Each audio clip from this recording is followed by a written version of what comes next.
Hello. So here's the deal. I don't fucking know what's going on at this point. We're in the trial. I'm assuming we're about to cross-examine someone. Let's load her up. I don't know where the fuck we are. I don't know what's going on. Oh, Tigra's in the... We cross-examined Tigra and then, he's causing trouble, I guess.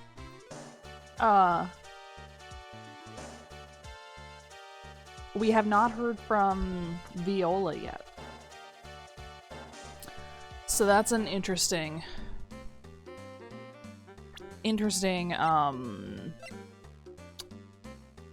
what's the word that I want?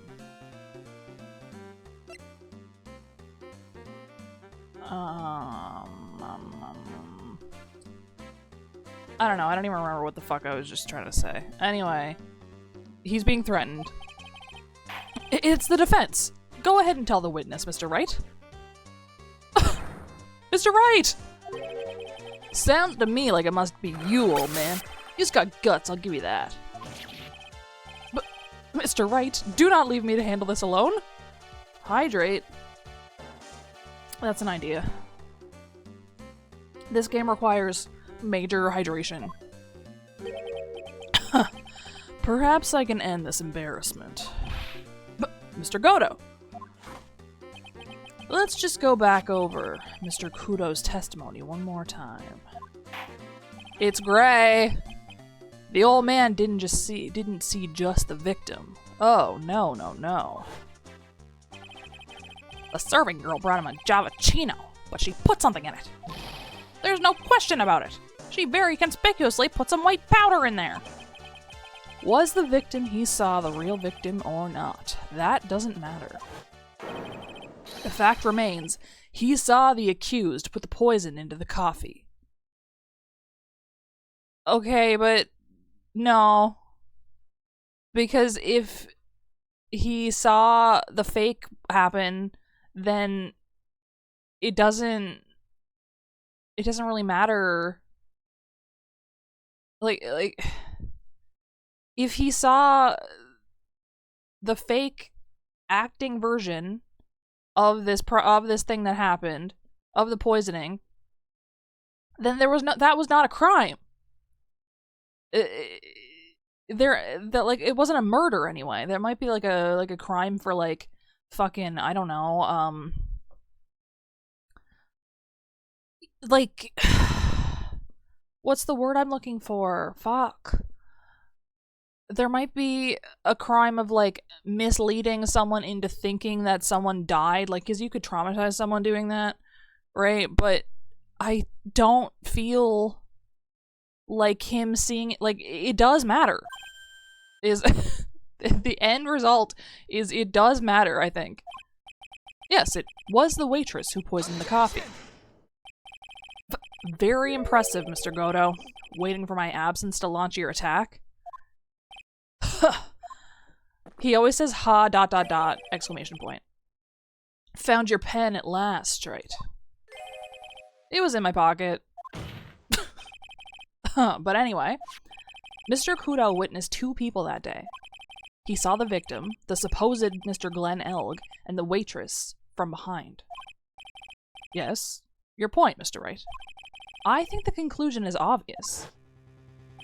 If this Glenn Elg was really the killer in disguise, then surely it's possible that the waitress was also part of the show. That's what I'm saying. The whole thing was a farce. Like, you can't be like, yeah, it doesn't matter, he still saw someone die. No, he didn't. What? You mean the waitress was an imposter as well? The defendant, Miss Bird, fell unconscious immediately after the incident. And someone used her fainting to hatch an elaborate plan to pin the murder on her. Who on earth was it? Come on. Who was this waitress that Mr. Kudo witnessed? I mean, it's been obvious from the start. You can tell the shape of her hair. Like, who is this woman? Her name is Viola Cadaverini. She's an employee of Tenderlander. You're making a big mistake. Do you know who Violetta's grandfather is? You better be going home in an armored truck tonight, if you know what I mean. Stop shaking, Nick. Listen. He's threatening to kill me. Cut me some slack. Where was I? Yes, the defendant, Miss Bird, has stated the following. Well, when I took the coffee over to the victim's table, it's true there was another customer in the restaurant. She was sort of creepy, and she had kind of a cackling laugh. Well. There are just too many contradictions in this case. The second man at the victim's table who nobody Miss Bird seems to have seen. The earpiece worn by the victim in his left ear when that eardrum was ruptured. And the radio show he was supposedly listening to half an hour after it was over. There is only one logical explanation that clears up all of these contradictions. The whole incident took place twice, once for real and once for show. And Mr. Furio Tigra, the only person who could have committed the crime, is you. Oh, I thought he was gonna... I don't know what I thought. Gigi, what are you doing? He's trying really hard to get up on my TV stand for some reason. What's up there? Witness? What have you got to say? That's cute. Sorry? You saw it right. I could do with a guy like you around. What do you mean? Okay, I'm in on this game. I'm gonna have to charter a jet to get me to my meeting now, but I'm gonna give you one more thing to think about before I go. Something to think about? You just got it all wrapped up nice, huh? Right. But you missed out one real important thing. Oh? But that can't be. I was in the joint that day, and I met that kid, too. But I couldn't have poisoned him, you hear? What? Do you really expect us to believe you now, Mr. Tigra? Also, we didn't accuse you of poisoning him. We accused Viola. Like, what a troublemaker. Troublemaker? Looks like we're gonna need another one for the road. Okay. One more steaming cup of hot testimony. Hell yeah. You know what? Fuck yeah. Indeed. Witness, you will explain yourself to the court. I will give you one more chance to testify. What happened that day at Tribulations between yourself and the victim? Hell yeah. Let's fucking go. Tribulations. Yeah, I loaned El cash. About $100,000. That day, we was due to have a little chat. The kid had hit his payback date, see? So anyway, he tells me he's got no way to pay up. I'm about to flatten the guy when he starts screaming. Wait, so you're telling me that he was watching the victim? He was listening to the radio show at the same time as he was having this conversation about his awful debt? What the fuck? Yeah. The new chapter comes out. I think is she the only free one? Like, comes in the story free one? I think maybe until like way later. Yes, I won $500,000. He got lucky, you know? Real lucky. If that waitress hadn't done what she done, everything would have been over. Alright. Now, I see that the principal amount you loaned to Mr. Elg was $50,000. Yeah, well, just got the VIG to take into account. Interest builds up fast, you know? That's faster than fast. $100,000 is twice his principal. And the repayment deadline was December 3rd, the day of the incident in question. Yeah, he was one lucky kid. He got that $500,000 just in time. So I ain't have no reason to kill the kid. And if I ain't got no motive, you ain't got no case. That's the motive, though. Also, this is why they say to sign your lottery tickets, by the way. As soon as you put your fucking signature on that, that's yours. They can't fucking do anything with it. His motive. He has to have one, but what is it? Is it not the ticket? Like, huh? There's also the computer virus, I guess. Alright, he loaned him $100,000. Did he have any way of paying the loan back? The fool was a gambler. He said he couldn't give it up till he landed a big win. So I agreed to help him. Oh, is that the badge? It's cute. It's like a Final Fantasy sprout. Help him. You. I kept hitting him with ideas for ways he could get a big win, but the guy kept losing. So, Gigi, what are you doing? He's up on the desk. What is going on? Where are you going? I don't understand what you want. He's trying to figure out how he's gonna get over onto the TV stand from the desk. Do you want me to make space? I can make space for you. What are you doing? Hang on. Here. There. I moved some shit so now he can go on there. So, you were helping him for his sake or yours? Win through compromise. Use help me, I help use. What's the difference, eh? I don't believe this. He was like trying to get up from like the floor, but then there was like some stuff on the table that he was trying to jump up on. And then he went around on the desk and popped up next to me. Like, what is he doing? He's behind the TV. Nick, would anyone really ever loan money to someone they thought was unreliable? Like, for example, if it were you, I'd only loan you $5 max. Jesus, Maya! He's a fucking lawyer, what do you mean? Thanks a lot, Maya. Okay, they were due to have a chat. So, how much were you expecting them to pay you back on that day? What do you think? The whole package. $100,000 including interest. That's a real heavyweight punch. Once a client misses a repayment, you call the whole loan in. You want to make it in my world? That's all you gotta know. And how many times had Mr. Elg been late with his repayments? Once. And how much was he supposed to pay back every month? $50. Sounds like Mr. Elg was in a real sticky spot.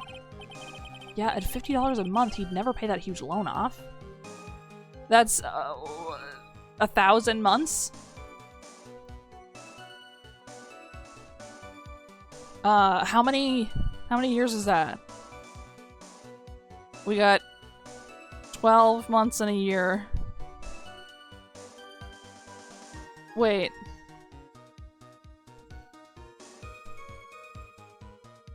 So, 1,000 months divided by 12.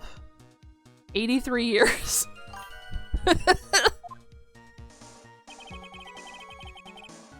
Well, if we say that it's $50 flat the whole time. Ayuki.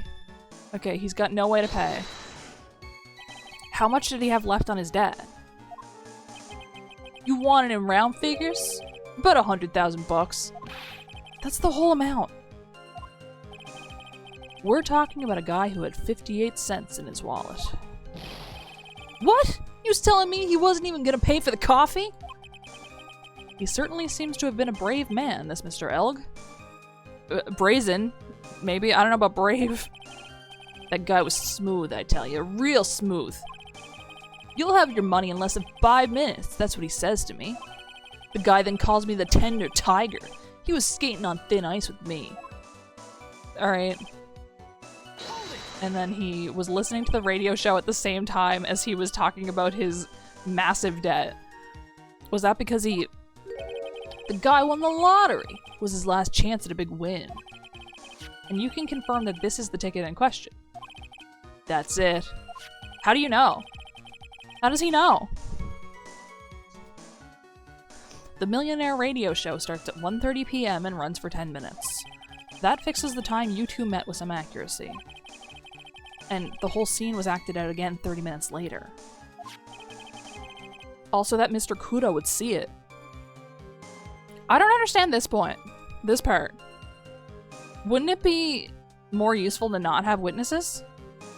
Like, why did we stage a whole death? I can still see the kid's face now. I ain't never gonna forget it. Alright, he won $500,000. Was there anyone else in the restaurant at the time? I don't remember. If there was no one there, I'll wear that ridiculous tiger shirt for a month. Mr. Armstrong, Maggie, and if I'm right, Viola Cadaverini were all there at that time. So the victim had intended to repay you from his lottery winnings from the beginning. Which is crazy, by the way. Like, how did he... I mean, he was like, he had a gambling addiction. So, I guess part of him was convinced that he would for sure win at some point. Seemed that way to me. But you wouldn't normally expect to win the lottery, would you? This is what I'm saying. Huh. Fucking shut up, man. Shut the fuck up, Goto. The undying belief that your next roll will end the worst losing streak you ever had, that's what defines a true gambler. He makes it sound so cool. He doesn't. It's literally the diamonds. That's exactly what the meme is. That's exactly what the situation is. Don't be tempted, Nick. You haven't got the willpower for it. All I know is the kid took a shot and he got lucky in the end. But also, he had that computer virus that he was going to sell for like $1 bajillion. Okay, if the waitress hadn't done what she'd done, everything would have been over. The waitress? You mean the girl with the glasses in the defendant's chair? Who else could I mean? If she hadn't gotten in the way, things would have been bada bing, bada boom, over and done with. I just don't understand why you're orange. Maybe I should push a little on this. How would things have been? What do you mean things would have been over and done with? You saw there what? I'm talking about the cash. I was there to get my $100,000 back, that's all. I'm a businessman. It was all coming together before that waitress got in the way.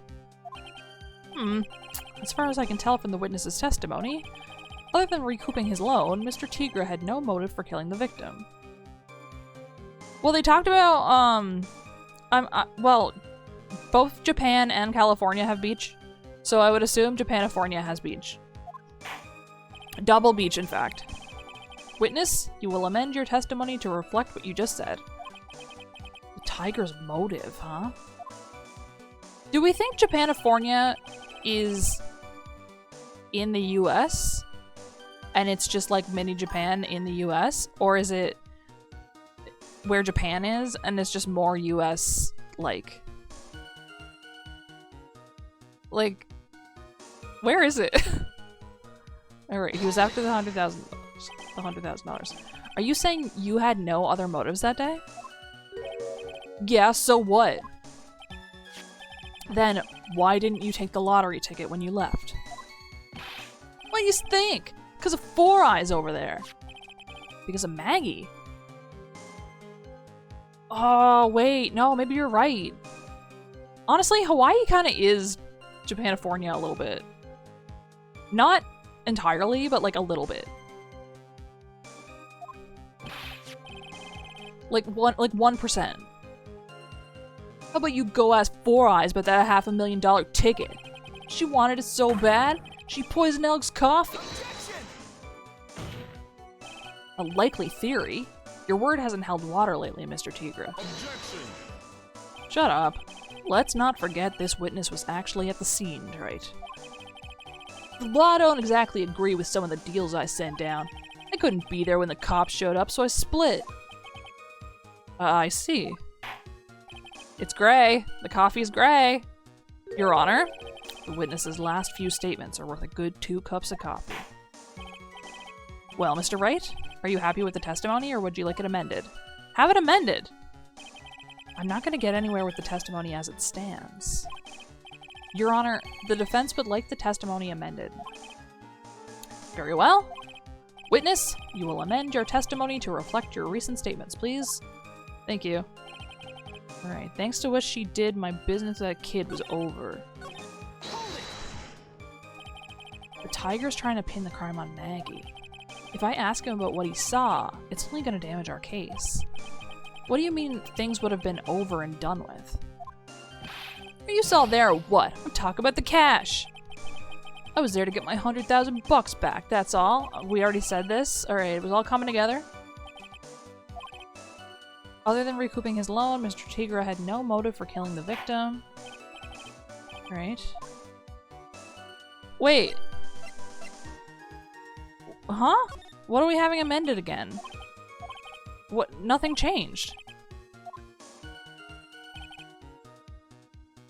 What? Huh? Okay.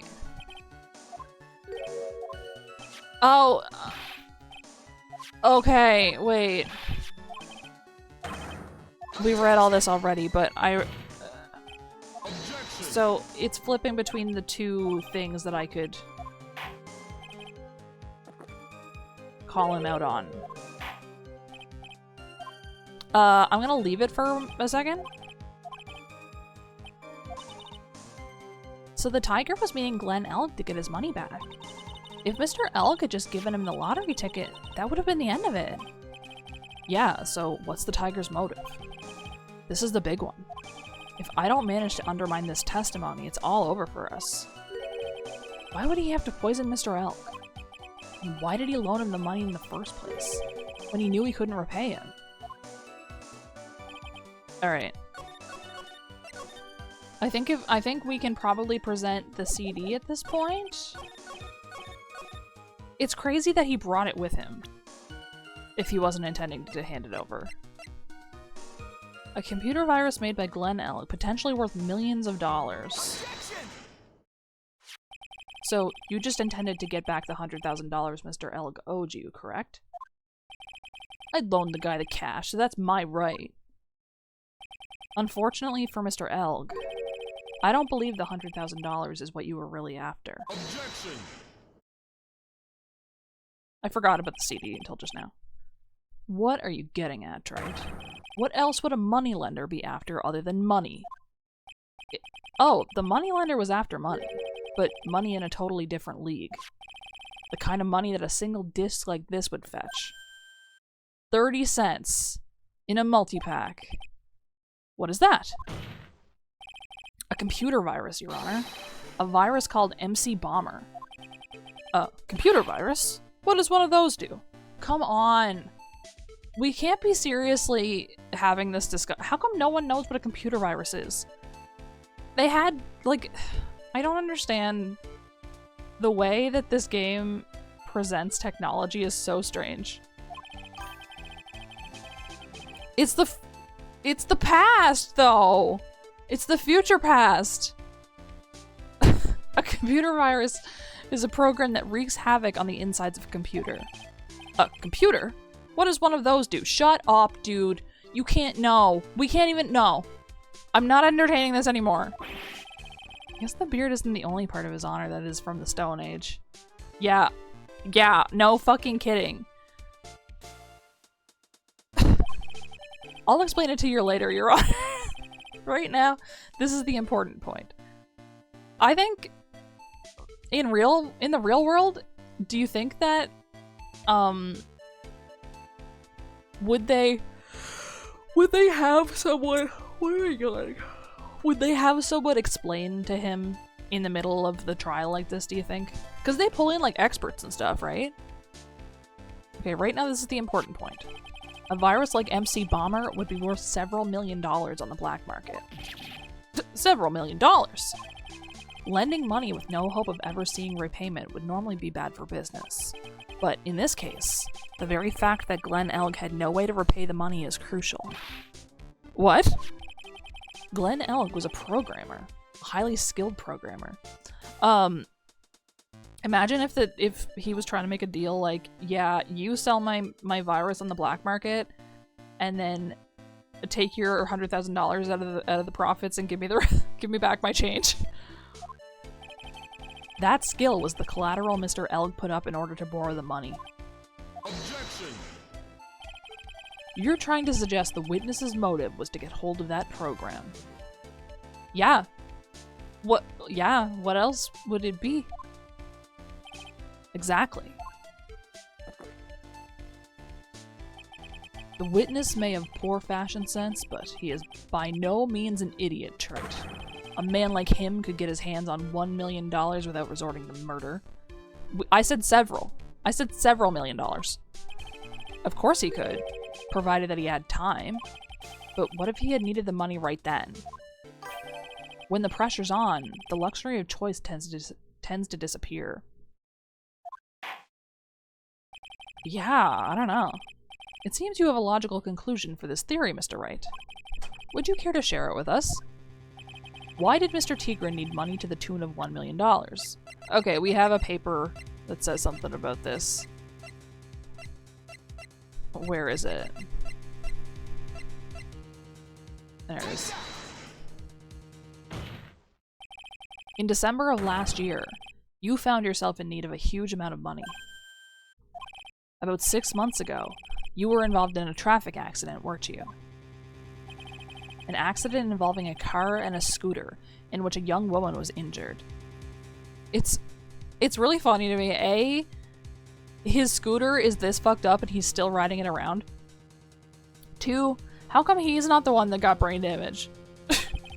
She was taken to the hospital, where she underwent surgery. How much of this do you know?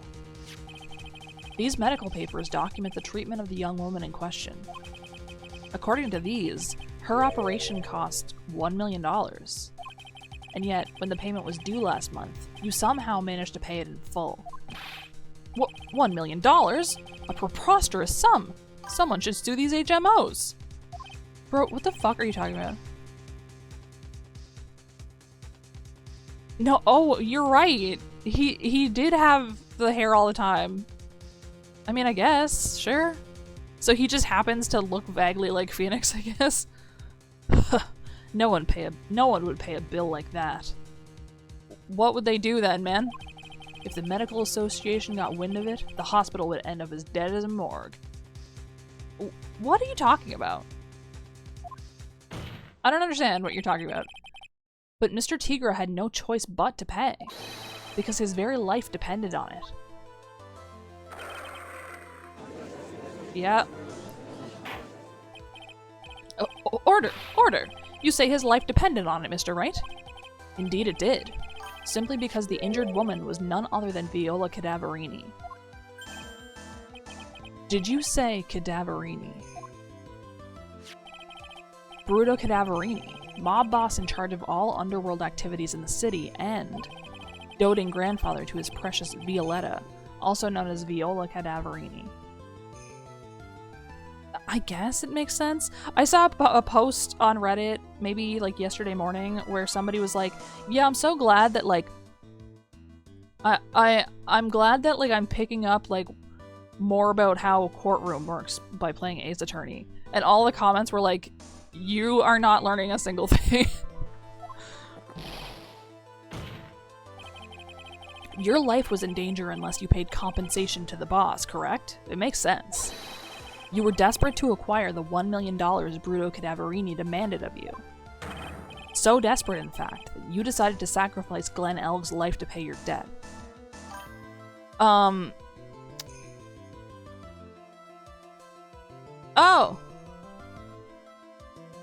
Glenn Elg's name is a palindrome. It's the same backwards and forwards. Glenn Elg.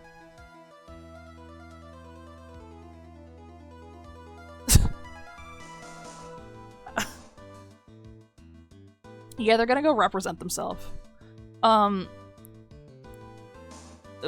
Do we... Is the robot girl's name also a palindrome? It is! Oh my god, Lisa Basil! That's crazy. All of the computer people, I guess. Though, what do we think? Do we think the Cadaverini family is also named some kind of pun based on dead bodies in Japanese?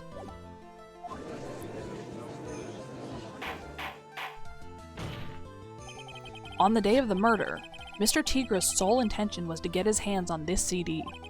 Glenn Elk had no way of paying back the $100,000, and Mr. Tigra knew it. But then a miracle happened. The kind that Mr. Tigra would prefer to say never happened, but he can't, and neither can I. The lottery win.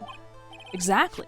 At the 11th hour, Mr. Elk won $500,000 on the lottery, which left Mr. Tigra with no way of getting his hands on the all-important CD. At least, no legitimate way. He put the poison in the cup like the guy that sprinkles the salt, you know? So he resorted to illegitimate means. That's crazy. Is it? Is crazy the word that you would use? Also, the fact that the mask smokes in this sprite, does that mean, like, has it got some kind of, what has it got inside of it that it's making it smoke when it becomes quote-unquote damaged?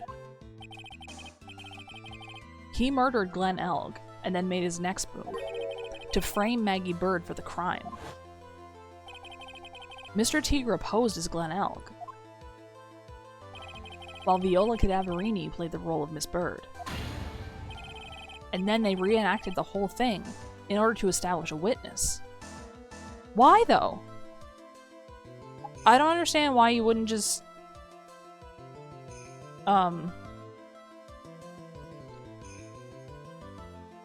like, just pretend it didn't happen at all. You didn't have to do all of this. Wouldn't it be better now to have a witness? The witness being the one we all heard testify yesterday, Mr. Victor Kudo. Objection. Oh, yeah, that's true. They needed... It's not so much about them getting away with the crime as it is framing Maggie for it. Like I said, Trite, that's crazy. No one could pull off a stunt like that. Why? For starters, there's no way the chef could have been kept in the dark about it. Objection. He wasn't. But Mr. Armstrong was in on it from the very beginning. Have you forgotten already, Mr. Godo? Are you stupid? Mr. Armstrong owed the witness money too. $500,000, in fact. He had no choice but to go along with Mr. Tigra's plan. Well, well. Silence or I will clear the courtroom. Oh. Just put on a good show, Spiky. Okay, you're one to fucking talk. If you just want to stay alive in the loan shark business, you gotta be careful. You saying I dressed up like that kid, created a witness, and framed someone? If I did something crazy like that, I'd leave a trail as red as my shirt. I ain't dumb enough to do something sloppy like that. I agree. You do. Sure do. Despite your appearance, you are very careful. That's why you took one more precaution. One more trick to make sure Miss Bird had no way out. What? Another one, Mr. Wright? I mean, she had the poison on her. Interesting. Why don't you fill us all in, Trite? It's Gray. What was this trick you say Mr. Tigra performed to frame the accused? He left the... That's what I feel like is what it would be.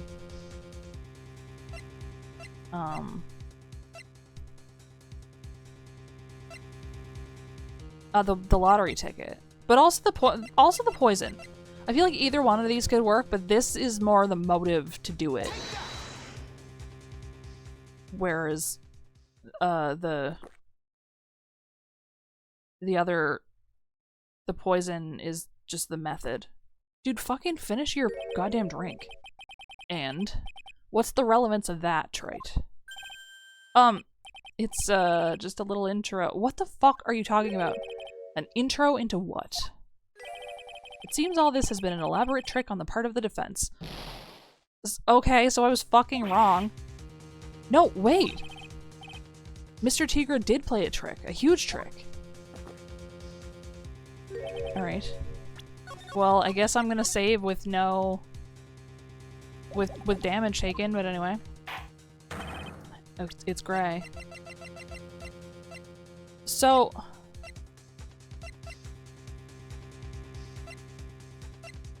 Is it the...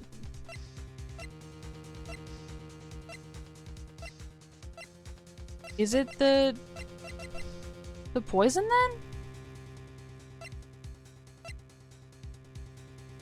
But I guess her fingerprints are on it. He's gonna tell me I'm wrong. Oh my god, this is the longest fucking animation. Oh my god, you're so annoying. Okay.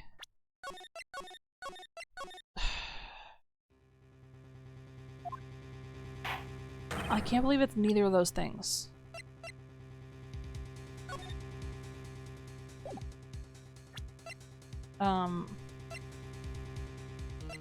I mean, I guess just him taking on... him doing this. You think? What on earth is that? What an insult to think anyone could be fooled by such a childish imitation. Okay. Consider yourself insulted, Your Honor. Mr. Tigra, you didn't just pose as a victim on the day in question. A month ago, in this very court, you posed as me. What? That's the truth. But the witness looks nothing like you, Mr. Wright. Oh? Put him in blue. Although, now that I think about it, it was you, wasn't it? No doubt it was you, standing in here, this very court, a mere month ago. The Phoenix Wright who put up the most disreputable, shabby defense I had ever seen.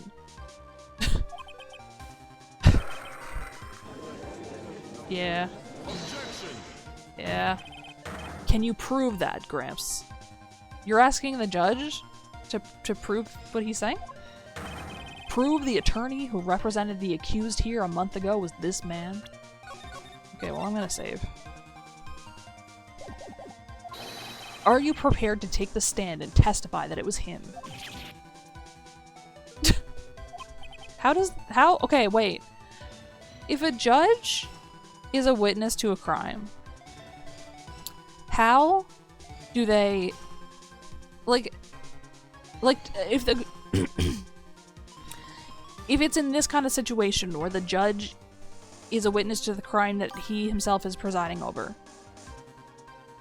Because, like, obviously, if a judge just out and about witnessed a crime, a different judge would handle the case and he would just be a witness in the case. But in this case, where this is already his case, and then Goto is challenging him to testify, what do you do? Like, does the defense just cross-examine as usual, but who acts as the judge? Hey. Forget about it, yeah?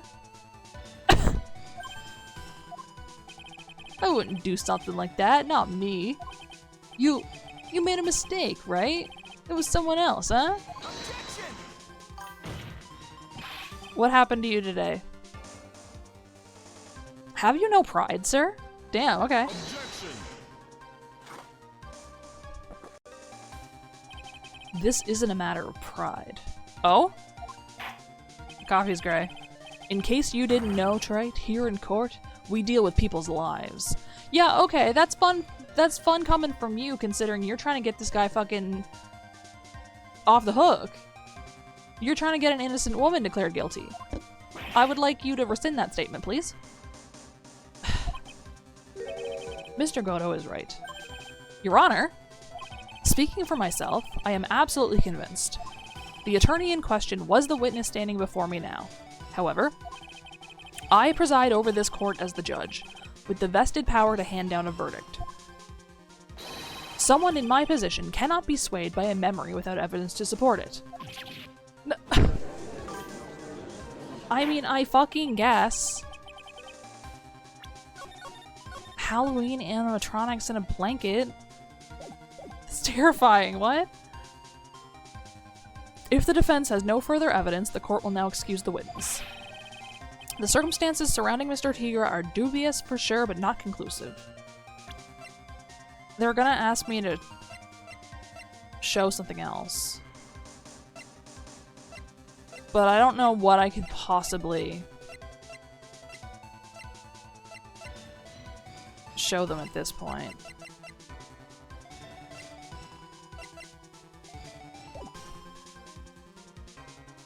Oh my god. Not FNAF. But we've come so far! You say he impersonated Glenn Elg. You say he impersonated you. But none of that adds up to a murder charge. You don't have a shred of evidence that the witness poisoned the victim's coffee. I kinda don't. They're right.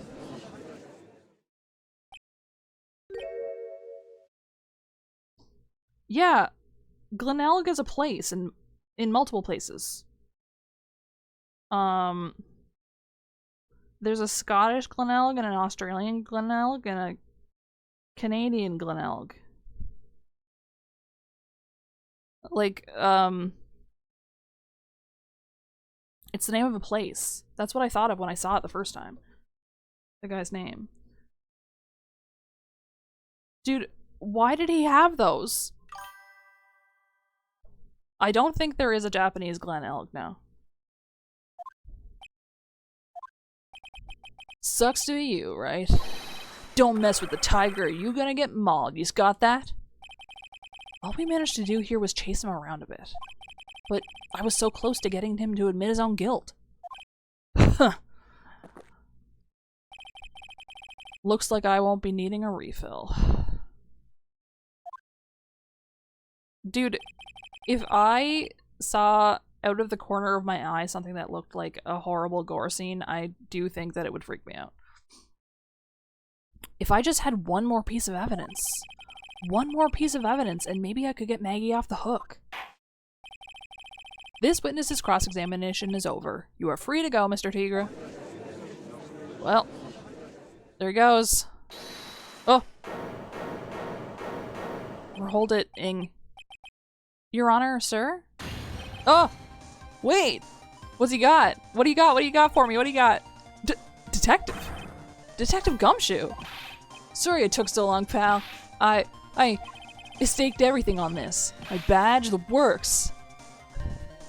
Gumshoe, you need to stop putting your job in.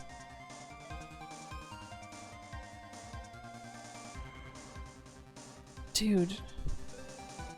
Can you imagine putting those out on the fucking lawn?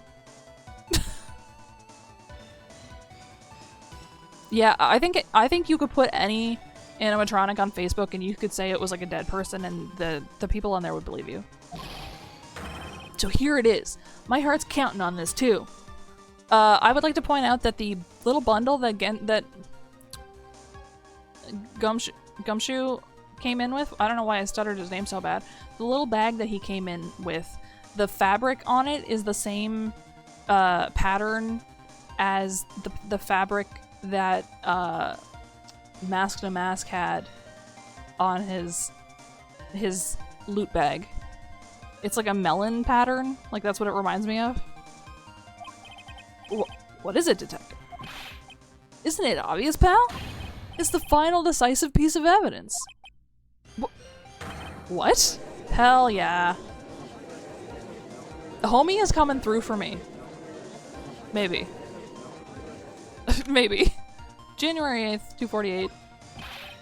Sorry it took so long, pal. But I finally got the results from the lab. Oh, the little bottle. The results. About the prints, pal, from this medicine bottle.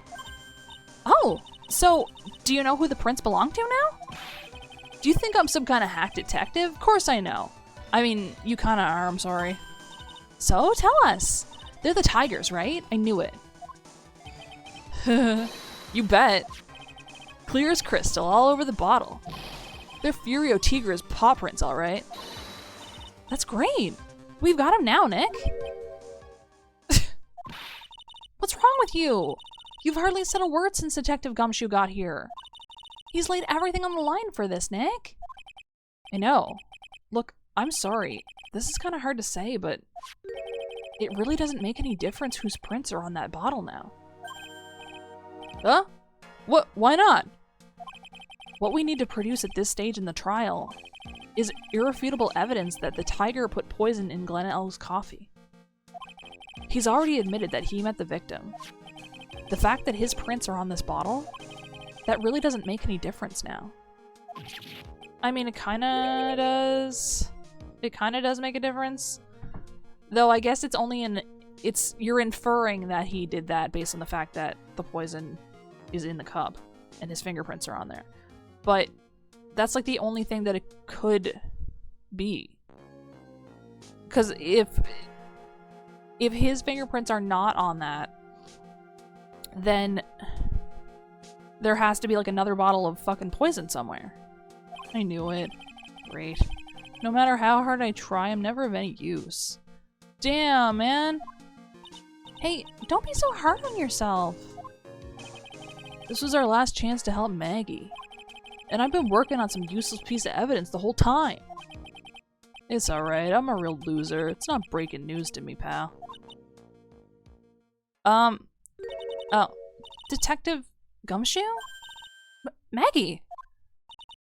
You've been working on something for me? Sorry I let you down, Maggie. I know you didn't do it. And I'm a detective. We're supposed to be able to prove stuff like that. I'm really sorry. I'll get out of your hair now. Detective Gumshoe, wait! He's gone. Isn't there anything we can do now, Nick? I wish there was. Gumshoe worked so hard to get that evidence. If only there was some way I could use it.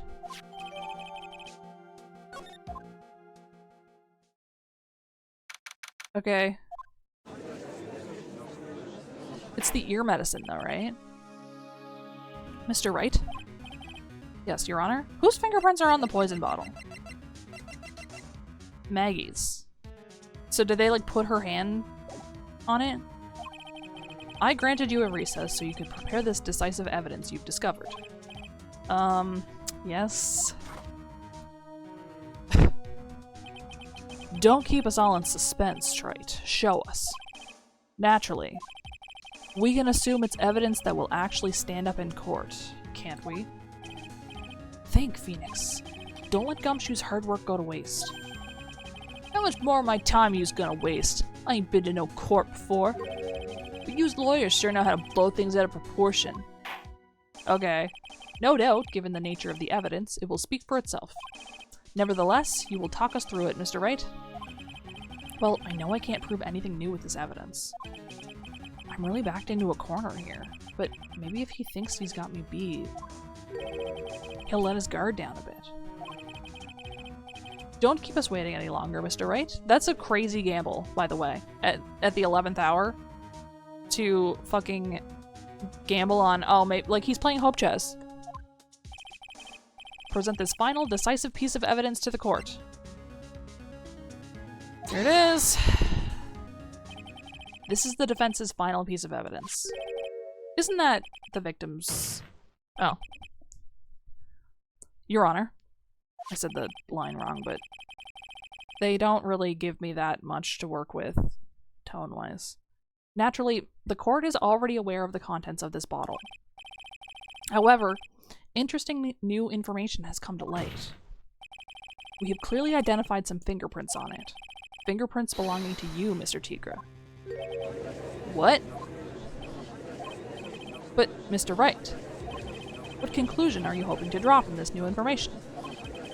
Everyone in here knows what this bottle contains.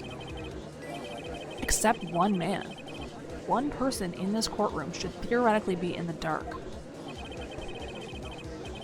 My prints are on that pansy-looking bottle, is that what you're saying? Well, what the hell's in it anyway? phony trial, a phony lawyer, and phony clues.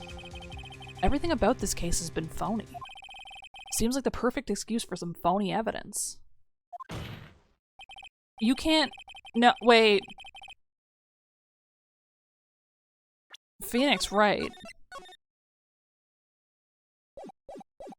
You can't present phony evidence in court. Okay. Mr. Tigra, this is the decisive piece of evidence that will prove your guilt. Why? Because it contains... Mr. Armstrong's oils. I mean, I could be honest, but he wants to... He's wants to lie.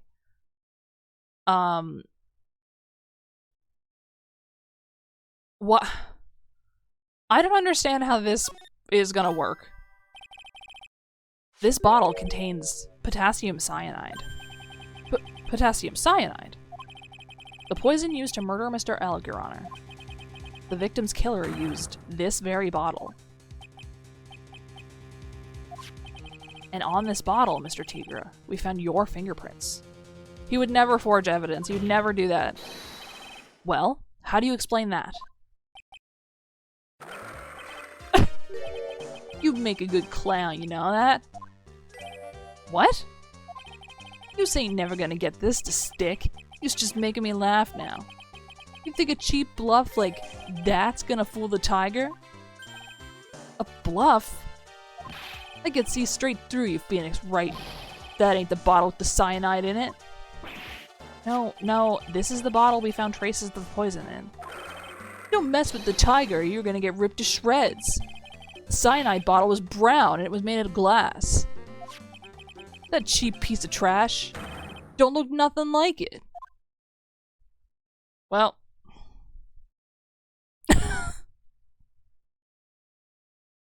Well. There's just dead silence in the courtroom. Uh-huh. Got him. At last. What? Why has everyone gone quiet? I said that bottle... Is this the bottle you're referring to? Yeah, that's it. That's the bottle the cyanide was in. But you ain't gonna find my prints on that bottle. Don't let that cozy looking suit fool you people. That lawyer's just playing games. Tell him, Mr. Prosecutor. Tell that guy where to go. You still haven't figured it out. Don't you realize what you just said? What I said?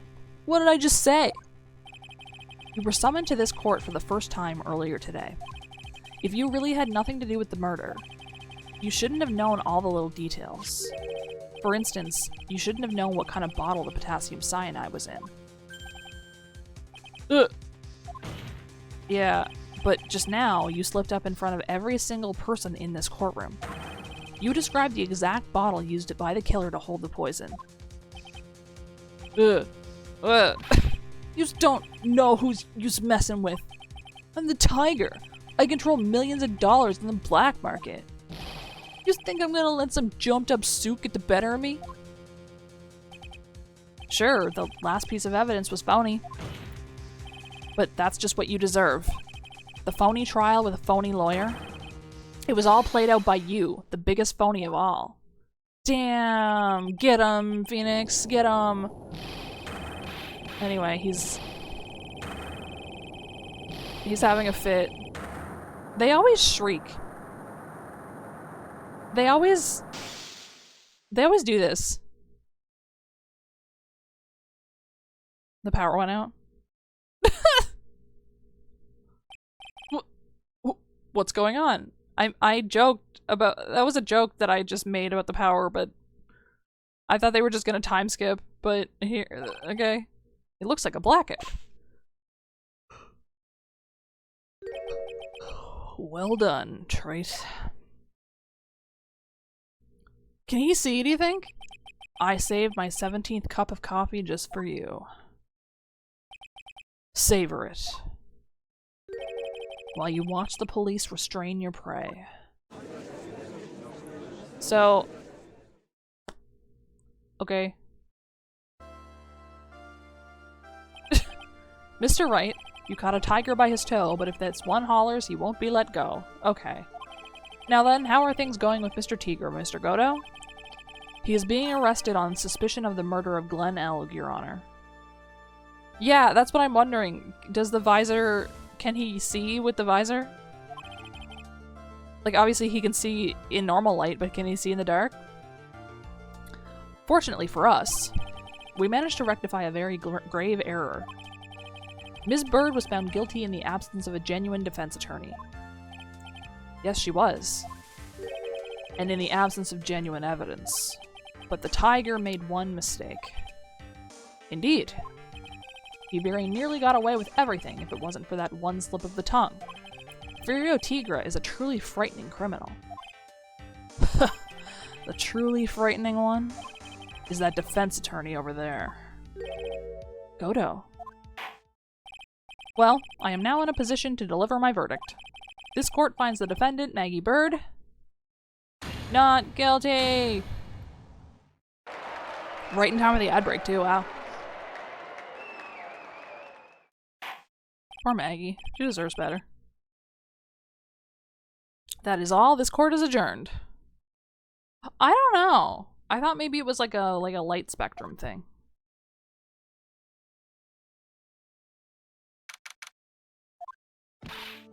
Mr. Wright! I'm at a loss for words! Thank you, sir! Congratulations, Maggie! I was so mad when Mr. Wright landed me in all that trouble a month ago. But now I feel like I can forgive him. You can forgive me? It wasn't even me! Hey, that wasn't me, Maggie. That was the tiger. Look, Nick in the doorway! Detective Gumshoe. Here he is. We're gonna have to show some kind of evidence, guaranteed. They're gonna pull this shit on me again.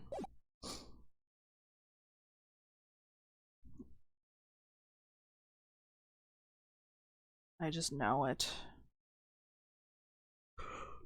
Oh my god, why? Why is this happening to me?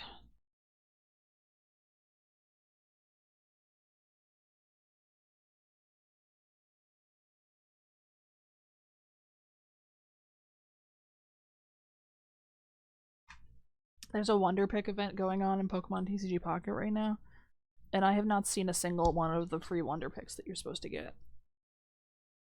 I may have seen one at the very beginning. But like, what the fuck? I think she has, yeah. Actually. Now that you say that, because like, she's here wearing it a month later. So, in theory, she's been wearing it the whole time she was in jail? I guess? Crazy. Couldn't be me.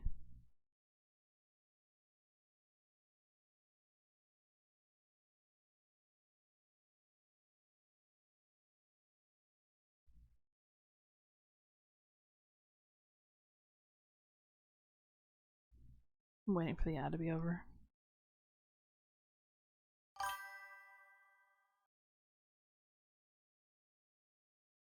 Actually, you raise a good point. Why is she still alive? If she's like supposed to like, get the death penalty, which it does seem like they get the death penalty, doesn't it stand to reason that, you know what I mean? Why is she still alive?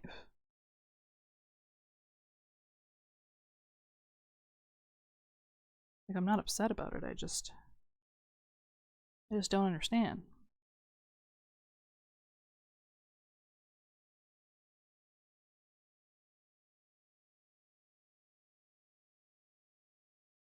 We have 16 seconds left in the ad.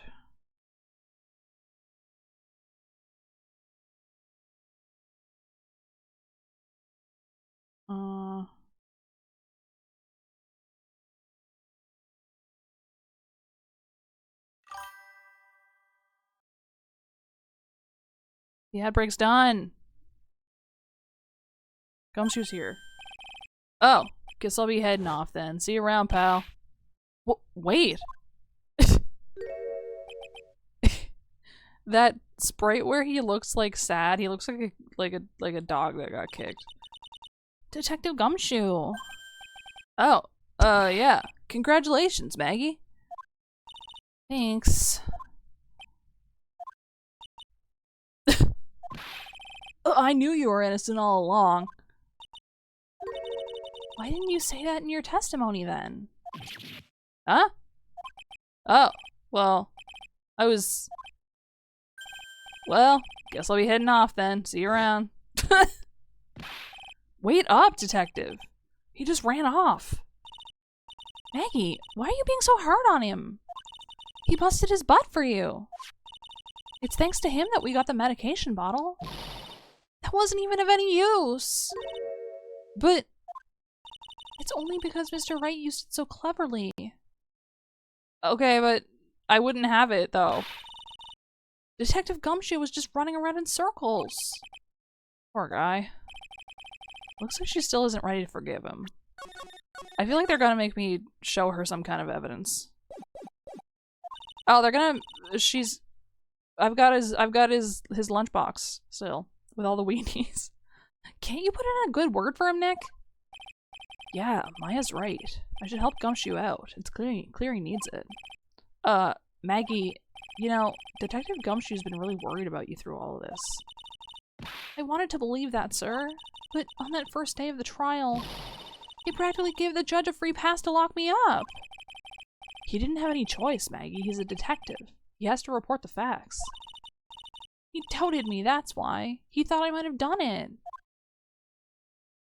That's not... No. I've got to prove to her that Gumshoe really cares about her. I know. I'll give her a little present to celebrate her freedom. Look at this giant lunchbox full of fucking canned weenies. Here you are. A present to celebrate your freedom. That's... a present from Detective Gumshoe, made with a ton of love. He said you lost weight and he was worried about you. Detective Gumshoe! I actually really like weenies, you know? Did you guys hear that? I'm pretty hungry myself, you know? Yeah, the trial dragged on a bit today, didn't it? Yeah, I'd say it did, yeah. Is it okay if I eat this now? Well, the weenie box stood out to me because I got it before the trial. Possibly implying that maybe I need to use it in the trial for some reason. But then I didn't need to do that. I didn't need this either. Well, yes I did. Is there anything I didn't present at all? I think we only showed this to Kudo in the park. I don't think we showed it in... Anyway. Maya. So, how is it, Maggie? It's really good. She's crying. She has rice on her face. So the case of phony versus genuine comes to an end. The false allegations surrounding Maggie have all been cleared up. Yeah, when did we get that? And who knows? Maybe a whole new chapter of her life is about to start. Okay. Not begin, start. I don't like the sludge they've left where the weenies were. I don't like that. I don't like it.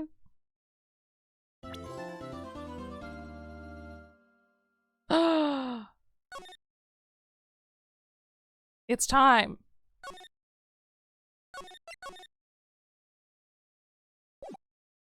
You know, it's funny to me that, like, we don't... Oh, okay. Let the girl go. Alright. Never mind. I'll say what I was gonna say after. If I remember. Shut up! Come closer and I kill her. She's got a backpack, doesn't she? Sorry, but You're not gonna get the chance. Why are they talking so slow? Whoa! Drop like a sack of bricks. Holy shit.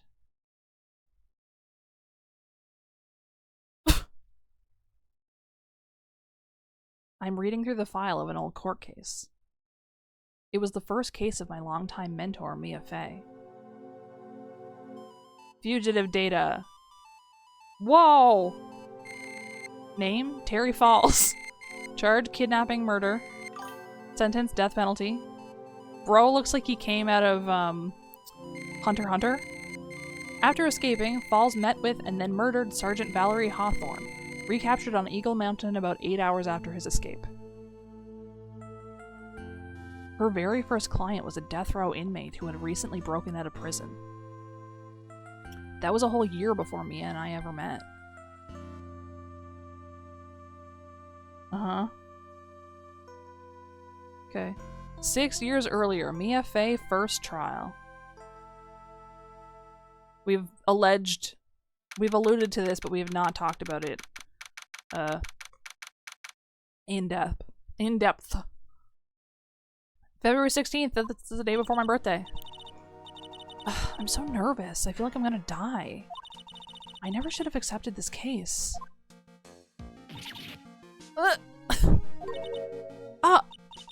Good morning. Don't be so jumpy, Mia. I didn't do nothing, I swear. I didn't kill nobody. Terry Falls, my first client. Sentenced to death 5 years ago and now a prison escapee. I did forget what I was gonna say. What I was gonna say was, we have...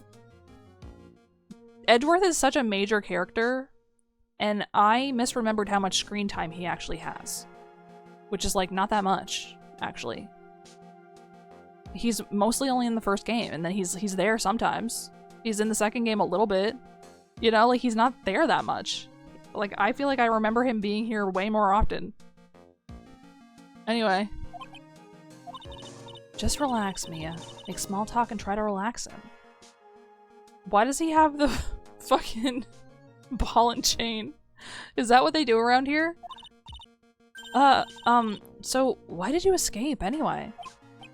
I'm sorry.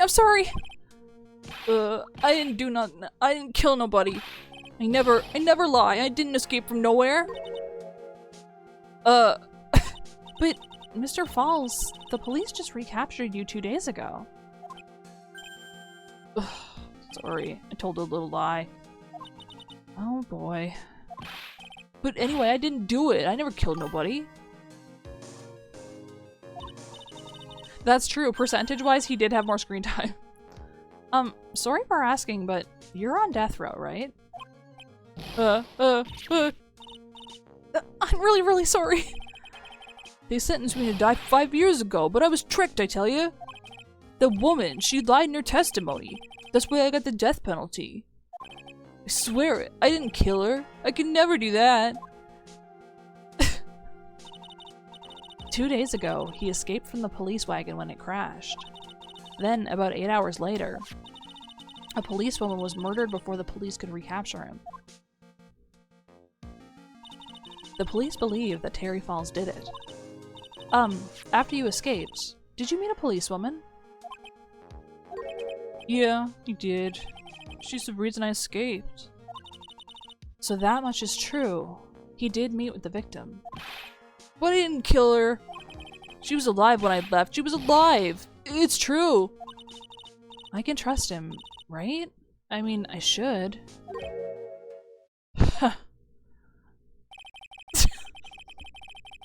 He just looks like a palette swap. They didn't even give him a different vest, man. Anyway, you're not gonna figure out the truth by just staring at the guy. Why are you here? I came to see how our little kitten was doing all alone in the big, scary lion's den. I thought maybe you'd like someone to play with. Where's Mr. Grossberg? That old man is probably still in bed. I bet he's clutching an empty bottle and mumbling in his sleep. This is my OC, for real. Aren't I good enough? After all, it's me, Diego Armando. Oh, she knows. This is a really strange way to introduce yourself. I didn't say... So, Diego Armando, the finest attorney at Grossberg Law Offices is here for me? No, you've got it all wrong. Today, you're the finest. After all, it took an amazing amount of guts to take this case. Imagine, an escaped death row convict for a first client. Yeah, thanks. I sure wish I could get out of it, though. Wait, what do you mean it was full of recolors? So, were they straight up in the narration like so-and-so looks just like Sissel, but he wears blue? Like, is that what it was like? Relax. I just heard some good news. The prosecutor for today is fresh out of his diapers as well. But really? However, unlike a certain somebody who I won't mention, he's earned the reputation as a genius since beginning his law career. Genius? Oh, that's true. Yeah, I think you could put images on an AO3 as well, but nobody really does it. Well, it's about time to head in, kitten. Sharpen those claws of yours. It's go time.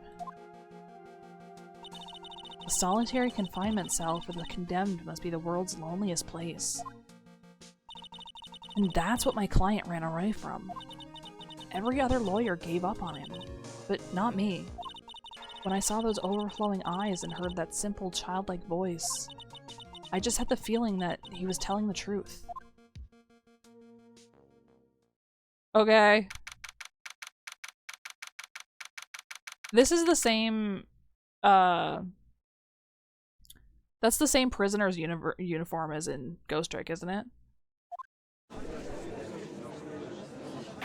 I think it's so funny that the defense always has some kind of help.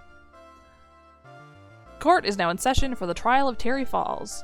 So this guy has also been... What did I just hear? This guy has also been doing judging for the past however long then. 6 or 7 years. The defense is ready, Your Honor. The prosecution has been ready for a while, Your Honor. I understand the lawyers for both sides are newcomers. Yes, Your Honor. I'm Mia Fey. Miles Edgeworth, Your Honor. So you're the new prosecutor everyone is talking about, eh? They say you joined the prosecutor's office at quite an early age. At 20, Your Honor. I guess our little kitten hasn't earned herself much of a reputation yet, huh? Come on, Mia, you can't lose. Not to someone younger than you. Young people running a trial. I'm not too sure how I feel about that.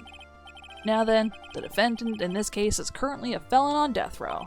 2 days ago, he escaped from a police wagon. Is that correct? Precisely. But the defendant is not on trial for escaping prison. On the day that the defendant escaped, a policewoman was murdered.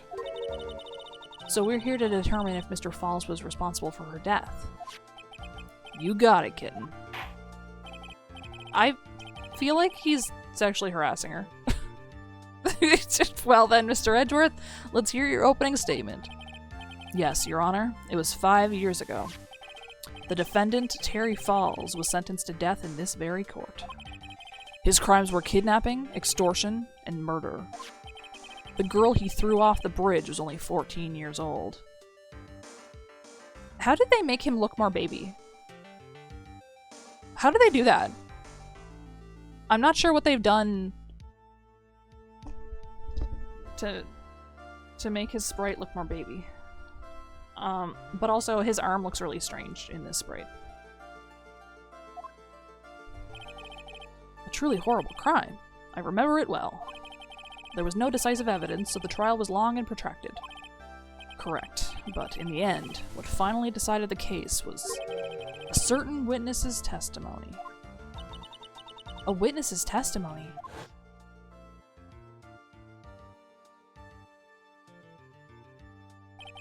The testimony of Detective Valerie Hawthorne, the person who confronted this criminal.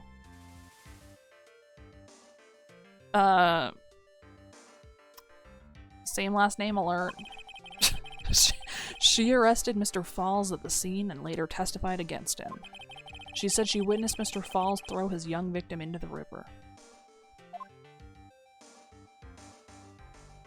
Okay. For those who are not aware, Eagle River is well known for its powerful current. Most bodies that fall in are never recovered. So, Miss Hawthorne's testimony was the one that put him away. That policewoman you just mentioned, that wouldn't be exactly the victim. The same woman that was killed 2 days ago. Police Sergeant Valerie Hawthorne. Aha, I see. What do you see? What do you mean? What do you mean, I see? The man who was sentenced to death based on her testimony escaped 2 days ago, with only one thing on his mind: take revenge against the woman who convicted him. Aha! The truth is becoming clear to me now. Oh? Huh? Yes. It's quite obvious that the defendant is guilty. Okay. This is how we're gonna do it, huh? Objection! You can't just do it. Wait a minute, that's not right. At least hear the case before you decide on the outcome, Your Honor. He wants to go to the early word special. Watch yourself, Miss Faye. I'm not sure I care for your word choice or your tone of voice. Shut up. Young people these days simply don't know how to respect their elders. Bro, she's older than you. Why, you're even younger than me, you hypocrite. Now then, Mr. Edgeworth, please call your first witness. I call the detective who was in charge of the initial investigation of this case. He just has a different coat. Witness, state your name and occupation. He looks so baby. I don't understand what they did to his sprite. Gumshoe, Dick Gumshoe. I'm the homicide detective in charge of the case, sir. I finally got promoted to the detective division half a year ago. I don't believe anyone asked you about that. Hey, ma'am, you got any idea how much work it takes? What is it? You're really gorgeous. Excuse me? No, seriously, my heart's aching for you. Shut the fuck up, Gumshoe. Get out of this courtroom. Detective, pull yourself together and try to be professional. Otherwise, I'll write you up in contempt so quick that something other than your heart will ache. Okay, I got it. Now, detective, tell us about the incident. Please tell us about the incident. Yes, sir, right away. The victim was Sergeant Valerie Hawthorne, a veteran on the police force. She was stabbed in the back with a knife and died from excessive blood loss. That much is already stated in the autopsy report. Hurry it along, shut the fuck up. The court would like to hear more details about the incident itself. Yes, sir, I gotcha. Okay, let's take a look at this aerial map of the area here. Aerial of the area. This is a sketch of Dusky Bridge, an old suspension bridge. How did she get on the other side from him? You went and found it? And the river that runs under there is Eagle River. The victim and the defendant met there, on top of the bridge. After stabbing her in the back, the killer carried the victim back to his car. He had a car? Hang on. I have questions now. How did he have a car? He was recaptured at a police checkpoint as he was trying to make his getaway, sir. How did he have a car? I see. Okay. Was the victim's blood found on the bridge? The victim, Sergeant Valerie Hawthorne, was wearing a thick coat, sir. Unfortunately, no traces of blood were found on the bridge. Mr. Edgeworth, I warn you that I absolutely despise conjecture. If there was no blood on the bridge, then you have no proof that they even met there. Your Honor. If you would listen to the testimony we have prepared, I'm sure you'll be convinced. The two of them most certainly did meet on the bridge that day. Why, Mr. Edgeworth, I'm not sure I like you wagging your finger at me as though I were some hoser. Okay. Detective, proceed with your testimony. Okay. Here we go, Mia. Hang on. Okay now, listen carefully, kitten. One little mistake and this guy will drink you for morning tea. Trust me and get ready. What is this sprite? I've never seen you do this. I guess I've never seen you standing in this angle. I wish they had at least given him a different pattern on his vest. Okay, on the day of the incident, an unknown person phoned the sergeant and asked to meet. Sergeant Hawthorne went to Dusky Bridge at the designated time and met with Mr. Falls. And that's where she was brutally murdered, sir. The criminal stuffed her body into his car trunk and tried to make a getaway. Mr. Falls was arrested at a police checkpoint we set up at the base of the mountain. How come,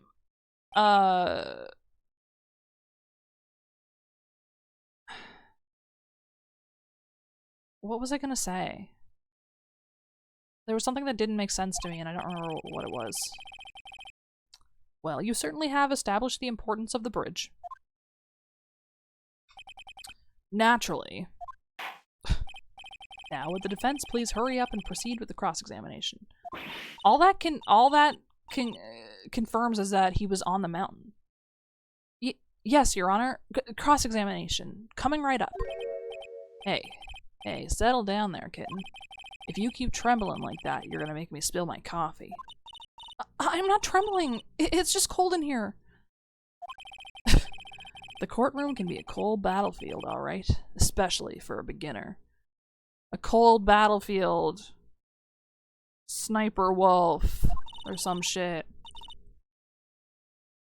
I don't need you to worry about me. I mean, the defendant, the witness, everyone's a beginner in here. You got me there. But maybe you should keep your claws out and show them what you got, kitten. It's okay, Mia. Stay calm. Check, you could try the Wayback Machine, maybe.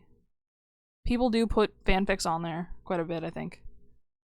Just remember those court procedure videos you stayed up all night last... Okay, just remember those court procedure videos you stayed up all last night watching. Oh, it's dead? Fuck. Yeah.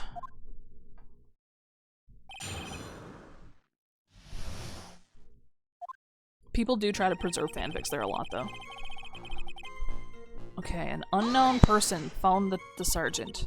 This unknown person, you have no idea who it might be, right? Sorry, but I'm afraid I do. What? The one who called Sergeant Hawthorne was the defendant, Terry Falls. What? The defendant? The defendant called her. Sergeant Hawthorne was a very thorough person, sir. She left a note about her phone call with Mr. Falls. A note? Yeah, a top secret memo that she left in her desk. How do you know it was top secret? According to this note, it seems the one who called her to the bridge was indeed the defendant, Terry Falls. Whose bright idea was it to keep that note from me? Looks like the judge is even more sure of his verdict now. Listen up. Never ask a question if you don't already know the answer. It's that detective's fault. He's the one that said unknown person. Hey now, don't make that face at me. I just said that way because the prosecutor told me to. Was that a trap? With that cute face, I didn't expect him to be so snaky. He's so baby. I don't understand. A bridge up in the mountains. But why meet there? Because it's a very important place to the defendant, that's why. What do you mean by that? If you remember, 5 years ago, the defendant kidnapped a young girl. He was chased onto a bridge, and it was there that he killed his hostage. And the place where all of this occurred is, of course, Dusky Bridge. The very place where Sergeant Hawthorne arrested and handcuffed Mr. Falls. Returning to the scene of the crime. How nostalgic. Okay, that's where she was brutally murdered. Platinum? Wow. Was the body of the victim discovered right away? Yeah, we were really on the ball. We found the criminal within 1 hour of the murder. It was great! We even got to say, don't move, we got you surrounded. Wait a second, isn't there something weird about that? The location was a suspension bridge up in the mountains. So how did they find out about the crime so quickly? Sergeant Hawthorne must have mentioned the phone call to someone else, right? If that's what had happened, then she wouldn't have been killed. She never mentioned the phone call from Mr. Falls, but she left a note on her desk about it. If only I had noticed it earlier. Maybe she'd still be alive. Okay, you're putting on Discord. I'll take a look. I wonder why she didn't mention the phone call to anyone. I don't know.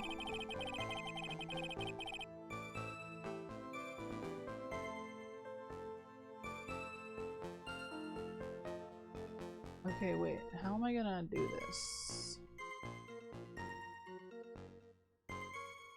Open image link. I'm not gonna. I'm gonna be so careful to not look at them directly, so that I can open the image links from Discord.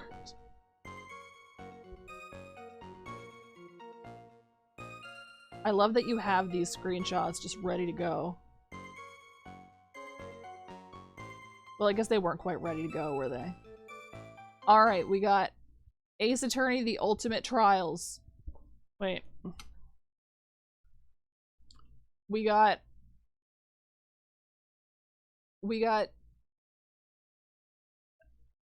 Nick, I guess. And then we got Nick again, but he's got Apollo's eyebrows and face. What have they done to Adrian? I don't know this man. Okay. Douglas Wright. Okay, wait, is this like a children thing? Is this like a in the future and they've had children? Douglas Wright. Yeah, for the 3DS. Douglas Wright will defend you. Do we think that he is Nick and Apollo's child? Like, what is this character? The start of Turnabouts. Oh my god. Dude. This is crazy. What the fuck? Oh my god. These are such good photoshops. Yeah, what if Douglas Wright was in Smash? Alright, evidence of Turnabout. Oh my god, Green Sissel. Here's fucked up Adrian again. Who? I don't know these people.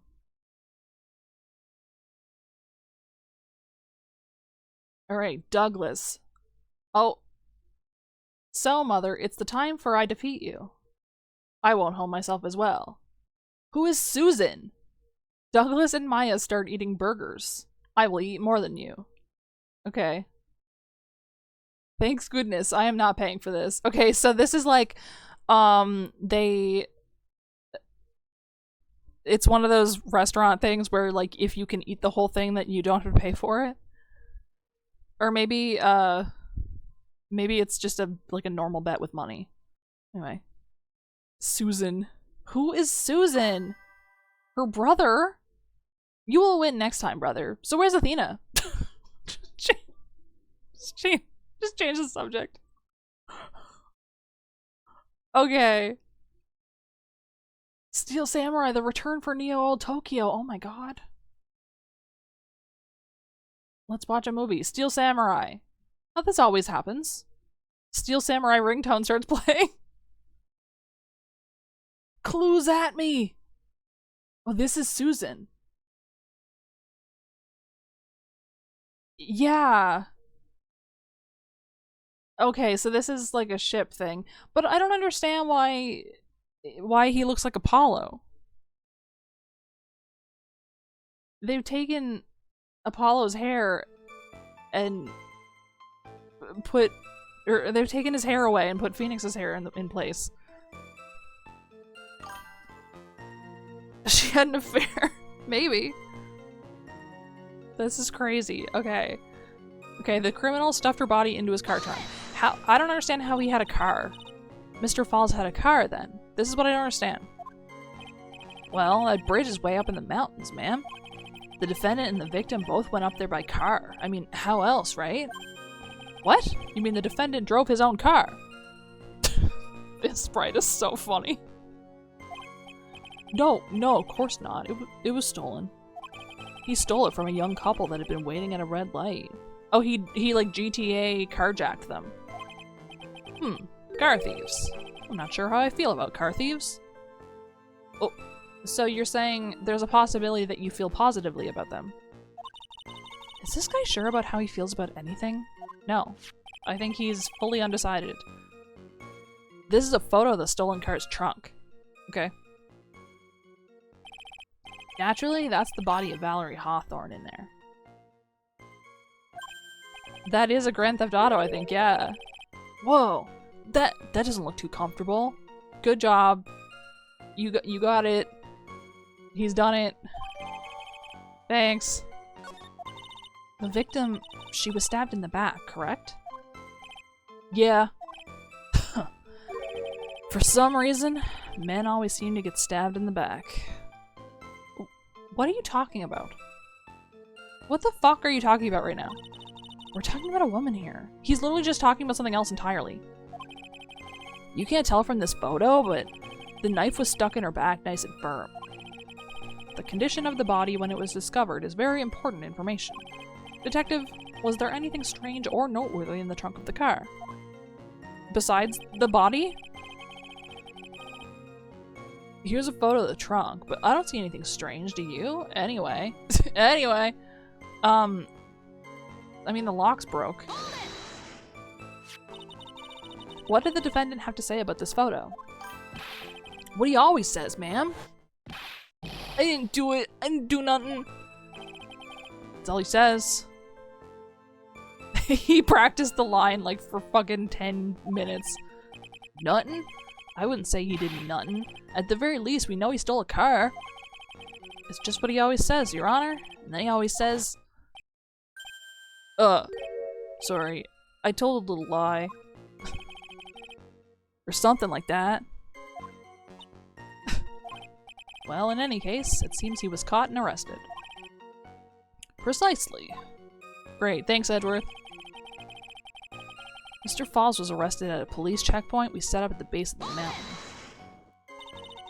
That certainly is some impressive police work. Well, no, actually, it was way too close for comfort.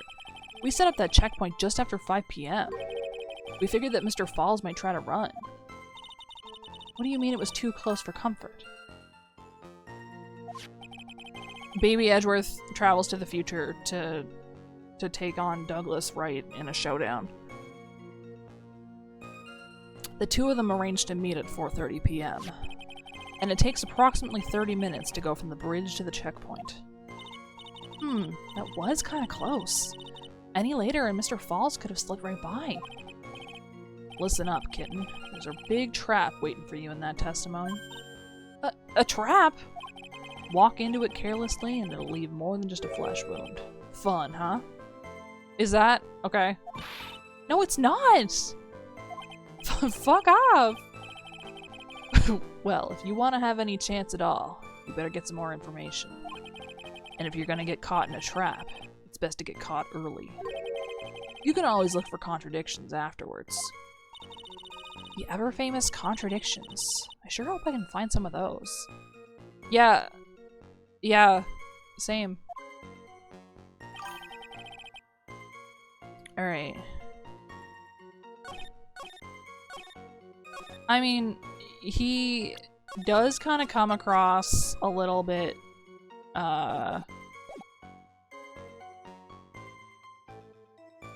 like, why you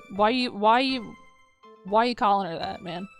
But then, at the same time, I don't know. I don't think he's that bad. There's worse guys in the world. I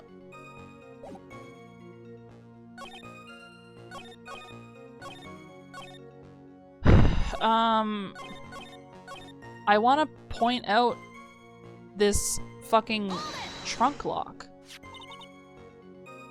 What did the defendant have to say about this photo? Okay. He said what he always says. I'm gonna try presenting the picture to the picture, maybe? This is the first time that they've ever done this, isn't it? Had it cut to the picture during the cross-examination? Okay, let me look at this. February 14th, 1:21 p.m. Falls, 4:30 p.m. at that bridge. Wear white scarf for identification. Talk to Dahlia. Tell her this time the whole truth must come out. Okay. That was never gonna work. She don't have no scarf. Scarf gone. Witness. Anyway. What is it? Do you have something to say, Miss Faye? I'm sorry. I totally forgot what I was gonna say.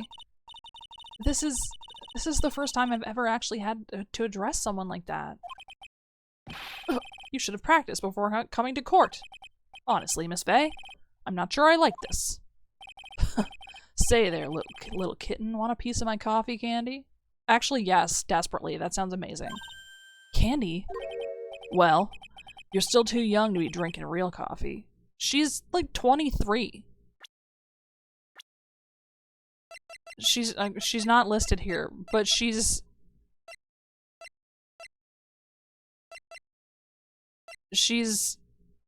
at least over 20, so what the fuck are you talking about?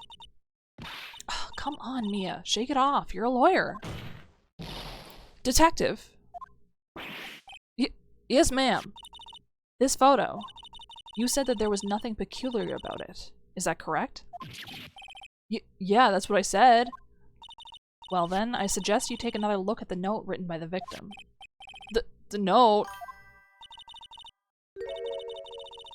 He is a coffee gatekeeper. He says something about a drop of milk is gonna ruin the whole fucking pot or some shit. This dude is like only drinking black coffee and is being an asshole about it to everyone else. It very clearly says, wear white scarf for identification. The caller must have forgotten what the victim looked like. Thus, the special request. I have one very simple question for you, detective. Where is the white scarf? I can't seem to find it in this photo. Well, to be honest, we didn't find it in the trunk, ma'am. And you stopped there? You should have looked for it. Also, her being this nervous implies to me that she's never been in a courtroom, period. And I just can't imagine that's the case. Wouldn't they be doing, like, mock trials and stuff? I don't know. I don't know what you do to study to be a lawyer, but... The caller told her to wear it to identify herself, so I'd expect she did just that. Well, Mr. Edgeworth, what do you have to say about this? I see the defense is a little lacking. Thanks. The scarf you were searching so desperately for. Is it this one, perchance? That's blue. Ah! Where'd you find that, sir? On Dusky Bridge. I was there first and decided to conduct my own investigation. What the fuck are you talking about? What do you mean you were there first? And then you stole the evidence? What? Why? Why didn't you tell me? Yeah, this is what I'm saying. What the fuck? I made a decision to keep all pieces of evidence in my personal satchel. Okay, so you're just a fucking idiot. It's the safest place I know. That hotshot sure has a flair for the dramatic. It's not exactly white as the caller requested. Venus does do it all the time, but, like, the prosecution is always coming up with evidence that we've never seen before too, so I don't know. But as you can see, it's close enough for what it was intended for. It looks like it spent some time in the mud. Not surprising. It was drizzling on the mountain that day. Prosecutor Edgeworth, he was intentionally hiding that scarf the whole time. The court will accept the scarf into evidence. Also, what did he think? Did he think that nobody was gonna notice? That the scarf was missing? Now, if the attorney for the defense has finished embarrassing herself, I'd like to move on with the testimony. That is all right with you, isn't it, Miss Faye? Boy, would I like to wrap this scarf around his smarmy little neck. Damn, okay. Very good. Now, if we're done with this mud-covered scarf business, the prosecution moves to establish conclusively and with hard evidence that Miss Hawthorne and Mr. Falls did indeed meet on that bridge that day. Further, we will show exactly what occurred there. That sounds quite promising. I can't wait to hear all about it. Everything is moving at his whim. Don't forget, kitten. There's a reason why everyone considers this kid a genius. A genius, huh? Testimony number 2. Actually, there's an eyewitness who was there when the incident took place. What? This photo was accidentally taken by the witness. It shows the Vic wearing the scarf, sir. Why? Why am I yawning? It was drizzling that day. Unfortunately, it's a little hard to see what's going on. Clues at me is the best detective there's ever been. Anyway, the criminal shoved the victim down from behind and stabbed her in the back. That must have been when the scarf fell off. On the bridge? Looking at this photo, wouldn't it have just fallen? You really get this sense that this bridge is very high up. It is about a 40-foot drop from the bridge to the Eagle River down below. Mr. Edgeworth, who took this photo anyway? Let's just say that it was a well-intentioned third party. Aha! A potential witness! So why isn't this person in the courtroom? Well, they said they absolutely did not want to testify. The person in question is very delicate, Your Honor. Besides, as long as we have this photo, we see no reason to compel them to testify. I'm not sure how I feel about that. You need to say something else sometimes. So, as you can see, Terry Falls had both the motive and the opportunity. I think it's quite clear at this point what happened on that bridge. It's not, but okay. Aha! The truth is becoming clear to me now. Huh? Yes, it's quite obvious. He's clearly guilty. Excuse me? Not again! That's not fair!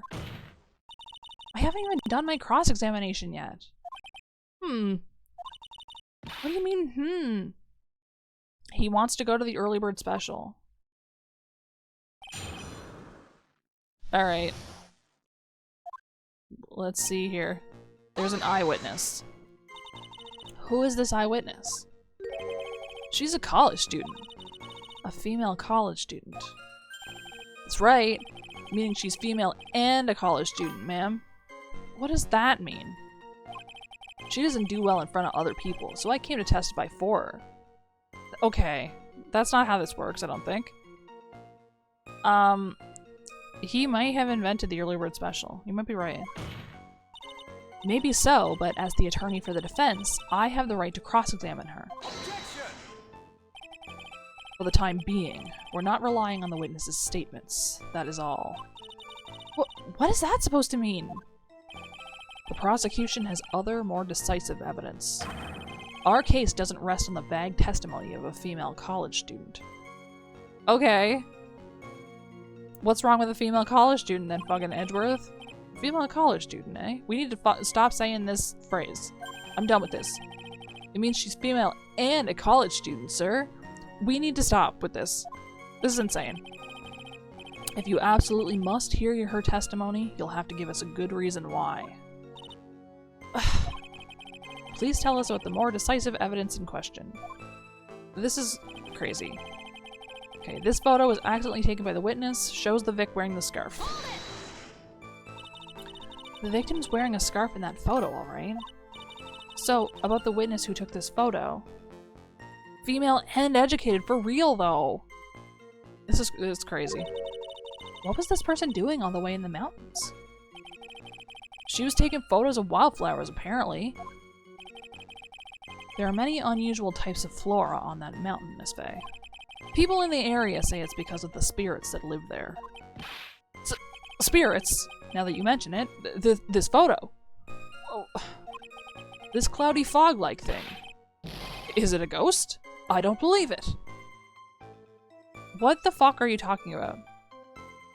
The clouds? The mountain? No, Your Honor. No, I don't think it's a ghost. Okay, it was drizzling. Drizzling, huh? That's right. There was a light rain coming down. The whole place was dreary. But not as dreary as the mood that's in this courtroom right now. Thanks, Gumshoe. Thanks. Looks like a coal front just moved in. In any case,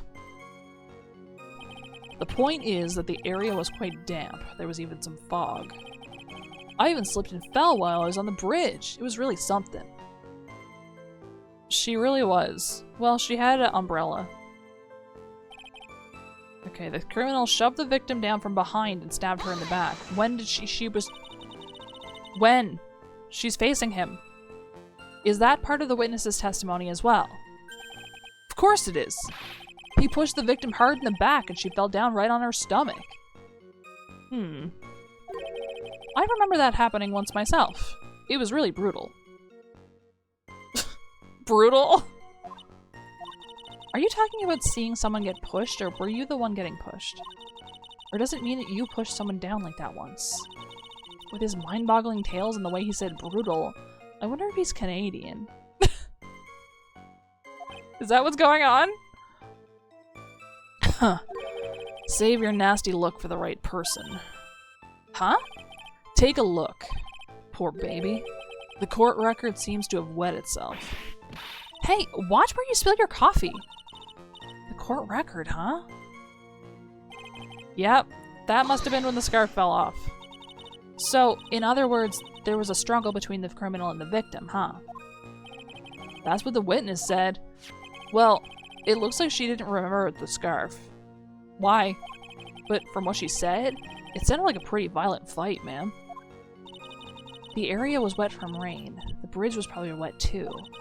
Which would explain why the scarf was all covered in mud, but there's something about this testimony that's still bothering me. Yeah, maybe it's the fact that they're facing each other in the picture. Talk about a surprise.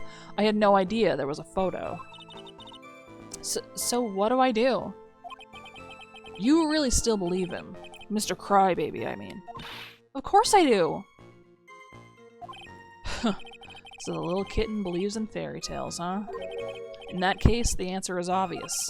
If what you believe is the truth, then that means that somewhere, hidden in that testimony, is a contradiction. One huge contradiction waiting to be discovered. That's your chance. Okay. We gotta save before these things, because you never know. The criminal shoved the victim down from behind and stabbed her in the back. Meanwhile, they're facing each other. And I don't know about you, but I would not turn my back on a man probably 50 pounds heavier than me who's holding a giant cannonball. Like, just saying. Okay.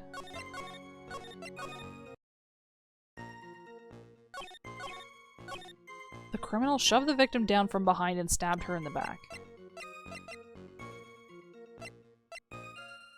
But, like... Dude, I would not either. Are we ever gonna talk about the broken trunk, do you think? Okay, wait. Where did her hat go?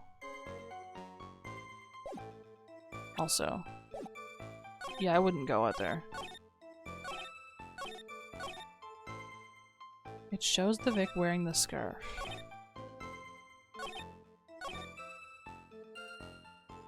Look at it, like the ropes are like frayed. Shove the victim down from behind. That's the part that's really getting me. Found a dusky bridge.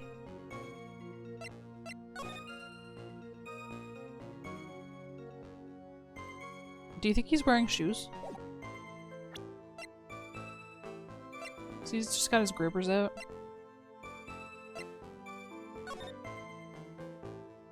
Also, the bridge is busted. That's the other thing. He looks like he's barefoot, doesn't he? Stab with a knife in the back. Why isn't...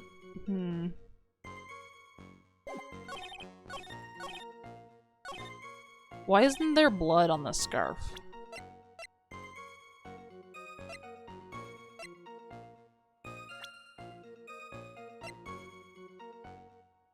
You know? How come I don't- oh, here he is. Alright. He just looks so sad.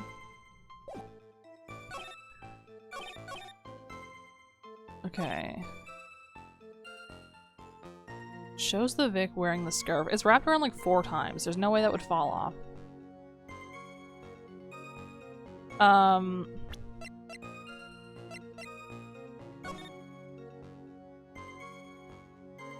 Where's her hat? I'm not sure what to do now because I thought I had it and it was wrong.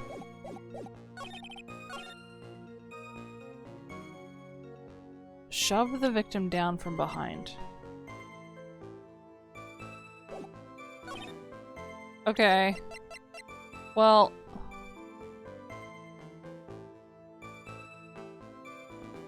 it was found on the bridge. Wouldn't it have fallen off and like gone into the river? Okay. I'm just trying stuff now. It's hard to see what's going on. There's an eyewitness who was there when the incident took place. This photo was accidentally taken by the witness. Accidentally. Did I press everything? Is that possible? Who's the eyewitness? And then we talk about female college student for fucking 5,000 years for some reason. She's female and a college student. She's... okay, the victim's wearing a scarf. What was that person doing in the mountains? Spirits live on the mountains. Okay. Drizzling. There's light rain. Okay. The area was damp, there was fog. Well... I guess the scarf would be dry by now.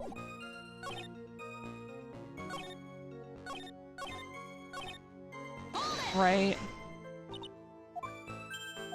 Is that part of the witness testimony? Talks about him being Canadian for some reason.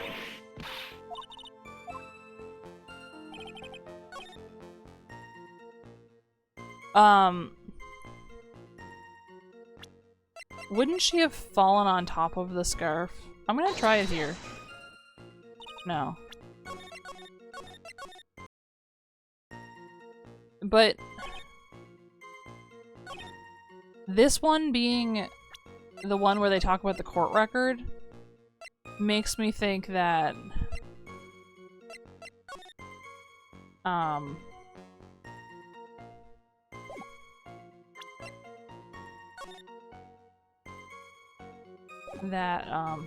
oh well, her front is clean. Also, if he shoved her down, the scarf is muddy, but her clothes are not.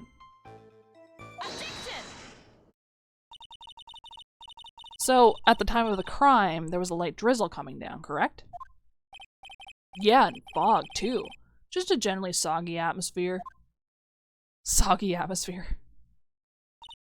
Well, I have evidence that doesn't go with the soggy atmosphere.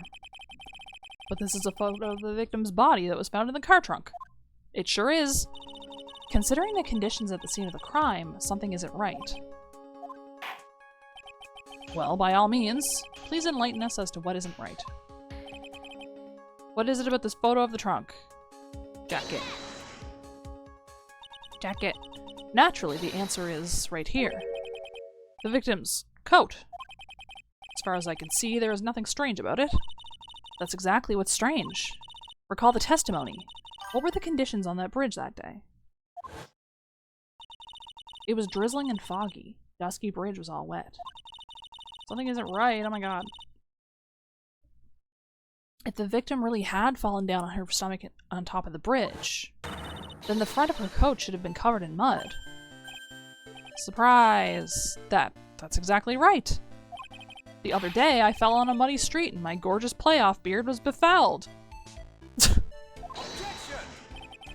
I do admit that the crime scene was quite wet that day.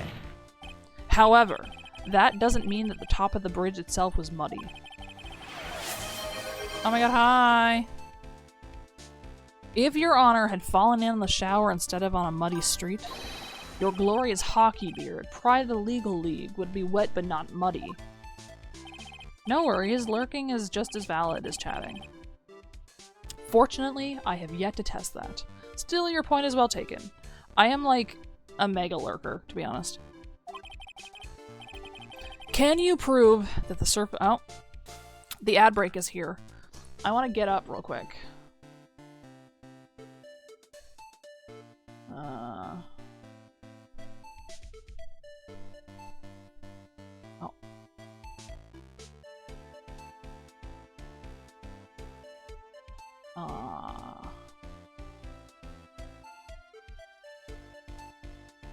Hang on. Okay,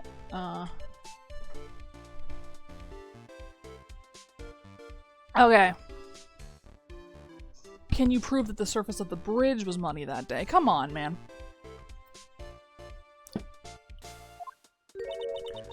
The surface of the bridge, huh?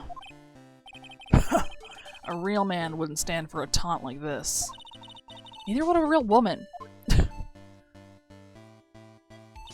Of course I can. Get him. The evidence that proves the surface of the bridge was muddy. I don't know, maybe the fucking scarf with the mud all over it that we talked about earlier. The evidence is this scarf. Ah! It should be obvious. If the scarf fell onto the bridge and got this muddy, it means that the bridge was obviously covered in mud. No, I can't be outwitted by this novice bimbo. Damn! Edgeworth is out here calling people bimbos and telling them to kill themselves. Like, hey, same to you, buddy. I can't believe he just said that. That's crazy. Miss Faye's assertion makes perfect sense to me. I do admit that there appears to be a contradiction between the condition of the victim's coat and her scarf. However, the real question is, why is there a contradiction? Huh? For every contradiction, there exists an explanation. Let's look at what the explanation in this case may be, shall we? Alright, it's not like he's really giving me a choice here. You're doing pretty well for a little kitten. Shut up, man. Misogyny alert! Mr. Armando! No matter what he says, a contradiction always comes down to a lie. It's either the victim discovered in the trunk, the witness's photo showing the defendant and the victim, or the witness's testimony that stated she saw the moment of the murder. Just relax and think it over. It's pretty simple, isn't it? The false evidence. It's one of those three. That's a lot of things. What you said just now? I'm not sure I like that. That wasn't me, Your Honor. It was the coffee aficionado over here that said it. This court is not in the habit of accepting false evidence, you know? Blame it on him, Your Honor. He's the one trying to slip false evidence into court. But we won't let him. We'll expose his evidence as a flimsy scam it really is. Yes. The false evidence in this case is the... What do I think here? The fact that the body is in the trunk, once again, I come back to the broken trunk lock. Why, if you had stolen a car, and you were in the car, and you had the key, why the fuck would you need to break the lock? That doesn't make any sense. Like, you could just pop it open from the trunk, from the car. I'm gonna try that. If the victim really did try to repel her killer, and if she did fall down on the bridge, then you would expect her coat to be dirty. Therefore, the body that was found in the trunk of the car— okay, this is a totally different thing that I was gonna say. It was not the body of Valerie Hawthorne. Okay. What do you have to say to that, Mr. Edgeworth? Objection. Not only a whisper, but he mixed in a sigh, too. Valerie Hawthorne was more than a simple meter maid. She was a sergeant. There's absolutely no chance that a mistake about her identity could be made. I guess he's right. From this point on, Miss Bay, I will penalize you for making unsubstantiated accusations. Okay. Don't do it, Mia. Don't cry until you get home. In any case, thanks. Okay. We're back to... Okay. So, the photo or the... Well, she's got a hat on here. Like, this could be not her. I'm just doing things now. About the photo that the prosecution claims was taken by a witness. It certainly seems to show a man in prison uniform and a woman in a coat. However, we can't tell any more than that from the photo.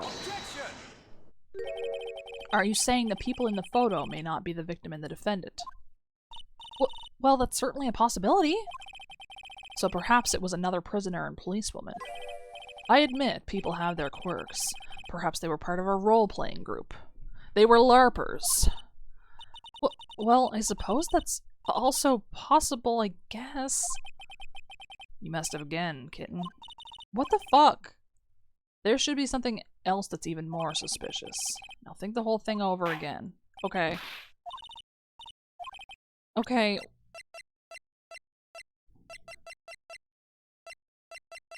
I can't review the testimony, though. So, like, how am I supposed to... You know? It's a no-brainer. Obviously, it's the witness that's suspicious. It's the last option. I had no more options to choose. It had to be this one. During his earlier testimony, the detective pointed out a crucial fact. The criminal shoved the victim down from behind and stabbed her in the back. Now, is that testimony exactly what the witness claims to have seen? Yeah, that's what the witness told us. That testimony is filled with holes. After all, the victim's coat isn't dirty at all. That's true. It's not just true, it's the truth. If there was a truly decisive witness in this case, I'm certain that boy wonder over there would have called them in the first place. Your Honor, the defense requests to cross-examine the eyewitness. The testimony presented so far is not only vague, but contradictory as well. Get him. Well, Mr. Edgeworth, it appears that we'll need to hear from your mystery witness after all. You should brace yourself for the brutal truth. Your Honor, the prosecution has no intention of hiding the witness from the court. We are prepared to present our witness at any time. Very well. Please bring forth your witness at this time. Okay. What Mr. Edgeworth said kind of worries me. What does he mean by the brutal truth? Also, why aren't we going with that to begin with? Now, let's proceed with the testimony, please. Mr. Edgeworth, please go right ahead. Thank you, Your Honor. The prosecution summons the woman who saw the events that day with her very own eyes. This is it, Mia. The battle begins here. Let's fucking go. It's time. Witness, what is your name and occupation?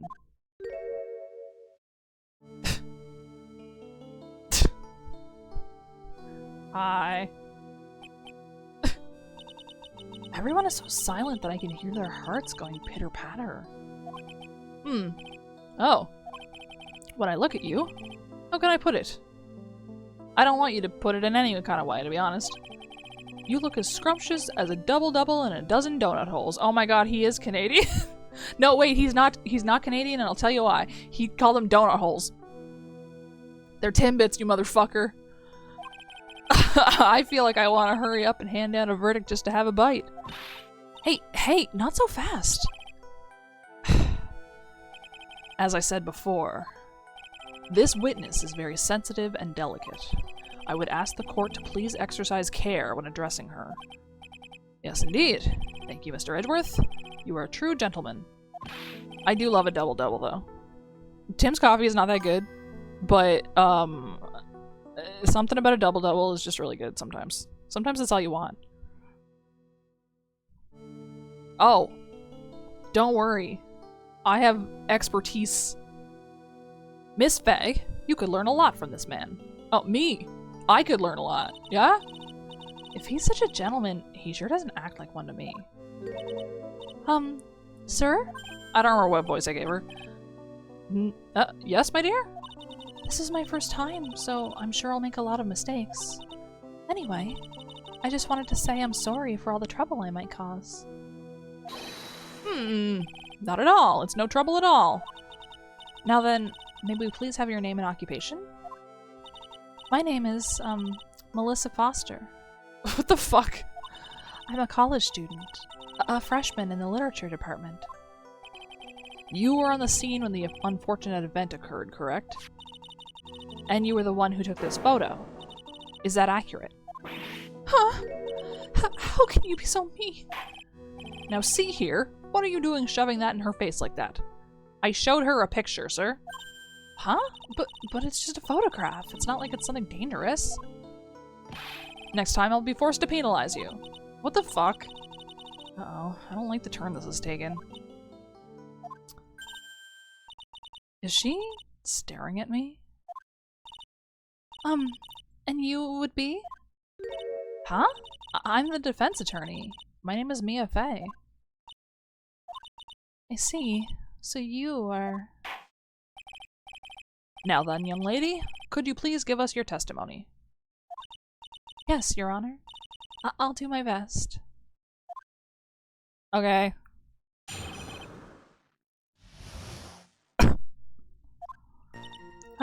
I was using my camera to take some pictures of wildflowers. Then, I noticed there were two people standing up on the suspension bridge. Suddenly, they just started fighting. That's when I hurried and took the photo that shows the crucial moment. And right after that, I called the police. What do you mean they started fighting? By the way, where were you standing when the incident occurred? Yeah, they put her in the worst possible... No wonder she came out of this trial, like, fucking unable to go back to court for a year. I believe the map would be of help here. I was standing right over here. You couldn't have been. I was standing in a beautiful field surrounded by tall cliffs. You couldn't have been. Look at where she took the photo from. I mean, I guess that's the mountain. That's the cliff wall? Okay. Never mind. I'll accept it. So they were standing out farther toward the middle of the bridge than I thought they were. So you took the photo from that location, eh? I brought the camera. I brought the camera I was using at the time, just like Mr. Edgeworth asked me to. Oh, what a cute camera. Just like its owner. Shut up. Camera added to the court record. Took the witness's photo with this, a small but powerful model. Okay. Alright then, Miss Bay, time for your cross-examination. But I warn you, make the witness cry again and you'll feel the wrath of my gavel. Okay. Sure. You say so. Okay, she was using her camera to take pictures of flowers. Did you say wildflowers? Yes, the mountain is famous for its beautiful spring wildflowers. But it's only February. Well, I couldn't wait for spring to come. I know just how you feel. What the fuck are you talking about? It's just like when I first started growing this glorious beard of mine. I just couldn't wait, so I wore a dyed blonde Santa beard until mine grew in properly. Would you mind if we got back to the facts of the case, Your Honor? Yeah, please shut up. Okay, so there's 2 people on the bridge. Was there anything strange about the 2 of them? I'm a bad girl. I know I am. It looked like they were having a really serious conversation up there. So I decided to watch them, like some kind of peeping Tom. No, not at all. Everyone is like that. That's not true, but okay. I love watching other people fight too. In fact, I can't get enough of it. Is that why you're a judge? Actually, that's why I took this job in the first place. Yeah, it was. Too much info, Your Honor. In any case, it's perfectly natural for you to have kept watching them, especially dressed as they were. Well, anyway, I was watching them very closely. Suddenly they just started fighting. Do you have any idea what they were fighting about? No, I have no idea. Why do you ask that? You can tell she's not Canadian because she puts the A at the front of the sentence. Oh, I just thought that maybe you overheard what they said. Right. I would never eavesdrop. But you would watch them? I've got more class than that. That's right, Miss Bay. Don't drag the witness down to your level. Shut up. Okay, that's what she hurried and took the photo that shows the crucial moment. They're not even doing anything. They're just standing there. Why did you take a photo? Well, the 2 of them were really going at it. Ever since I was a little girl, I always wanted to be a news reporter. I guess that part of me just kind of took over. Sounds like a lie to me.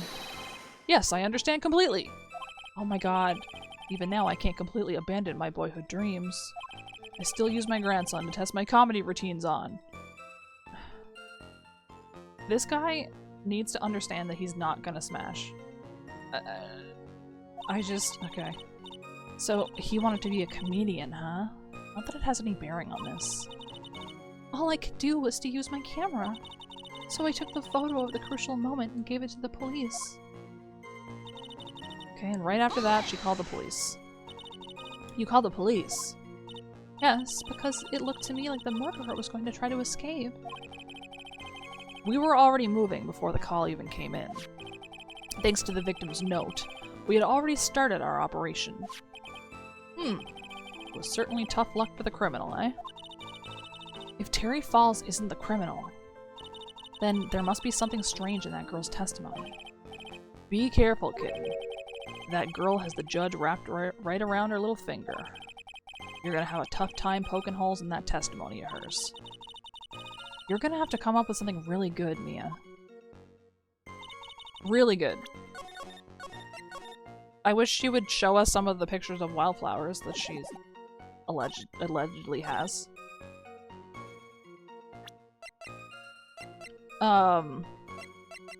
Yeah, like, this is a crazy thing to describe as them fighting.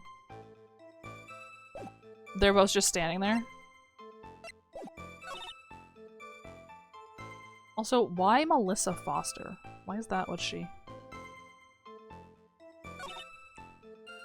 Right after that, she called the police. There's 2 people on the bridge. Using the camera to take pictures of wildflowers. It's her OC, oh my god.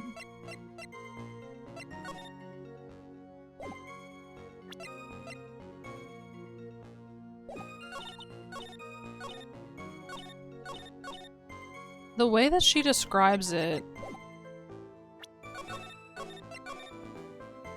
I don't feel like is depicted in the image. I'm just gonna... yeah. We knew it wasn't gonna happen, but you gotta... How did you call the police? Did you have... Also, how did she get where she was? That's a cliff that goes up. It's higher than the place that she was standing. So how did she, you know? How did she do that? How did she get over there? Warned by the victim at the time of the incident. Ah! Witnessed and photographed the incident on Dusky Bridge. I can't believe she's this much of a snake and she's 19 years old.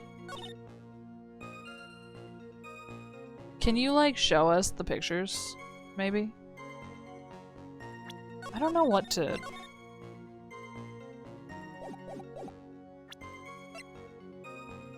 I don't know what I think.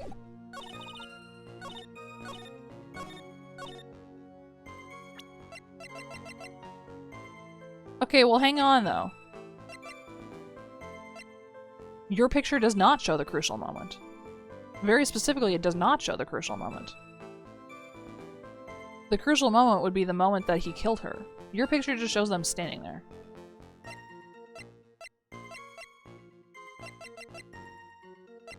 What if I think I already presented the photo to that. For the autopsy report. No. But I do think...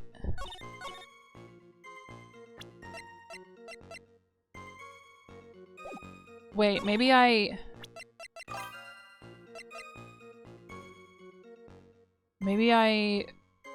submitted the photo to the one before this, where she said suddenly they started fighting. Pedalil, Solosis, Spiel, Venipede, or Watrel.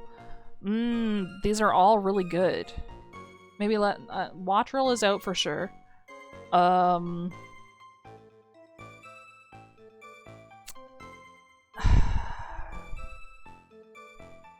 think we go with Venipede. Witness. When you said you took a photo of the crucial moment, is this what you meant? All I can see in this photo are two people facing each other. You testified that you saw the two of them start to fight. Normally, that's the kind of thing we would refer to as a crucial moment. Why haven't you presented a photo like that? Okay, so my reasoning was correct, but they just didn't like the one that I put it on. Well, you see... The photo we presented was the only one there was. But if you really wanted to capture the crucial moment, then what happened next? You must have taken a photo of it. Duh. My apologies, young lady. But Miss Faye's assertion is not without a certain amount of merit. Okay. He can certainly downplay a situation, can't he? Venipede named...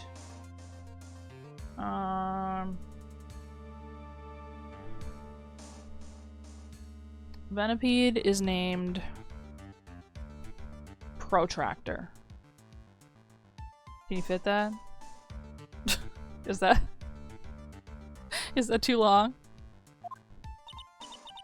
I'm sorry. I'm a very bad girl. I used it all up. The film, I mean. You ran out of film? This photo was the last one. What? Unfortunately, that is the truth. I personally examined all of the photographs she took that day. All the other photos are of the witness herself, playing among the wildflowers. The witness herself? Then who took the photos? Wouldn't she have just put it on timer? Well, you see, my camera has a timer feature built into it. So you took photos of yourself? I remember taking some photos of myself once too. No one wants to hear about that. I don't want to know about that. Like, at all. Well, you asked for my opinion, so I don't know what you want from me. Please, no details. It seems that Miss Bay's assertion was not so decisive after all. Wait, just a minute. Well, if she had no film left, she couldn't very well take more pictures, eh? That doesn't... That A didn't make any sense. Ms. Foster, perhaps then you could tell us about a different sort of photo. Photos of the incident that you took with your very own eyes. Mr. Edgeworth, you're quite the poet. Is that what he is? Okay. Very well then, let's get back to the cross-examination. Let's hear your thoughts on the fight that you witnessed. Yes, Mr. Judge. Boy, this guy is really a sucker for sweet talk. It looks like the other kitten in the room is the one that's getting all the attention. Yeah, it's sickening. It is kind of fucked up. Okay. I can't believe we're all the way back here. Okay, the victim turned around and tried to run away. The victim... Why do you think she tried to run away? With her police training, she certainly knew better than to turn her back on a criminal. This was a large, powerful man with a knife. If it had been a quaggy woman like you, I'm sure she would have acted differently. Can you stop using adjectives to describe me that suck? Quaggy? Why, you... If it had been me, I probably would have jumped into the river and fucking died. There's still something wrong with this testimony. She only got about 10 yards before she was stabbed in the back. I don't think she could get that far. I don't think she could get that far. So you're saying Sergeant Hawthorne wasn't able to get away from him? Well, it's a narrow bridge and it was swaying back and forth. If you ask me, both of them were in danger of falling off. I only wish I could have done something to help her. That seems to make sense. I wonder about that. Something seems kind of off. Does it now? You have a good sixth sense. When you feel that something's off, that's when you need to figure out why. Okay, if Terry Falls isn't the criminal... Okay, we already read this. It was just 1,000 years ago. Okay. I don't think she could get that far, considering they were standing in the middle of the bridge. But I don't really know how to present that, besides with the map. Witness, your testimony is a joke. Huh, what? But I just... Miss Bay, I thought I warned you not to make the witness cry. That's not what you said to me, but okay. One short testimony and two bad contradictions? There's no possible excuse. You say there were two contradictions. It's simple. Just take a look at the diagram of the area. According to her testimony, the two of them were in the middle of the bridge. But if they were, and the victim had turned around and tried to run, well, then... She would have hit a dead end. You said 10 yards, but she couldn't have even ran 5. Because Dusky Bridge is collapsed on that side. Surprise. What does this all mean? It means that the witness's testimony is bunk, Your Honor. It's very simple, Your Honor. This charming little witness told a charming little lie. That's all there is to it. This beautiful young lady has been lying to the court? Yeah. Crazy, I know. Just a moment, Your Honor. Mr. Edgeworth. Your Honor, allow me to personally apologize for the confusion. What do you mean? There's one major mistake in this diagram. Oh my god. What did you say? What are you referring to? It's all because of this diagram was made after the incident occurred. It's a very old bridge. We couldn't find any official blueprints of it. So you're saying... I'm saying that even though this bridge is currently in disrepair, There's no evidence that can prove that the bridge was broken during the incident. What the fuck are you even saying? That's ridiculous! You can't actually tell the condition of the bridge from this photo. Yes, you can! The ropes are frayed! I apologize to the court for not being more clear when I presented the evidence.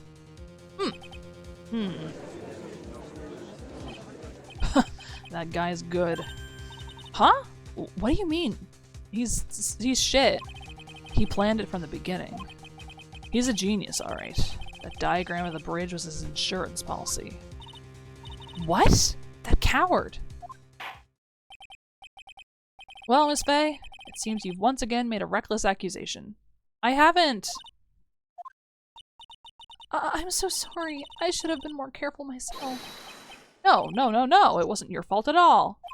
Yes, it was. Now then, shall we go on with the trial? I'd like to establish, once and for all, what it was that the witness actually saw. Indeed. All right, young lady. May I ask you to please proceed with your testimony? But it's so hard to go on. We're all on your side, Miss Foster. It's so hard to go on, she says, smiling sweetly.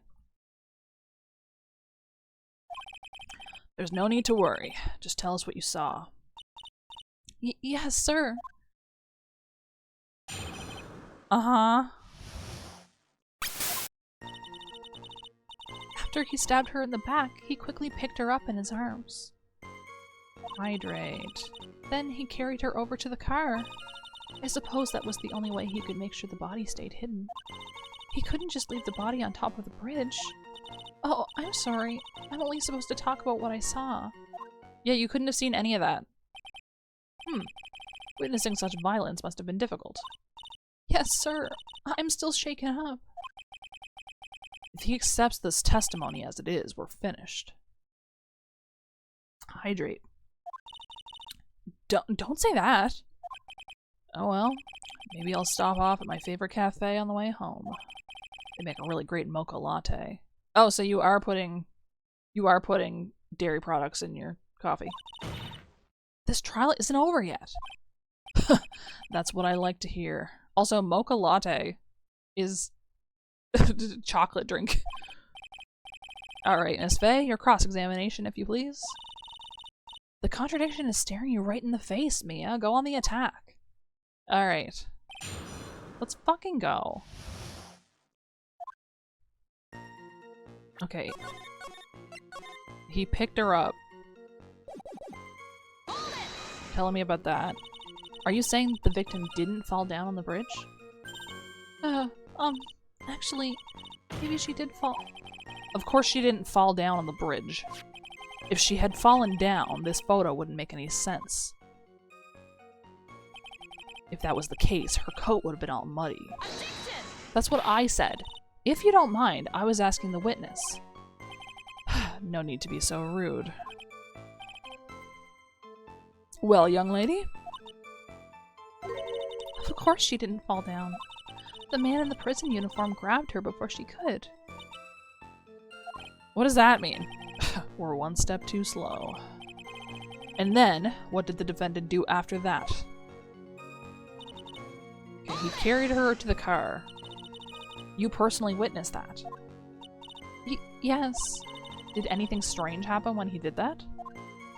Well, I don't know if you'd call it strange or not, but that's when the victim's scarf fell off. You mean this scarf? Her words match what we found at the scene. I don't see any problem. Okay. It was the only way he could make sure the body stayed hidden. You mean the defendant carried the body all by himself?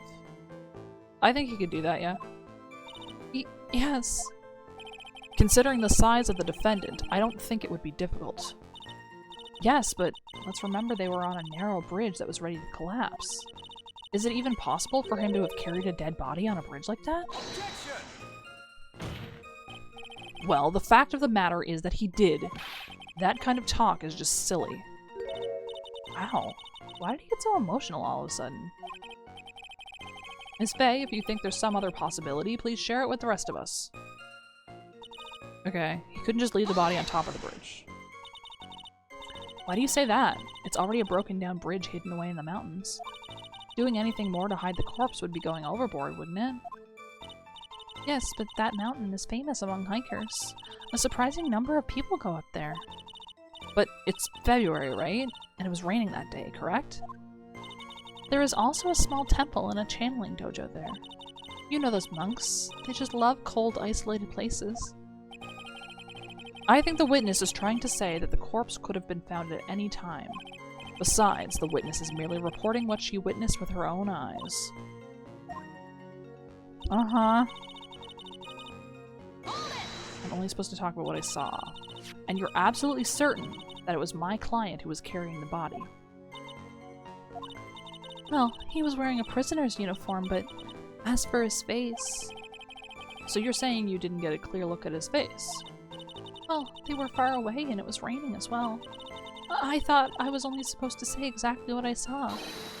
Excellent. You are a remarkably honest young woman. Something about this testimony is bothering me, but what? Hey, kitten. Have you ever put salt in your coffee? No, why would I?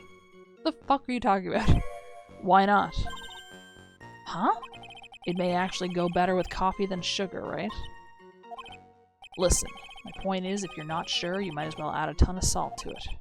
It might bring out the rust in something, like a piece of evidence. He's right, Mia. Go present something. You got nothing to lose. By the way, I wouldn't put salt in my coffee. The two just don't go well after all. Okay. Good to know. Alright, he picked her up in his arms, then he carried her to the car.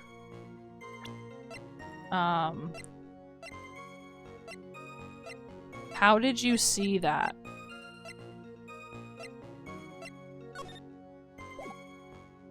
If the bridge was in the way. Or the cliff was in the way. If they're in the center, and she's down there, then there's a fucking rock wall.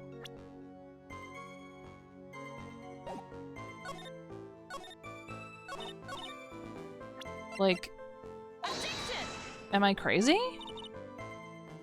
Apparently I am. Like,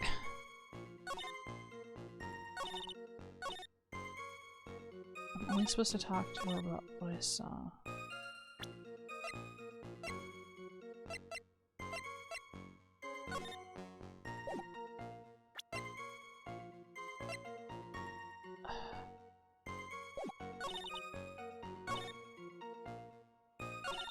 He picked her up, then he carried her to the car.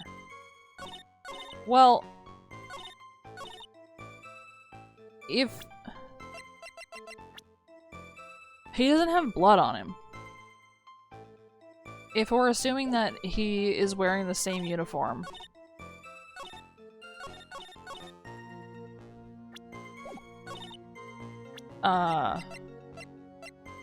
because her body should have been bleeding from behind. But I guess they said she was wearing a thick coat. So maybe not. I'm gonna try presenting it though. Okay. Whatever then. He couldn't just leave the body on top of the bridge. Why?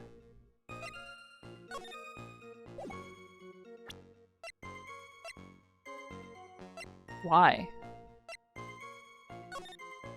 Why not just leave it and let it fall with the bridge?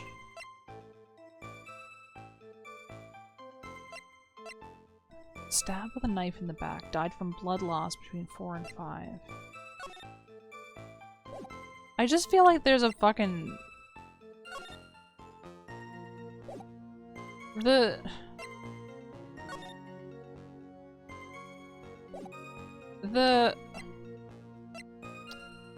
rock wall is really bothering me. Seems to have been taken by the witness.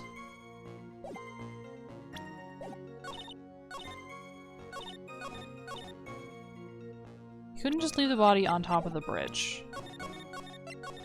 Which is a definitive statement.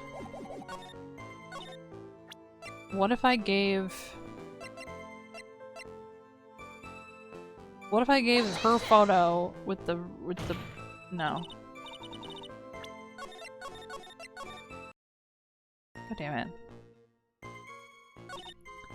I'm only supposed to talk about what I saw. Then he carried her over to the car. You mean this car?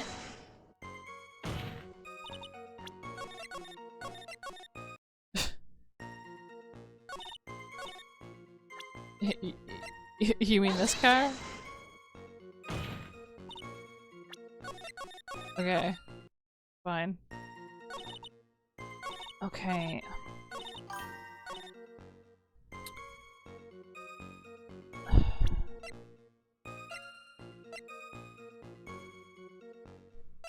I feel like it has to be this one or that was the only way he could make sure the body stayed hidden. And we did call her out on that in the thing. I just don't understand why he wouldn't just throw her body off the bridge too.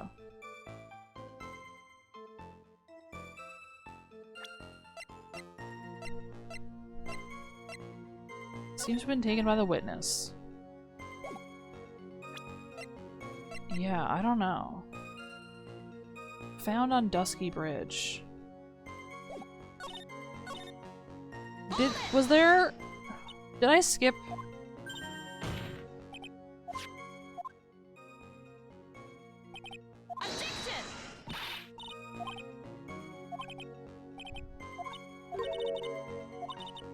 Of course she didn't fall down.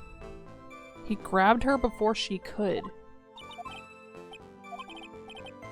What does that mean? Like, as she was falling? Then he carried her to the car. You personally witnessed that.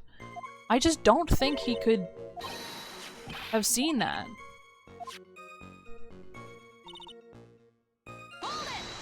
I don't think she could have seen any of this.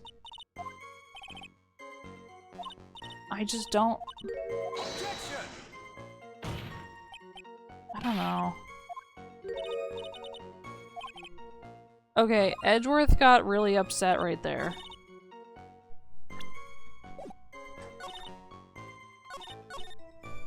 Was it this one that I just pressed about that? No. Was it the second one that I... It was this one, wasn't it? Let me double check that. Yeah. Edgeworth got real upset here. Okay, that was the only way he could make sure the body stayed hidden. I don't know why he wouldn't just drop it off the fucking bridge. The killer not wanting his victim to be found. I can understand that. However, the idea of moving the body for that purpose is clearly odd. There was a much easier way to make sure the body wasn't found. Well, what is it? Take another look at the map of the area and you'll see how. There's a river right below the bridge. Earlier, Mr. Edgeworth pointed out something interesting about the river. For those who are not aware, Eagle River is well known for its powerful current. Most bodies that fall in are never recovered. Ah! In the kidnapping case 5 years ago, the victim's body was carried away and never found. If 10 murders were to occur at that same spot above the Eagle River, you can bet your boots that every other killer would have tossed the body in the water. Correct. I'm not sure if I care for the way you put that, Miss Faye. What? You're gonna tone police me in a fucking murder trial? But I must admit, it does seem odd not to have thrown the body into the river. Well, Mr. Edgeworth? How sad. Perhaps Miss Fay would do well to try taking a dip in the river herself. After all, you claim to be such an expert in the ways of nature. What are you talking about? He's telling you to jump off the fucking bridge and kill yourself. My point is that no matter how odd you may find the killer's method of body disposal, the fact is that this is what the killer did. None of your arguments have anything to do with what the witness saw. Quite true. Miss Fay, it seems that your assertion is without merit after all. Oh my god, I hate you so much! But what the witness claims to have seen is totally ridiculous. Surely you can't deny that the body was found in the trunk of the car. That's certainly consistent with what the witness has told us. Please, witness, go on with your testimony. I'll try. All you have to do is tell us only what you saw. Otherwise, the mean lady might yell at you again. Okay. Who is he talking about? Alright, I'll do my best. Okay. I can't believe... Broke into the trunk of the stolen car. Okay, here we fucking go. What did the man do then? Well, naturally he got in the car and was about to flee. That's when I came to my senses. I said to myself, you have to call the police. And so that's when you called the police. You're sure that you saw all that with your own eyes? Yes, I'm 100% certain.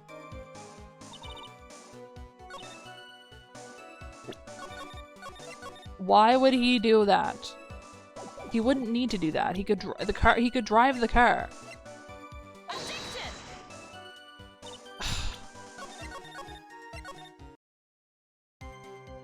I just don't, it doesn't make any fucking sense. That bridge. You couldn't have seen this either.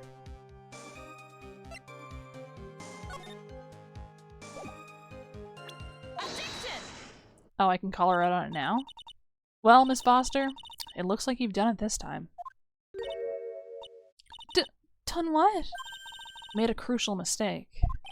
A crucial mistake? Like what, Miss Fay? Come on, dude. The killer broke into the trunk of the stolen car and hid the body in there. You're saying you saw that, right? With your very own eyes? Yes, and? It's simple, Miss Foster. Take a look at the diagram. The place you claim to have taken the photo from that day is here. Do you see what I mean? Even if you tried to see the car, this outcropping of rock is directly in the way. I've been saying...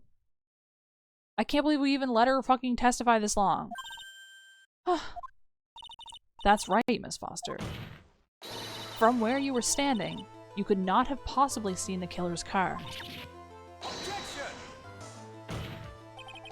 I admit that the diagram shows a large outcropping of rock. However, it isn't so tall that it would stop her from seeing the car. That's right. It's not high at all. I was able to see his car just fine. I'm so sorry, but that just doesn't wash. I believe it was the witness who presented this as evidence to the court, yes? This is the location that photo was taken from. Your own photo tells the whole story.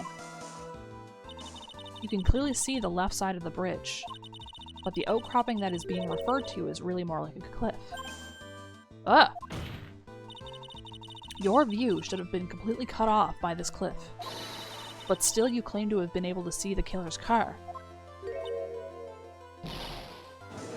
Yeah, crazy. I still don't understand why they're saying that he broke into it when he stole the car and had the key.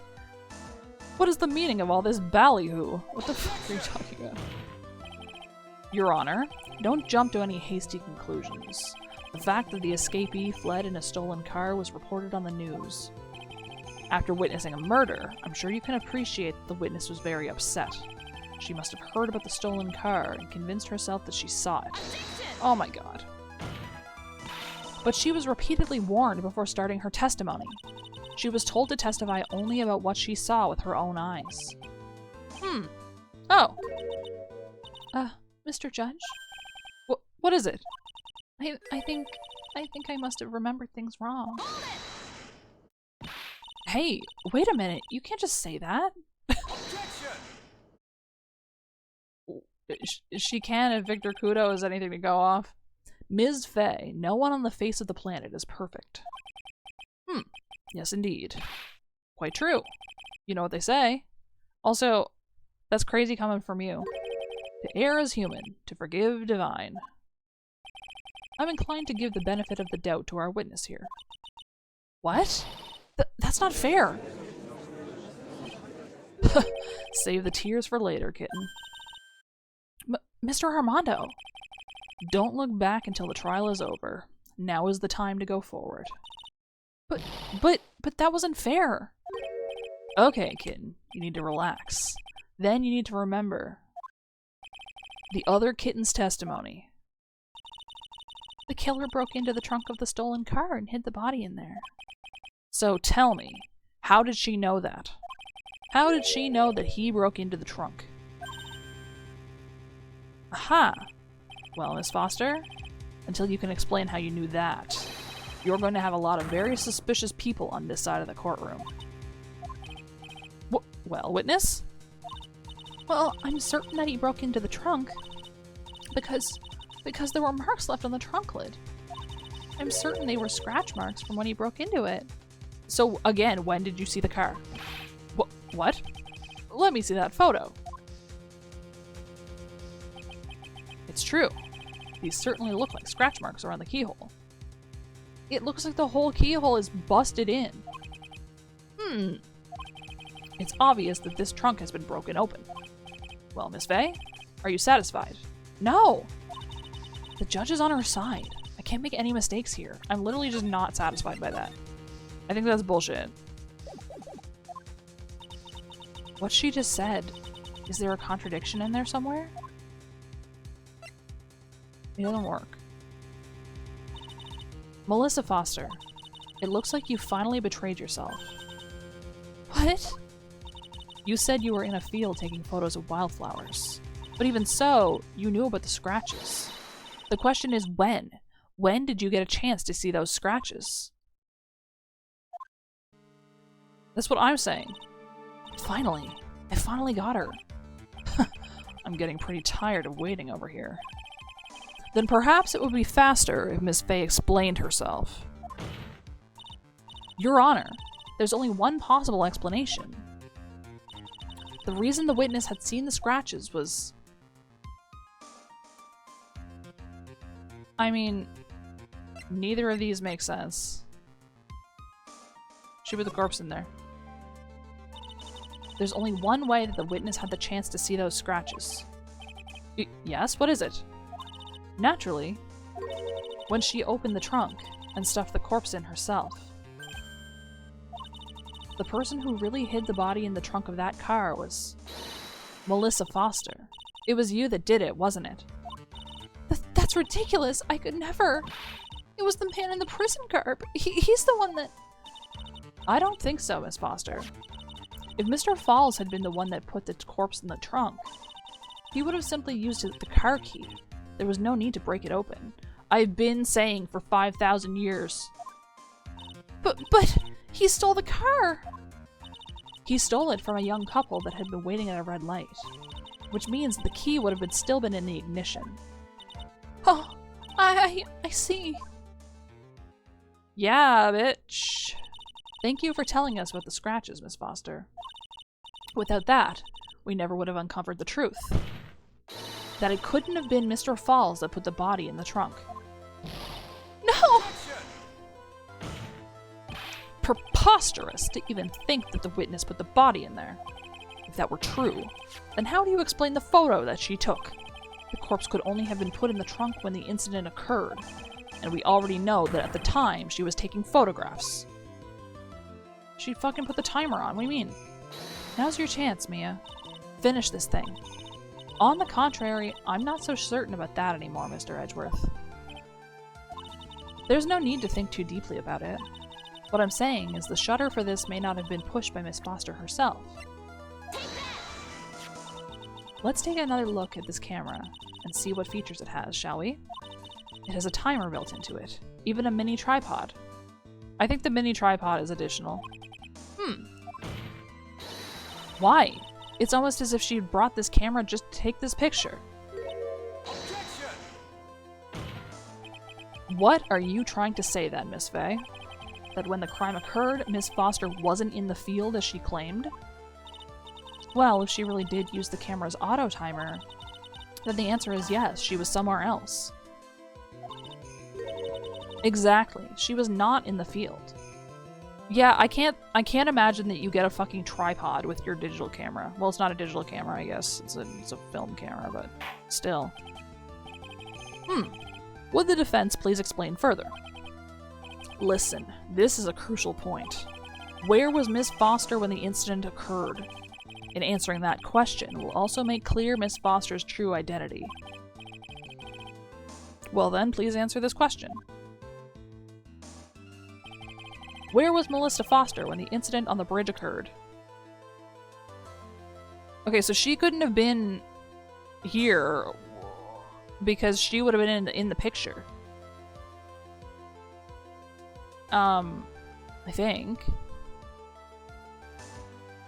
You can see the fucking controller drifting. Let me put it back down here. Okay, now it's not gonna do it. It's like it only does it at certain times, and I don't know how to get it to stop doing it. At the time the incident occurred, she would have had to have been at the car then to see the scratches in the rain.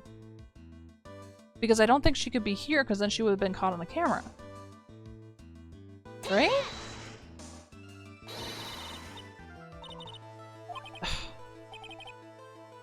In the spot where the defendant's car was? Yes. She had to put the body in the trunk before the defendant returned. Objection! Was she wearing that dress when she did all this? You don't mind if I ask one teeny weeny question, do you, Miss Fay? I can't believe you just said teeny weeny. Uh-oh. He's got that condescending tone in his voice. If she put the body in the trunk at that time, as you suggest, that must mean that Valerie Hawthorne was already dead at that point, correct? Indeed. Please take a look at the top of Dusky Bridge. It certainly looks to me like the victim is still alive. Am I mistaken? Ugh. If Valerie Hawthorne was already dead, then who is this? The mountain is famous for spirits, so maybe you think it was the ghost of the victim. Well, it could have been a spirit, right? Ms. Fay, don't waste the court's time with this kind of foolishness. I can't believe we just went through this entire dialogue. Okay, she was in...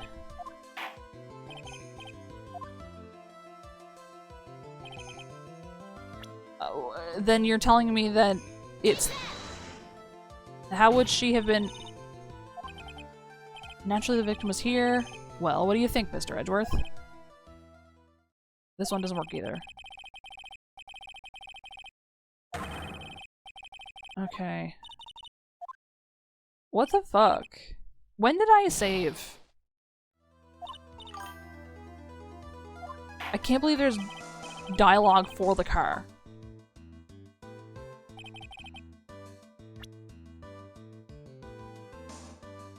Like, okay, we're on ad break. I don't fucking understand what they want from me right now. That's the only thing that makes sense to me. Anyway, I'm gonna mute and eat my crackers. I just don't understand why saltines are so crumbly. Okay. I mean, she could have been here, I guess. What if I game over this?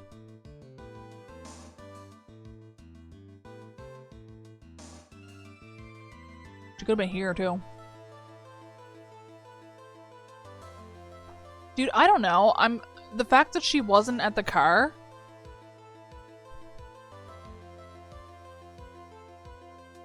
really fucks me up. She could have also been impersonating for the picture.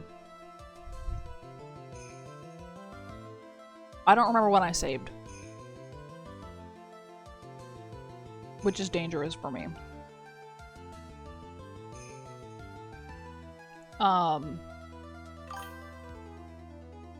Honestly, YOLO. You're right. Naturally, the witness was right here.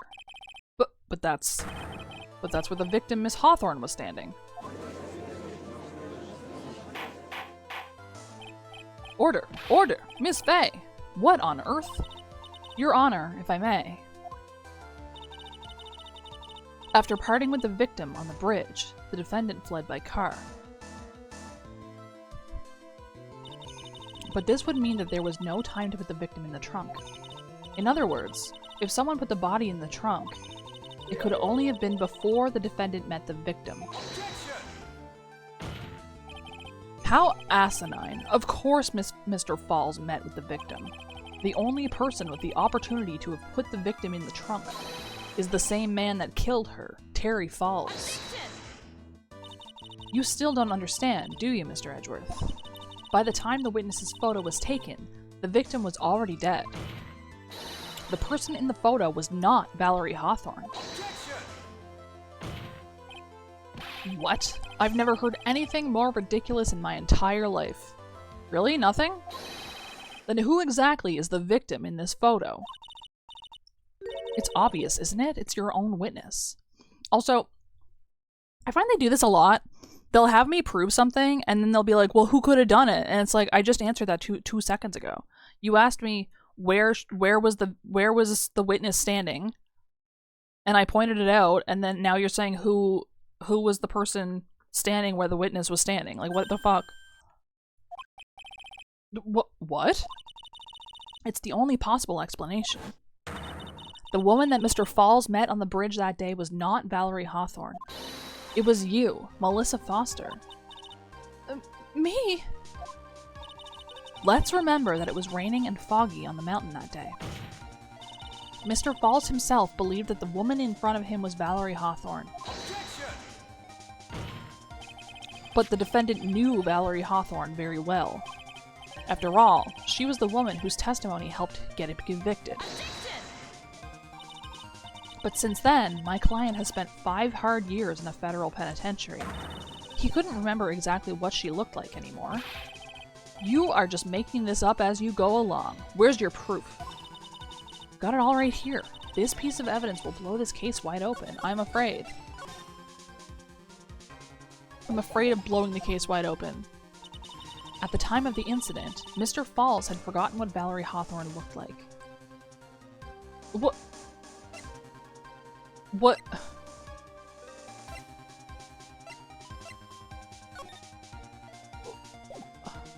Yeah, white scarf for identification. That's just a really crazy way to ask me to... Mr. Falls had forgotten the victim's face. That's why he needed some piece of identification. Namely, this muddy scarf. It was Mr. Falls who requested that she wear this scarf to identify herself. That's already been proven by the note the victim left. In other words, as long as you were wearing a scarf like he asked, anyone could have pretended to be Valerie Hawthorne. Well, what do you have to say to that, Melissa Foster? No! Did she fucking die? She fell over. Get the fuck up. Where's Miss Foster? She's collecting herself in the lobby. It's obvious that Melissa Foster did it. She hid the body in the trunk and disguised herself as the victim. She set up the camera to snap a fake photo of them together. The only question is, why did she do it? Well, isn't that obvious? She's the real culprit. He likes that? Well, we'll have to wait for Miss Foster to compose herself before we start again. Until then, this court is in recess. The defense and the prosecution are both to wait in their respective lobbies. Yes, Your Honor. Understood. Very well, this court is in recess. He's gonna go get his fucking Timmies now. Tell you what.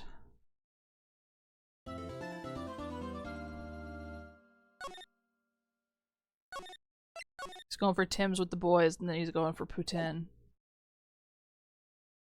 Anyway. Mr. Falls, I'm sorry. I'm sorry. I want to say thanks. You're real good. You really hooked me up. Thanks. We're almost there.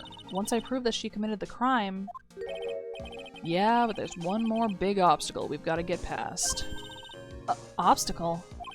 Yeah, motive. Why would Melissa Foster kill that policewoman anyway? Motive, huh? Anyway, we're still badly in need of information. Information? Right. What we need the most is info about this Melissa Foster herself. All we know is that she's a student studying literature. And one more thing. What is it? Well, the incident that happened 5 years ago, of course. The kidnapping murder case that Zebra Boy is on death row for. I didn't do nothing. I didn't kill nobody. I never lie. Mr. Falls, in that case, tell us more about it. About what happened 5 years ago. Okay, I trust you. His eyes have gone fucking dead. That day 5 years ago, I dreamt of it every day. Zebra Boy. It is kind of insane. This picture, it reminds me everything. Bridge looks same, just like then, 5 years ago. Like it could fall apart. Fall apart any minute. So it's been broken like that for at least 5 years. Sorry, buddy, but you sound like the one that could fall apart at any minute. It's true, I did kidnap her. 5 years ago, I kidnapped my girlfriend, Dahlia Hawthorne. Your girlfriend? Huh? Hey, hold on there. Did you say Hawthorne? The victim's last name.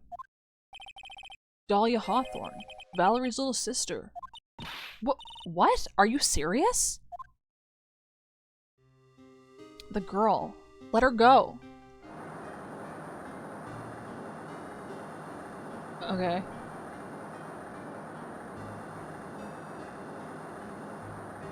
Shut up. Come closer and I kill her. Sorry, but you're not going to get the chance. It's so slow. I can't deliver it naturally at all. Whoa. The detective back then was Valerie Hawthorne.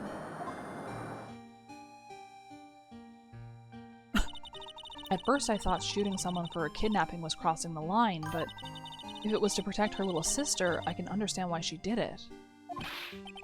Wrong. No protect sister. Valerie would betray me. Betray us. He is pretty built. His fucking traps are crazy. What do you mean she betrayed you? Everything. All lies. All make-believe. Kidnapping too. A make-believe kidnapping. Dahlia, my girlfriend, my love, my teen angel? Oh, that's weird. That's so weird. Okay, hang on. Hang the fuck on. He was 20 and he was dating a 14-year-old. I hate this so much. Did he actually say my teen angel? He's seen one too many soap operas. That's what you're annoyed about? I do anything she says. Anything Dahlia says. Anything Dahlia says. Hold on a minute. What you're saying is that the kidnapping 5 years ago was planned by... Do you think the other inmates can't know about this because they would beat the shit out of him? Yeah, me and Dahlia and Valerie too. Valerie was in on it. Dahlia's family rich, jewelry business. We got one jewel, that's what we thought. Me and Dahlia wrote kidnap note. We send to her dad. Asked for $2 million diamond. Tell him make exchange on Dusky Bridge. Interesting. The color of that diamond, huh? We tell him Valerie make transfer because she knew detective. Having a police detective in your pocket is a useful thing, alright. In the end, you were planning on splitting the 2 million 3 ways, huh? Yeah, but that woman...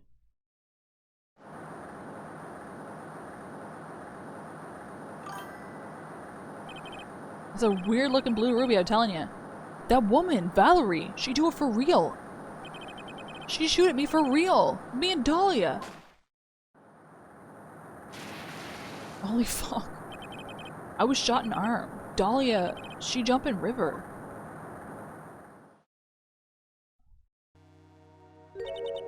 Jump? You don't mean she jumped on purpose, do you? I couldn't do it. I could never push her. Anyway, I blacked out. Wake up with police all over. And that's when they decided to give you the death sentence. I couldn't believe it. That woman, she betrayed me.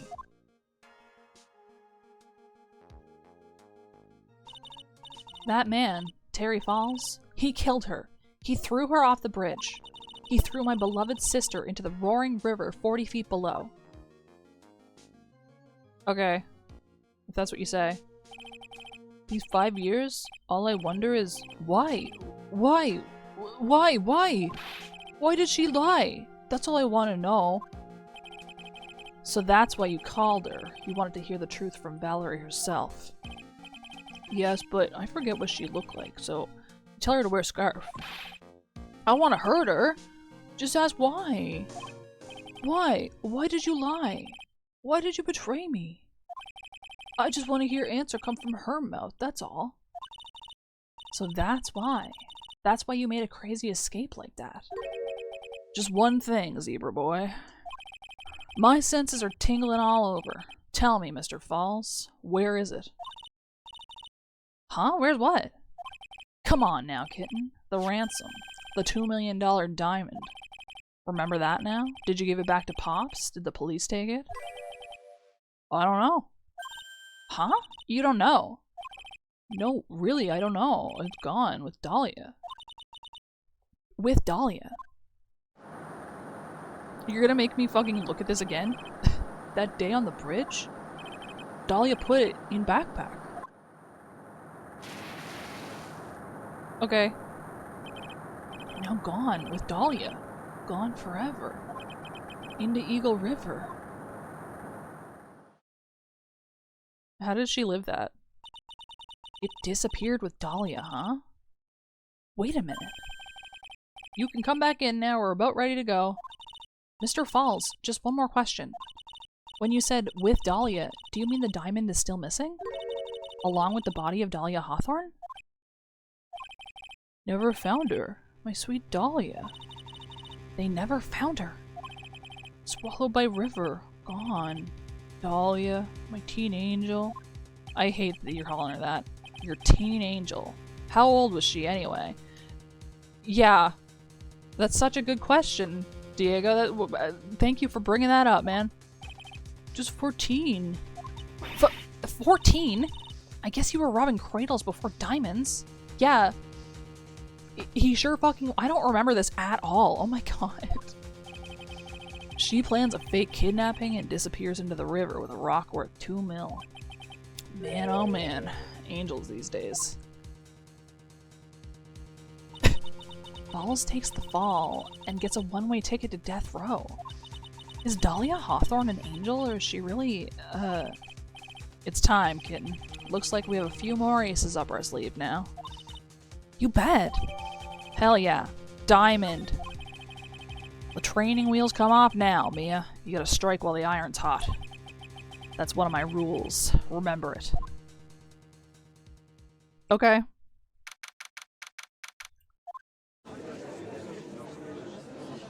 He's got other rules, doesn't he? Now then, let's continue with the trial of Mr. Terry Falls. Witness, are you feeling better? Yes, Your Honor. I'll try my best. You're a brave young lady. Not this again. I can understand a defense lawyer wanting to get her client off the hook. However, to try to pin the crime on an innocent student is... What are you talking about? My witness is not the person on trial here. We found the diamond, yeah. It's in my pocket now. Yeah, that's a very particular reddish, pinkish diamond color, I would say.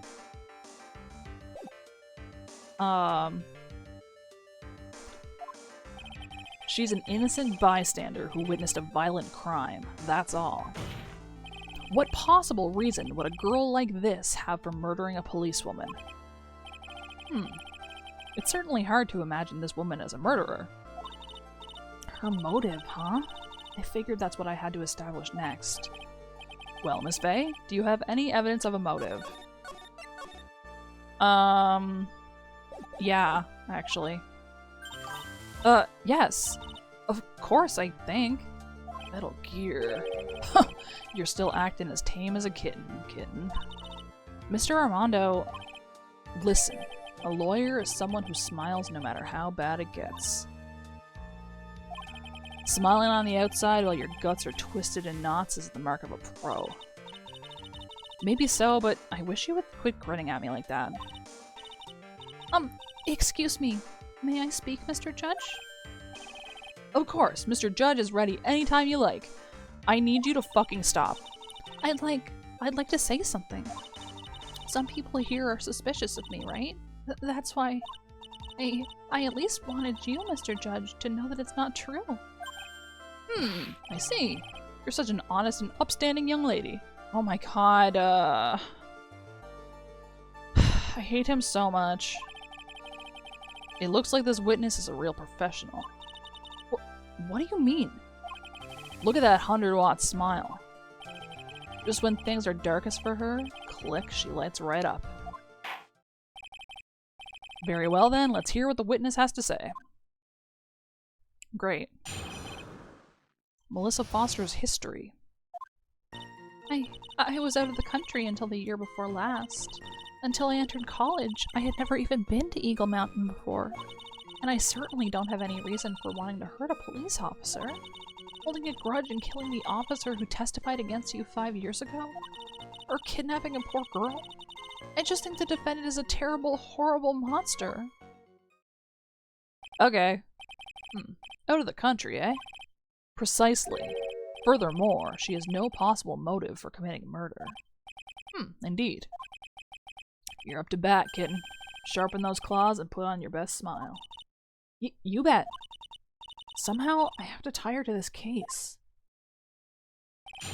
We can do that. We can do it. She was out of the country. So, what country were you living in then? We were all living abroad, but after my parents were killed. It was a brutal civil war. She had to try to make her way back home alone. I lost everything. I didn't even have any personal identification. What kind of sob story is this? What do I do? Should I press her for details? Yes. We always press harder. Witness, answer my question. I'll even repeat it for you. What country were you in? Objection! Your Honor, this line of questioning is childish. What country she was in and how many languages she may speak are irrelevant here. I didn't ask about that. What we're here to evaluate is whether this witness has any connection to this case. I've lived abroad ever since I was a little girl. That's why I could never have known Mr. Falls or Detective Hawthorne. Yes, I think we've established that point. Yes, indeed. I need this motherfucker to leave. Well then, shall we add what you just stated to the official testimony? Yes, please, Mr. Judge. Okay. I was out of the country until the year before last. Okay.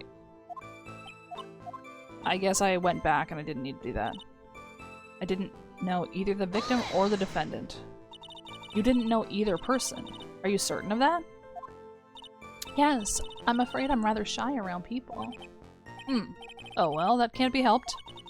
Why is he just agreeing with everything that comes out of her mouth? Because he wants to fucking smash and he's a horrible man. I hate him. The first time you saw either of them was when they were on the bridge, correct? Yes, it really was a coincidence. Until I entered college, I had never been to Eagle Mountain. So what made you decide to go to Eagle Mountain anyway? I just love being outdoors. Picnics, hiking, you know, that sort of thing. You don't look like much of a hiker to me, but you do look like a digger of sorts. Okay. Misogyny alert again. But Eagle Mountain is a 2-hour drive from here and no trains run through there. There are plenty of mountains that are closer and easier to get to. Well, I went there once with the college hiking club. I fell in love with its stark, desolate beauty and its cold yet romantic gloominess. Oh my god, didn't know you were such a goth. By the way, what's the name of your college? Objection! The prosecution objects to any questions that involve the witness's private life. All that matters is that she is a material witness to a crime. The witness doesn't need to respond to questions that are clearly malicious in intent. Thank you. She's really gone too far. Just tell me what fucking school you go to. It's not a big deal. Ms. Faye, you're treading on thin ice here. I hate you so much, dude. I hardly said anything. Talk about sensitive. Oh my god. Okay. I don't have a reason for wanting to hurt a police officer. Perhaps, but your behavior that day was very suspicious. Not only have you contradicted yourself here in court, but you know things you shouldn't. For example, the scratches on the trunk of the car. Well, that's... Objection! Oh my god, shut up, Edgeworth. Go home. Unfortunately, Miss Faye, your last statement proves nothing. Oh, really? And why is that? The witness came to the police station once to identify the suspect. It's entirely possible that, at that time, an officer showed her this photo. It's entirely possible that at the time an officer showed her this photo of a dead fucking body in a car. Yep. For sure. That seems like a rather serious mistake. That's the oldest trick in the prosecutor's book. That's not fair. That wicked inmate. I'll never be able to forget that horrible day. Okay, holding a grudge and killing the officer who testified against you 5 years ago. A grudge? Well, the policewoman's testimony was crucial, wasn't it? Crucial in getting the defendant sentenced to death. Yes, and that's precisely why he harbored such deep anger against her. So much anger that he forgot his own guilt. What the fuck are you talking about? My client has always maintained that he's innocent of those charges. I don't know why I thought that it ended there. He seems rather forgetful. Your client, I mean. Not only did he forget about what he did, but he forgot the poor policewoman as well. What do you mean by that? Come on, Mia. Be real. Your client. He forgot what the detective looked like, right? It's too bad for her that he didn't forget about her testimony as well. Well, she's right about that. Mr. Falls is kind of forgetful. Press harder. You said he forgot what the detective looked like. What did you mean by that? Well, he couldn't tell who she was without some kind of identification, right? Quite right. That's why the victim was wearing a scarf as identification. Why, if I had been wearing a white scarf that day, then he probably would have tried to kill me. That's true. He's clearly a bitter man. This is bad. Mr. Falls' reputation just keeps getting worse and worse. Sometimes it's best not to poke too deep. What should I do with that last statement? Have it added to the testimony. Your Honor, what the witness said just now was tremendously important. I'd like it added to the official testimony. Always amend it. The prosecution has no objection. After all, the defendant is a killer and a mentally unbalanced one at that. Oh my god, that testimony only helps to further prove that point. No, that's not why I... Enough. Witness, if you would. My pleasure, Mr. Judge. Oh my god. I guess I'm lucky I wasn't wearing a white scarf. What do you mean by lucky? Well, it's February now. Everyone is wearing scarves. If I had accidentally worn a white scarf like he said... Then you yourself might have been killed. That would have been a terrible loss for this world. Shut up, bro. Oh my god. It looks like you pressed too hard this time, kitten. Mr. Armando, keep looking around you and you're gonna lose sight of the finish line. Justice is blind, but she's not deaf. Sometimes you have to know when not to talk. Or kidnapping. I think the defendant is a terrible, horrible monster. Great. You knew about that incident. But weren't you out of the country until the year before last? Well, I saw a report about the escaped convict on the news. They had an in-depth report about his whole history. So you were still living abroad 5 years ago, is that right? Yes. I can't let her get away with these lies. Listen to me. She's neck deep in this whole thing. Somehow, you're just gonna have to get her to show the court her true self. Okay.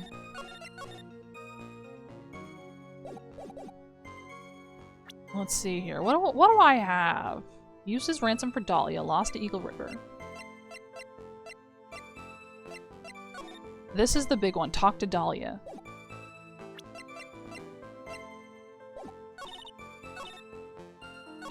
I didn't know either the victim or the defendant.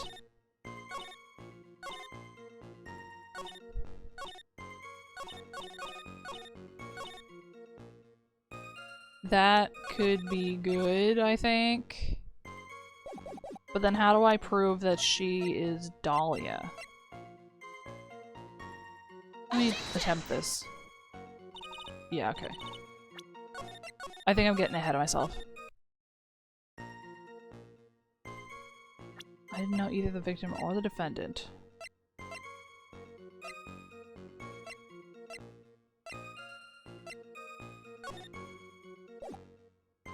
Well...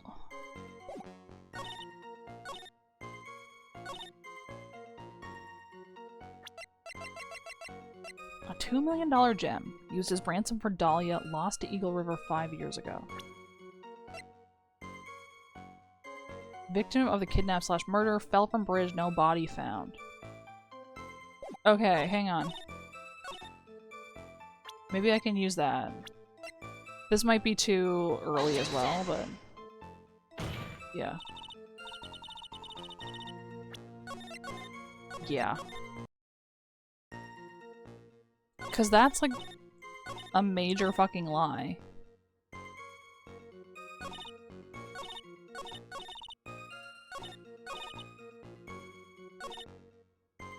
This is a weird sentence structure. I don't have a reason for wanting to hurt a police officer. Also, an objective statement that you've made.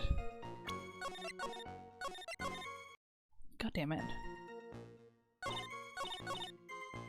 was out of the country until the year before last. She doesn't have any kind of fucking evidence of that.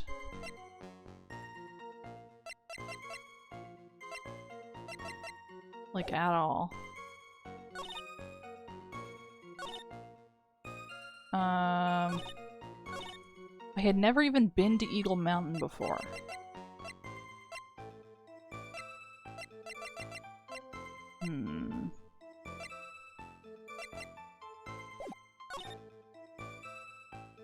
I don't have a reason for wanting to hurt a police officer.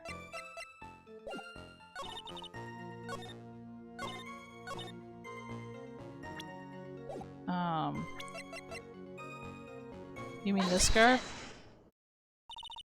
Witness, I want you to look at this photo you took. That was like a shot in the dark, and I can't believe it worked. It's hard to see in the photo, but look at the scarf the victim wore as identification. Oh, you're talking about this scarf right here, eh? Yes, that's it! The scarf the policewoman was wearing. It does sound like a donor level in a game, you're right. I've got her now, just don't mess up. But that's strange. In your testimony, you stated the following. I guess I'm lucky I wasn't wearing a white scarf. White? This is the scarf you identified as belonging to the victim. But it certainly doesn't look white to me. Oh! Objection! Yeah, that's true. Well, it was foggy that day, and it was raining as well. It's not surprising that she mistook it for white. Objection! Sorry, but not this time. The witness just confirmed that this was the victim's scarf. Yes, but what's the significance? It's true that the scarf doesn't look white, but I feel like in the picture, it looks way longer than it is in this picture. Like in the photo, it looks way longer than it is in the item picture. There's only one explanation for this mix-up. The reason why the witness thought the scarf was white, because she had the note. Witness, have you ever seen this note? No, no, never. It's top secret evidence. There's no reason that you would've. I wonder about that. What do you mean? This note shows Mr. Falls' instruction to the victim regarding their meeting. It says, wear white scarf for identification.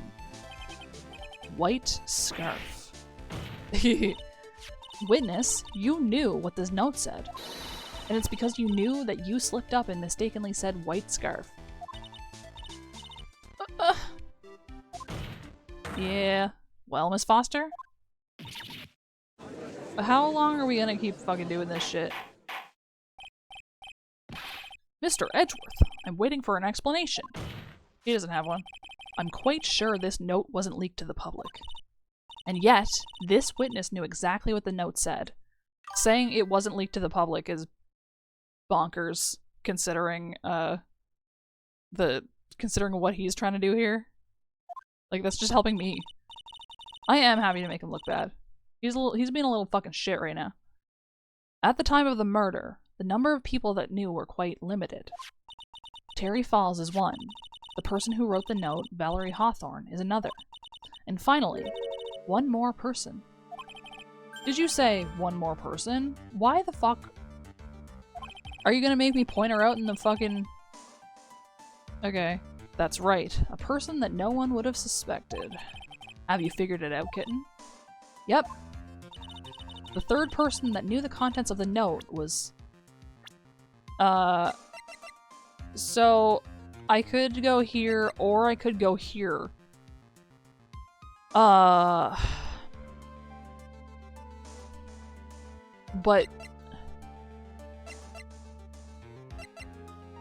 You know what I mean? If I give them quote-unquote Melissa, then I have to prove how she knew. If I go Dahlia, then I have to prove that Melissa is her. Then I'm alleging that she's Melissa.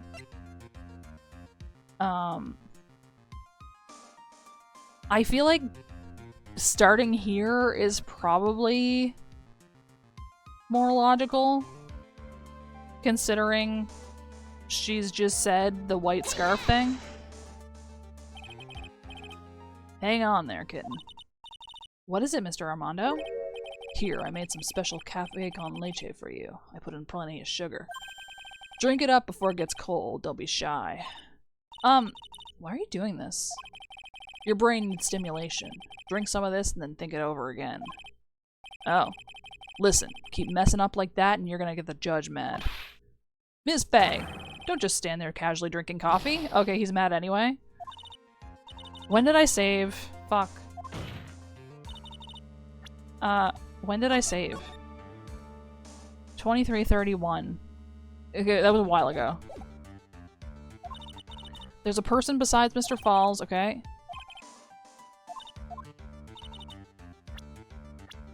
Then actual Dahlia. And that person is Dahlia Hawthorne. Dahlia Hawthorne. I've never heard that name before. Well, I wanted to reload before I took that damage. But then now it's like, Look at the victim's note. This is what it says. Talk to Dahlia. Tell her this time there's her name right there. What's this? So who is this person? This Dahlia Hawthorne? Ms. Faye must be desperate if she's trying to bring the dead back to life. The dead? Dahlia Hawthorne was the victim's deceased younger sister. She was killed in a crime 5 years ago. Killed in a crime? You don't mean... Yes, she was kidnapped and killed by Terry Falls. Uh-huh. You said she was killed, but was she really? What are you implying? Of course, people thought she had died 5 years ago, when she fell off of Dusky Bridge and was lost in the Eagle River. However, her corpse was never found. She was declared legally dead 5 years ago. Okay, as far as the law is concerned, Dahlia Hawthorne is officially dead. But the fact remains that her body was never recovered. Dahlia Hawthorne was 14 years old 5 years ago. If she were still alive, she would be 19 now. Melissa Foster. I believe that's the same age you are. Even you couldn't. Miss Faye, you're not saying. I sure am. But I am. That's precisely what I'm saying. I'm afraid they're gonna make me pull something out of my ass again. This witness before us is the girl that was kidnapped and killed 5 years ago. This girl is in fact Miss Dahlia Hawthorne. What? Yeah, I know, crazy. Nice work. That was like tossing a grenade into a 3-alarm fire. But unless you can tie all the loose ends together, you're nothing but a hit-and-run arsonist. I understand. If I can expose her true nature, I can turn this whole case on its head. Now's my chance to make Mr. Edgeworth squirm. Witness? Just who are you, anyway? I didn't think it'd come to this. That's enough. You don't have to say any more, witness. Yes, I understand. What, Mr. Edgeworth? Explain yourself. Your Honor, I have an admission to make. I would say that they did do that, yeah. Fanfics of Edgeworth squirming are probably like the #1 Ace Attorney fanfic. I honestly never thought the defense would pursue the matter this far. You don't mean... Yes, the prosecutor's office isn't filled with fools, you know. Naturally, we conduct full background checks on all of our witnesses. What did he say? It looks like the kid knew. He knew her true identity from the get-go. No way, but then why? If you hadn't revealed her secret, he wasn't going to say anything about it. All he wanted was her testimony, so he made a little trade. Let me introduce you to the victim's younger sister, Miss Dahlia Hawthorne. But I thought she died 5 years ago. We thought so as well, but, well, as you can see. Why? Why did she hide her identity for 5 years? That has nothing to do with the current case. She was merely an accidental witness to a crime. No. Accidental? I don't believe that for a minute. For the last 5 years, she's been playing the role of victim. And now we find her acting suspiciously at the scene of another murder?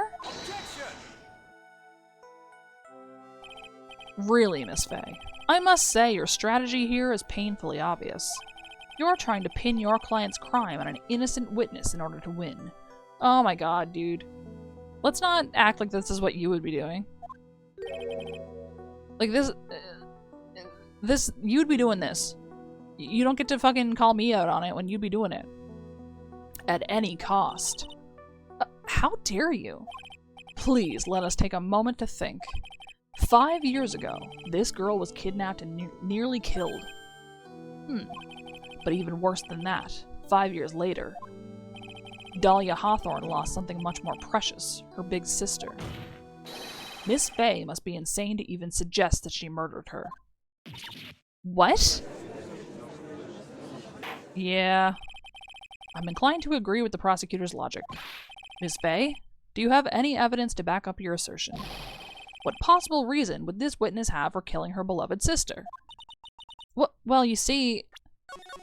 Let's save. I thought I was winning, but somehow he's turned it around on me. I think you need a little push in the right direction. The defense is prepared to present evidence supporting our claim. Okay. That wasn't me. It was this guy. This crazy coffee addict. It's a prank, yeah. What? I think we've heard enough empty threats from you, old man. What makes you think they're empty, boy? Because your protege looks like she's sweating bullets. I am sweating bullets. You think you're in a tough spot, huh? Of course, aren't I? No. You've just arrived at the moment of truth, that's all. Whether you win or lose, that's up to you. Up to me? The rashness of youth. How charming. Shut up, bro. This coming from someone younger than me. Now then, let's not waste any more time. Ms. Faye? What motive would this witness have for murdering her own sister, Valerie Hawthorne? I mean...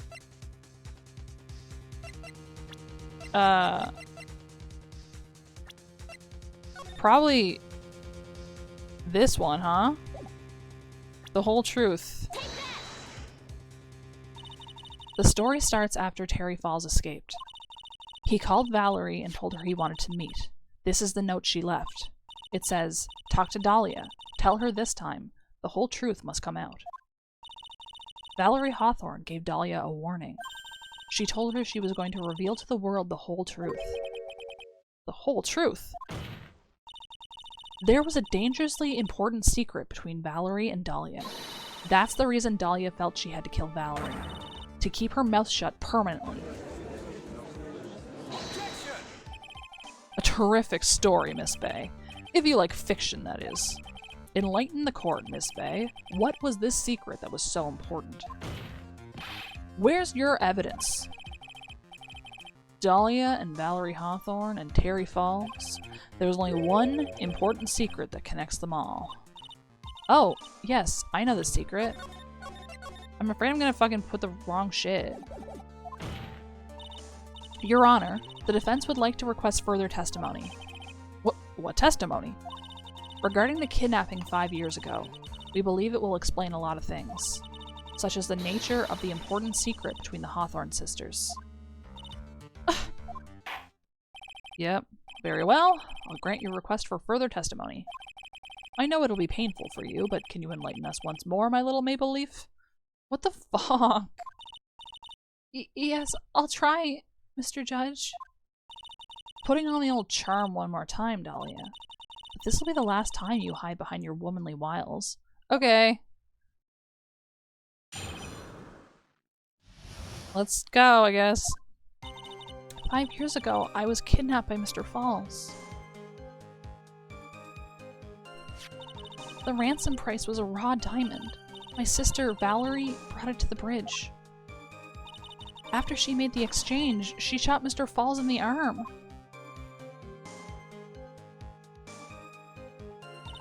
That's when Mr. Falls tried to kill me by shoving me off the bridge from behind.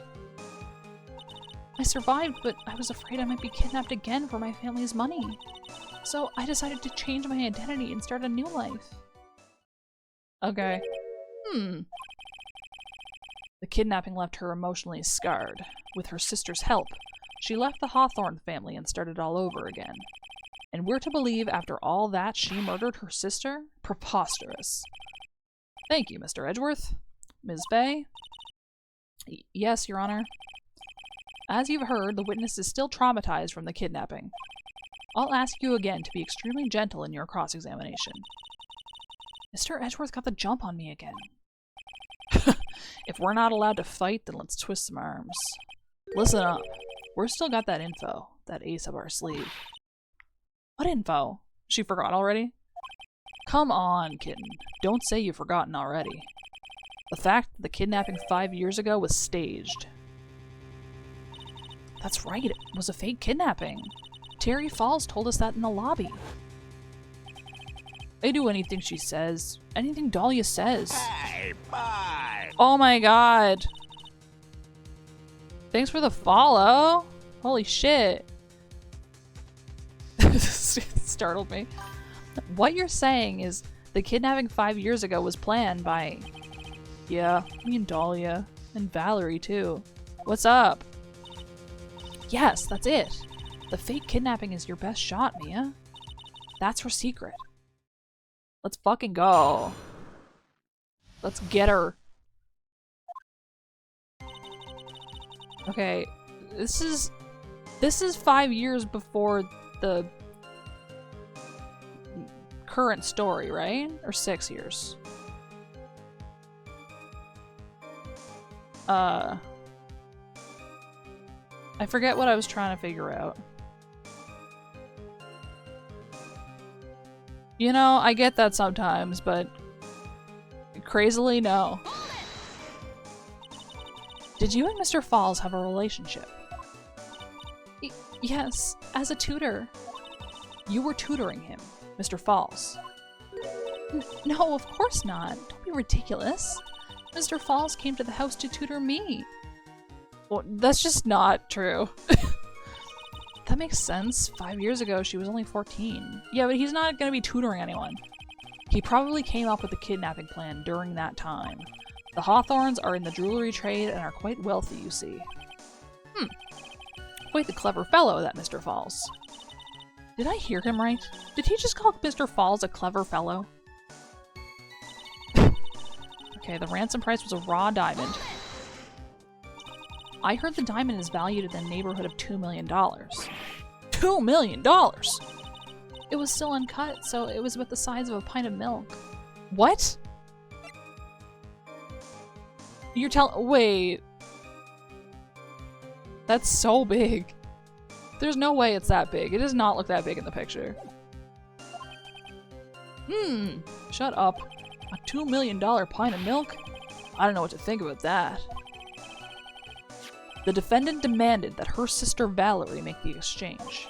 Not as a detective, of course, but as an individual. By the way, I want to ask you, Mr. Edgeworth, why do you think he wanted to make the exchange up there on that mountain? If he ever got surrounded, it would be hard to escape. There's one thing a kidnapper wants to prevent, and that's police involvement. In a place like that, it would be easy to tell if he was being followed. With only one entrance to the mountain, he was ensuring his safety. What do you mean? You could just climb up through the fucking trees. What a wickedly clever man that Mr. Falls is. Yeah, right. It was all your plan. Anyway, Valerie brought the diamond to the mountain and... Okay, she shot him in the arm after making the exchange, allegedly. That was a dangerous thing to do, considering you were being held hostage. Yes, but... actually, that saved my life. What do you mean? You see, Mr. Falls was holding a knife in his right hand. Somehow, I just knew he was going to use it. I knew he was going to use that knife to kill me.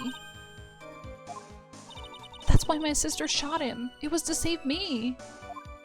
Okay. That's when he tried to kill me by shoving me off the bridge from behind. I'd like to hear more about what happened right at that moment.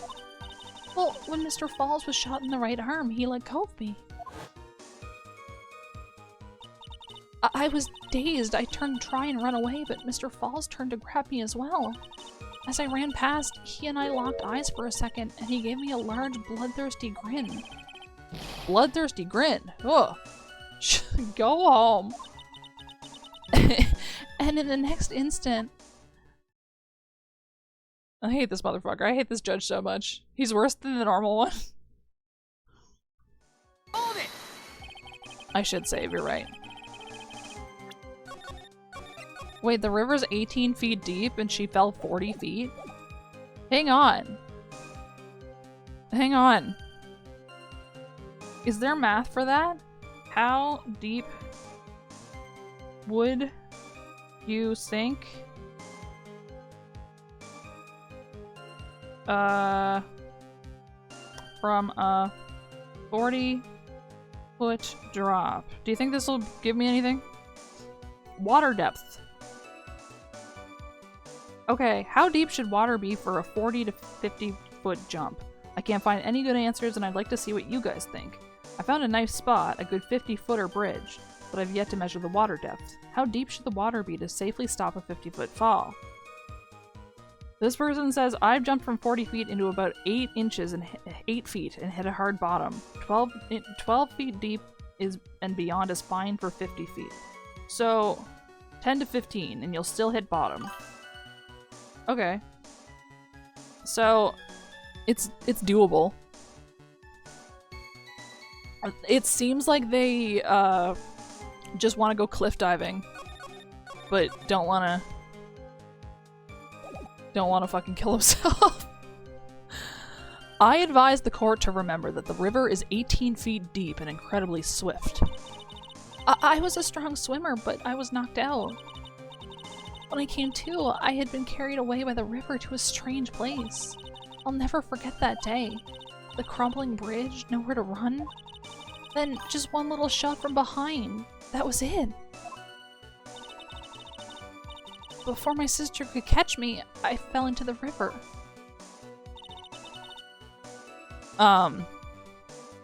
Yeah. They're just one of those people that likes to, you know, almost die for fun. And that's why you hid your identity. Yes, I only told my sister. Valerie Hawthorne, eh? Yes, she's the only one who knew about me. Meanwhile, legally this witness has been deceased for 5 years.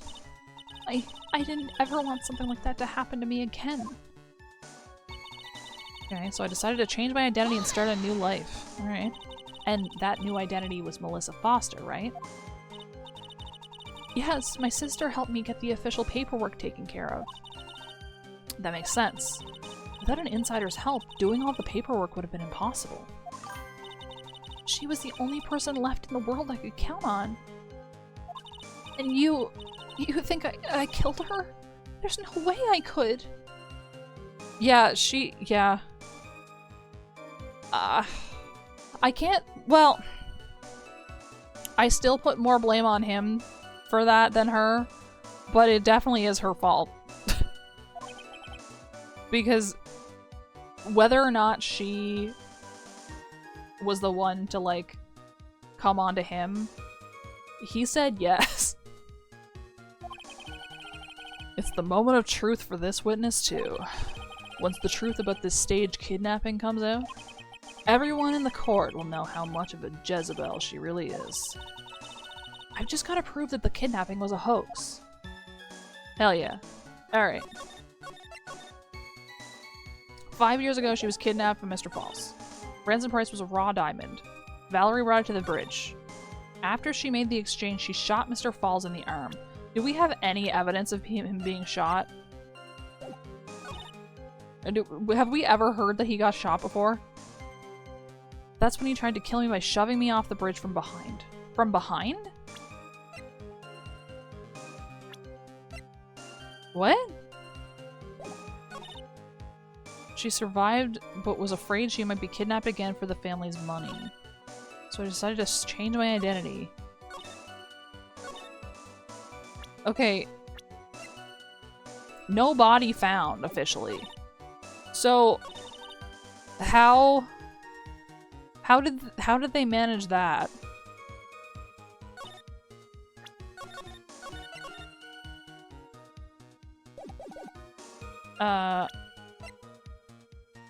Uses ransom for Dahlia. Lost to Eagle River 5 years ago. It sounds like she had it in her backpack. Isn't it? This isn't it.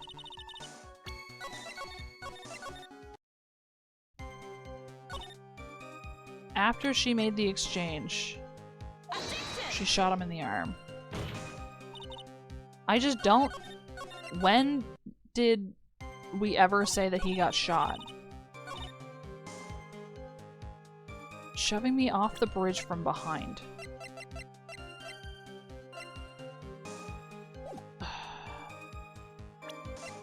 All we have is lost to Eagle River 5 years ago. I was afraid I might be kidnapped again for my family's money.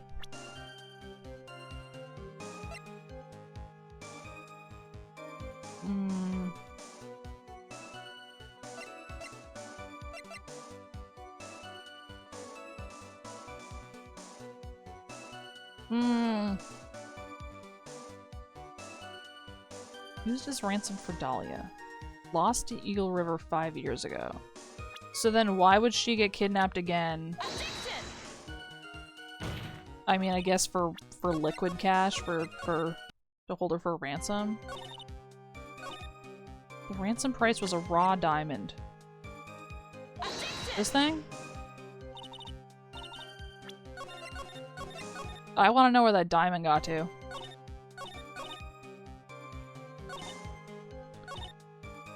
After she made the exchange, she shot Mr. Falls in the arm.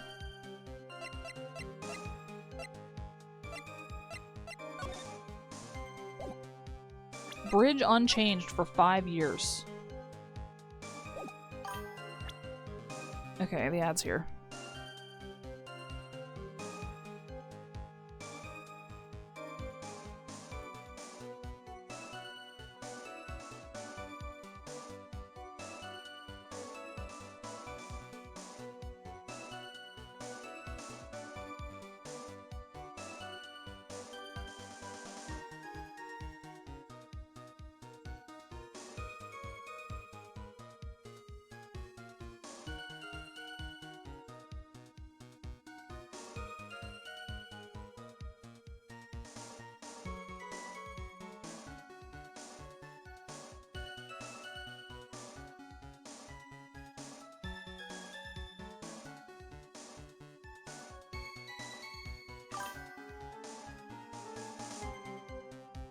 It's a new event.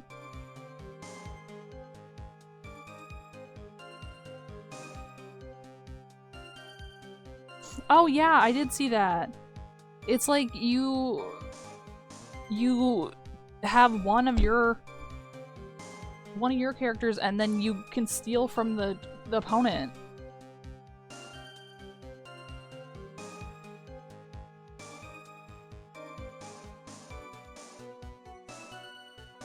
I'm curious how it starts.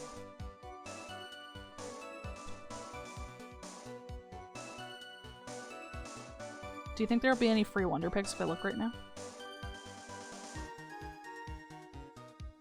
Oh, I can open a booster pack. Wow.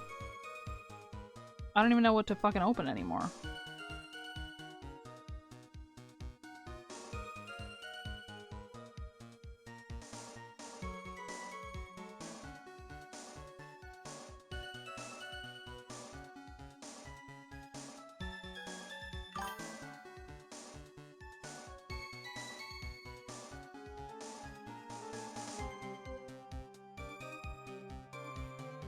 Yeah.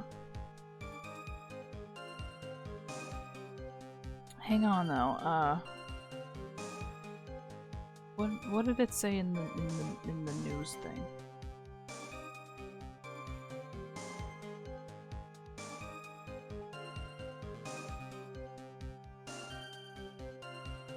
It says it's now available? Like it's already there? I thought it was like a few days from now. Hang on, I'm opening the game.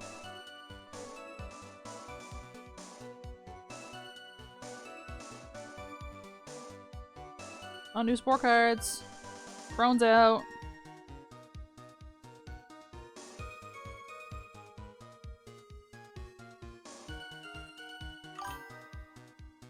Star Horse 4? What is that? What is Star Horse 4? Oops.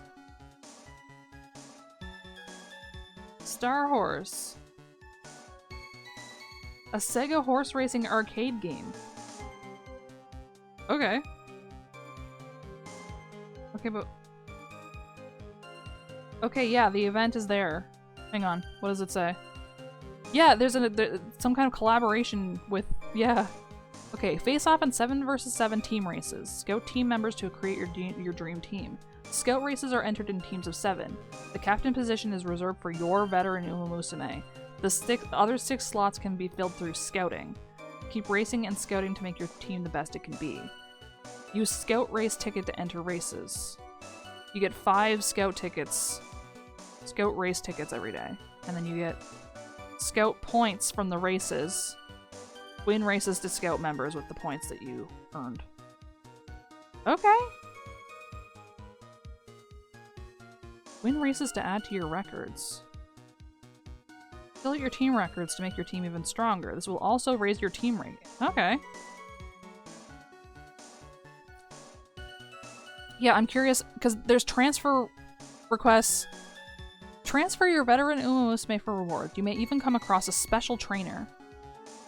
What does that mean? Rank 4 medal requests come with special rewards. Okay. Featuring brand new items. What is this?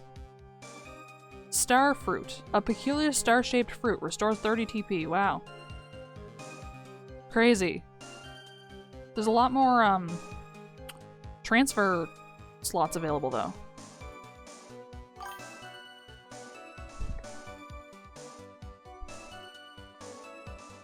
Oh shit, really? That's kind of fun. Okay, that's crazy. I don't think we ever heard anything about him getting shot. But I also don't have anything to call him out. Tried to kill her by shoving her off the bridge from behind. That's a very specific positioning.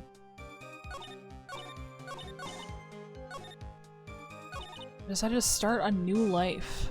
At 14? You decided to do that?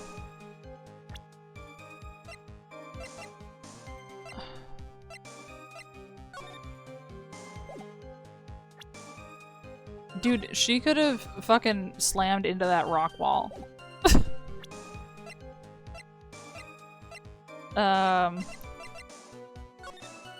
Tell her this time the whole truth must come out.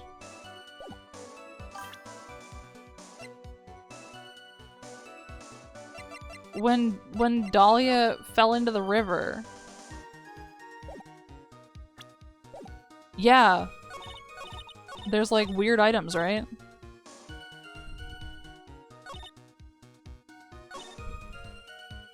Okay, I'm gonna press these again. Did you have a relationship?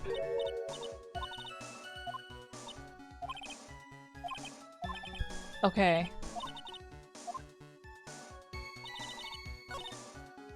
She was kidnapped by Mr. Falls 5 years ago.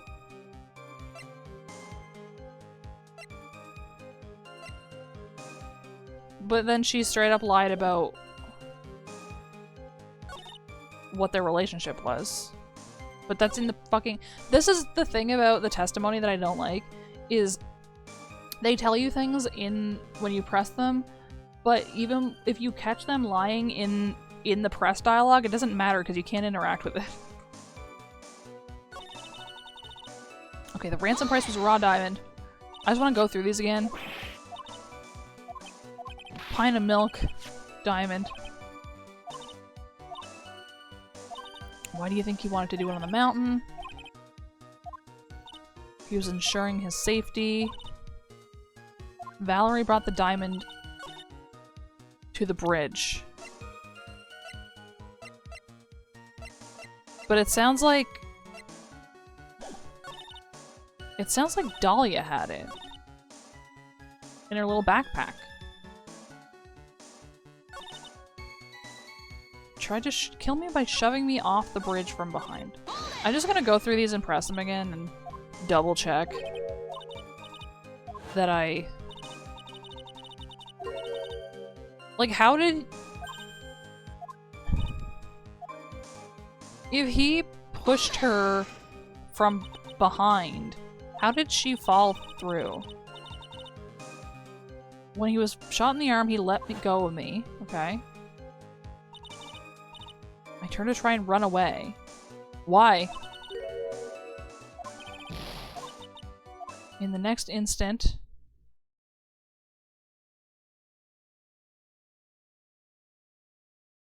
Okay. The river is 18 feet deep. I was a strong swimmer, but I was knocked out. The Crumbling bridge. I fell in the river before she could catch me. Okay. That's why you hid your identity. I only told my sister. She's the only one who knew. I decided to change my identity and start a new life. Okay. She was the only person left in the world I could count on her. I could count on. Once the truth about this staged kidnapping comes out, we have to prove that the kidnapping was a hoax. What do we have here?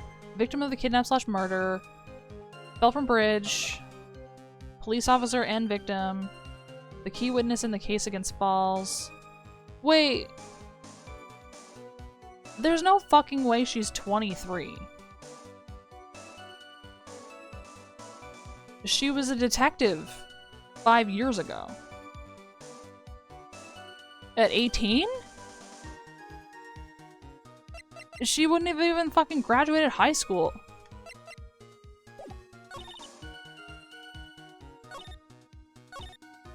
Like, what? The whole truth must come out.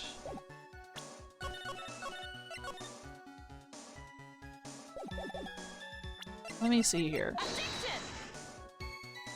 God, whenever the health bar doesn't leave,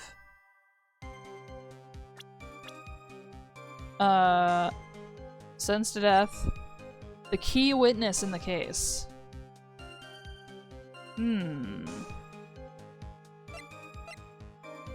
Victim of the kidnap/murder fell from bridge.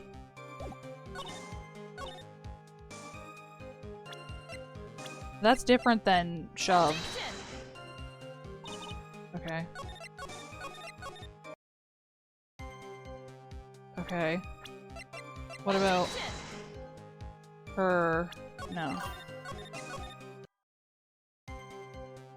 Well, no, because Edward says something like she was there as an individual, not as a detective. Like, implying that she was a detective, but was not there on official job.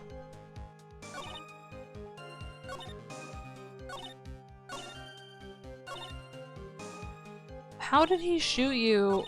How did he shove you off the bridge after she shot him in the arm? Wouldn't he... He meant 5 years ago. He meant during the ransom.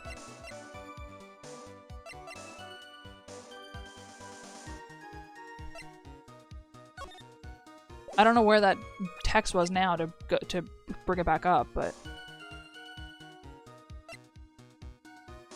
Bridge unchanged for 5 years.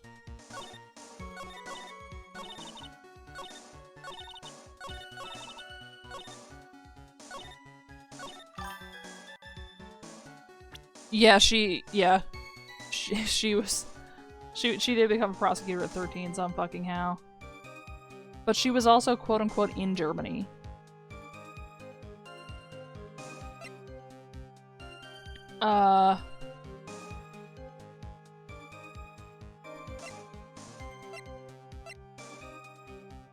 Lost to Eagle River 5 years ago.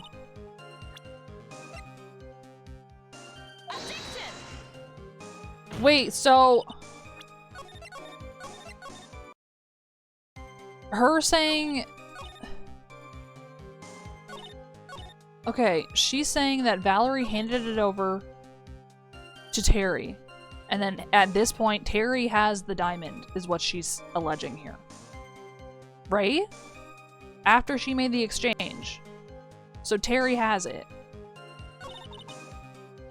And then what? Where did the fucking... And then why...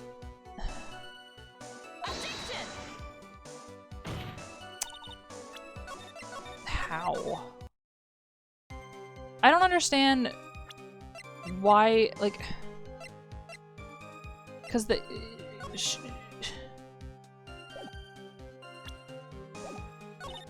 there's been no mention up until now about him getting shot. Tried to kill you by shoving me off the bridge from behind. And then I survived, quote unquote. Great.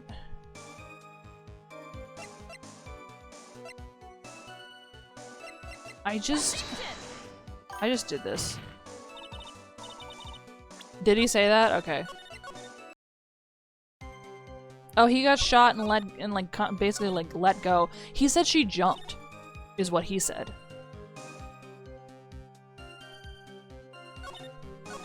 I remember that part for some reason, but I don't remember the part where he got shot. 5 years ago, I was kidnapped by Mr. Falls.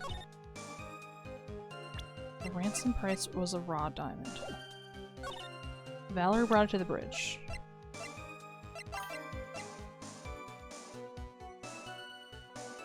Yeah.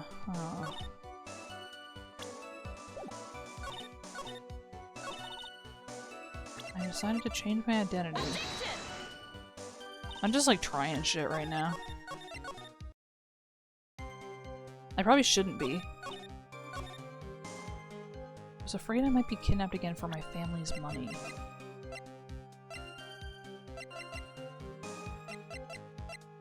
But we know that probably isn't true.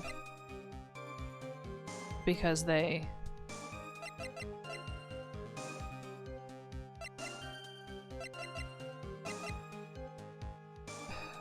No body found. Hang on. I was afraid I might be kidnapped again for my family's money. But officially there was no body found. So why would she be afraid of being kidnapped again? Okay. Whatever then. I really thought I had something.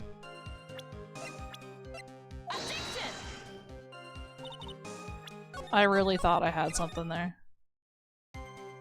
Fuck. Okay.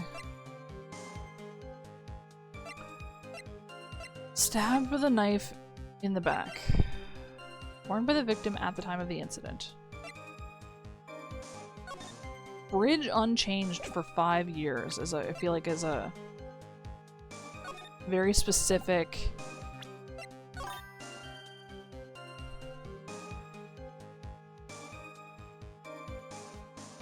dude, that's fucking brutal. I like to sort by ranking or rating, like points. And then I sort ascending so that the lowest ones are on the top. But then I always check the sparks too, because sometimes the sparks are good even when the Uma isn't. That fucking sucks that you did that though. I got a 2-star. Fucking King Halo. I'm still working on King Halo, by the way. Have not gotten a 3-star. I got a 3-star speed one time, but that's like fucking useless. A photo of the trunk of the car. Yeah, I don't know what the fuck to do right now.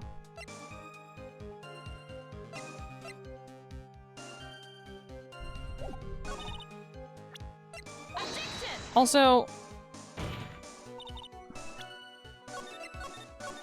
I don't know. 4th statement. Yeah, that makes sense, because I was thinking about the fact that she mentions shoving me off the bridge from behind, which is a very specific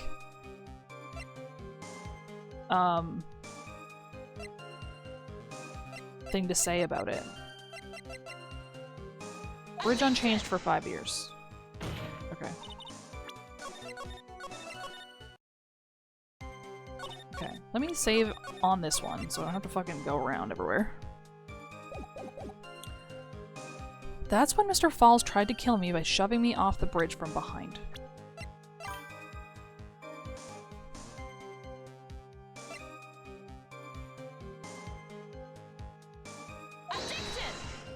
I don't know,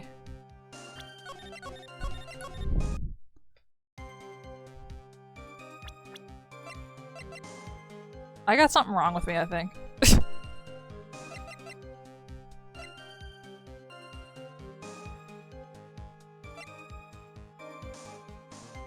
I just don't think she could possibly be 23. She had to be older. Like, there's just no way.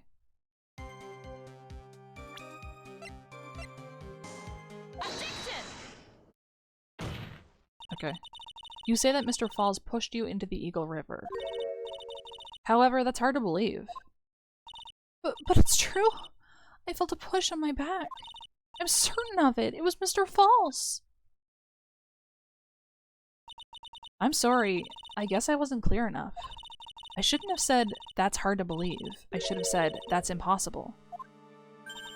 Impossible. I asked that the court recall the condition of Dusky Bridge, now and 5 years ago. That bridge hasn't changed one bit in these last 5 years. Uh-huh. If someone had pushed you from behind, as you've claimed, instead of being carried away by the river... Wait, you would have been smashed by the bedrock, but this entire time, I have thought that that is like the side of the cliff face going down. I really thought... Oh my god. I fully misinterpreted this entire time. I thought that this was...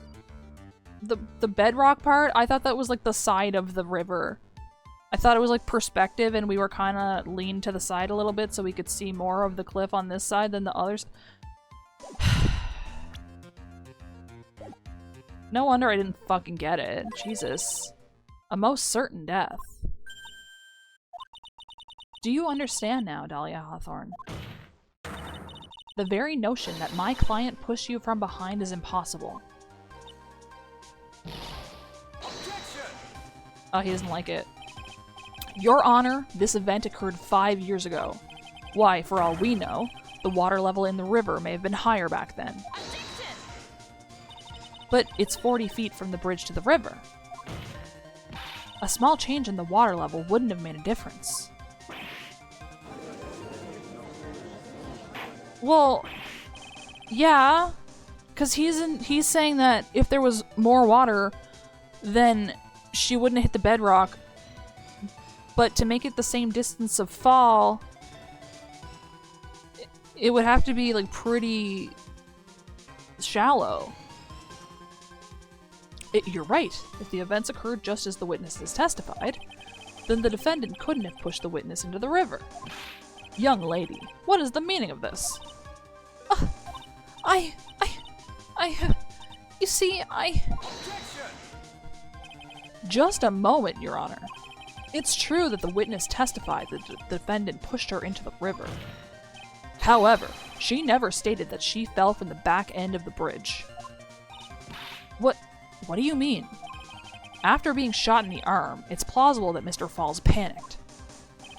Therefore, he could have unwittingly pushed her off the side of the bridge. How?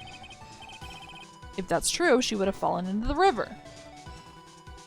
The rope, the wall, the railing is so tall. He would have had to fucking pick her up and throw her over like a sack of potatoes. Well, Miss Hawthorne? Is Mr.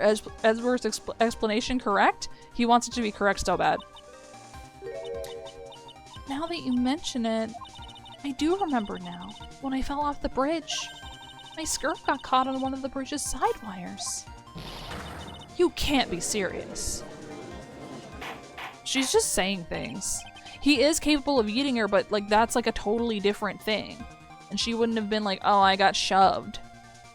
She would have straight up just said, yeah, he threw me over. You know? It seems Miss Faye's assault has finally reached its conclusion. No. Not now, Mia. This is no time to retreat. Unfortunately for you, this is just the start of Miss Faye's assault.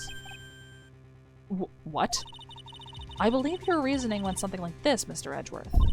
After being shot in the arm, it's plausible that Mr. Falls panicked.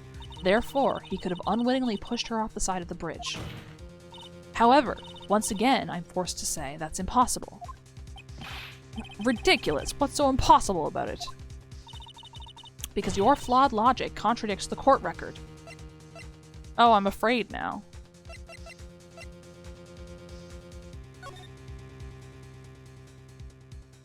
Yeah, like, if you're describing it as a push, he couldn't have done it like that. He would have had to pick her up and throw her.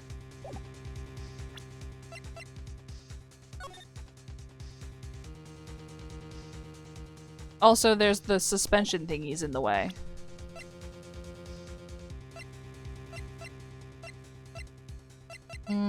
I don't know which one that they want me to give them, though. I didn't expect her to present evidence right here, or I would have saved.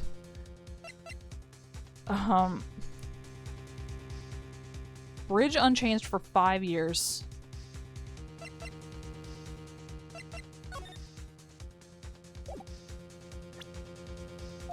Let me give it a shot. Your Honor, all of the answers are right here in this photo. Take a look at the wires supporting both sides of the bridge. They extend up to about 5 feet off the ground. It would be impossible to push someone off from there. That's what I'm trying to say. But let's remember the size and strength of the defendant. He had a bullet in his arm, so I don't know about that. Wires like this wouldn't be a problem for him. He could have easily picked up a 14-year-old girl and thrown her over. So young and already so forgetful, Mr. Edgeworth. Mr. Falls had been shot in the right arm. And more importantly, Valerie Hawthorne had her gun trained on him at point-blank range.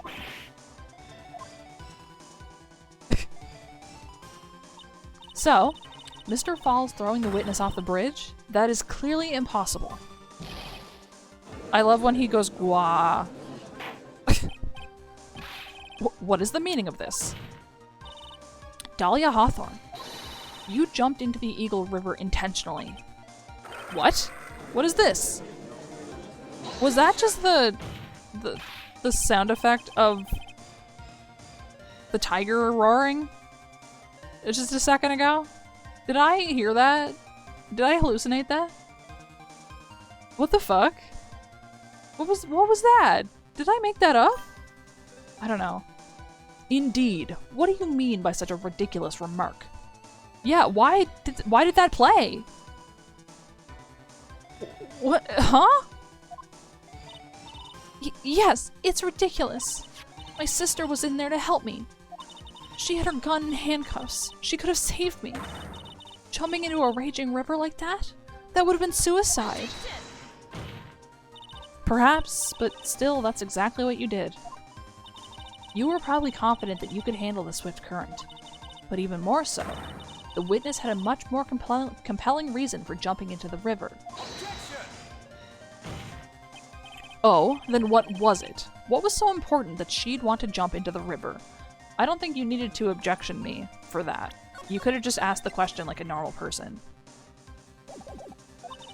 The witness is still alive. This fact alone explains everything. This is why she risked her life by jumping into the rapids of the Eagle River. Diamond. 5 years ago, something else disappeared along with Dahlia that day. Maybe Dahlia owes him $50. 5 years ago, though? Well, I don't know how many years ago this was from the present day. I think it's 5 or 6. So he would have to be here in the past. The item that Valerie brought up the mountain with her, the $2 million diamond. No, it can't be. Yes, Dahlia had it all planned from the beginning. The $2 million? She was going to keep it all for herself. Oh, it is bedrock, look. I've been fully ignoring that. That did not register in my brain at all. That there's like a plateau right there. She forced Mr. Falls to help her fake the kidnapping.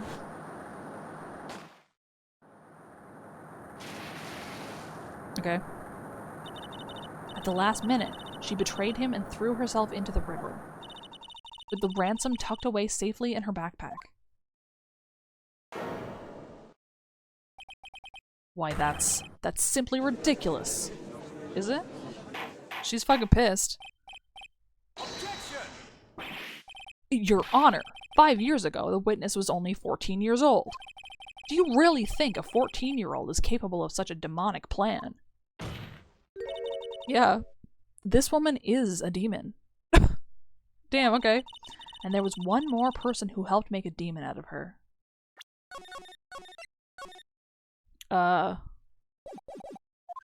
Okay.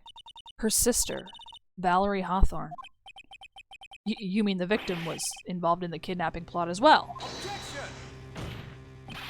But she was a detective then. You're saying she participated in her sister's kidnapping. Precisely. I'm sure that it weighed heavily on her conscience for the past 5 years. This is the sole reason behind the victim's murder. What do you mean by that?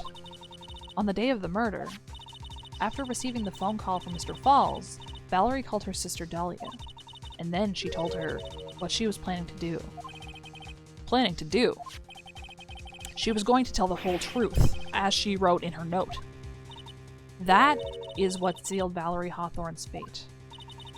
That is when you hatched your demonic plan to kill 2 birds with 1 stone. A plan that would ensure neither of your accomplices to the kidnapping would talk. And that is why you killed your sister, Valerie Hawthorne.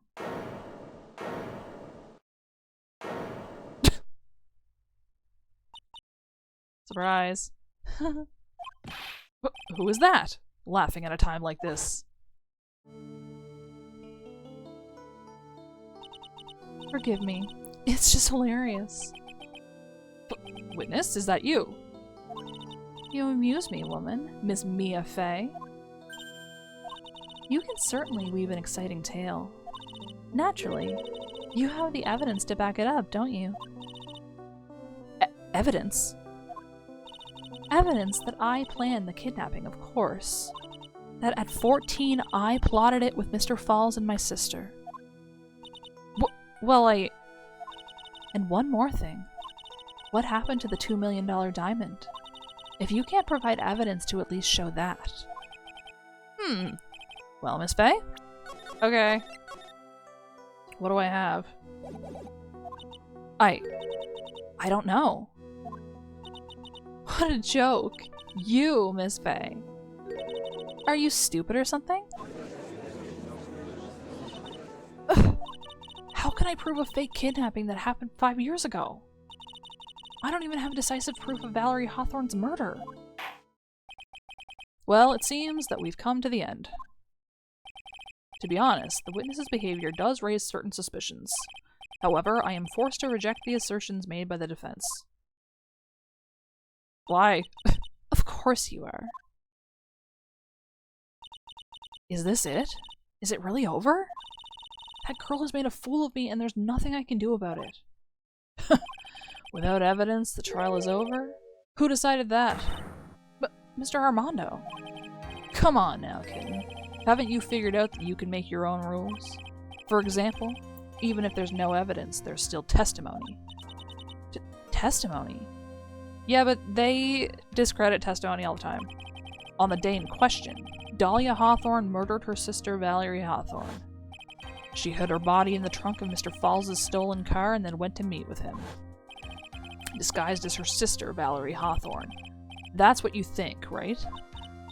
Yes, that's right. In that case, there's only one answer, right? There's only one person left who can testify about Valerie Hawthorne's murder. Since there's no proof, there's only one thing left to do. Who is the one person who can testify to that demon woman's crimes? I don't know. Maybe her kind of weird ex-boyfriend. Your Honor, the defense wishes to call a new witness. A new witness? Yes, we would like to hear the testimony of Terry Falls. The defendant. There's only one person that can shed any further light on the situation. Only one person that knows what Dahlia's role in the kidnapping was. Only one person that can say whether the person in the photo is Valerie Hawthorne, or whether it was in fact her younger sister Dahlia, disguised as her. There's only one person who can solve this riddle once and for all. And that person is Terry Falls. A new Metal Gear. Well, Mr. Edgeworth, what is your take on this? Why not? The prosecution has no objection. Very well. Bailiff, bring the defendant to the witness stand. This is my last chance, Mr. Falls. My last chance to establish Dahlia's guilt. You're all I have left. Okay, well. That feels really, really hopeful right now. Defendant, you've heard everything that's been said up to this point, yes? I don't believe it. No way. Dahlia died 5 years ago. Valerie betrayed me. Mr. Falls, I don't know what she said to you 5 years ago, but one thing is clear. Dahlia is very much alive.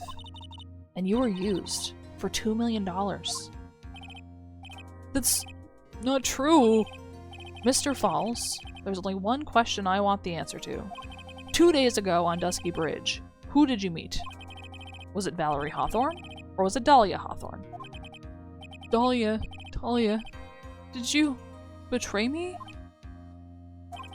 5 years ago she promised never ever betray each other.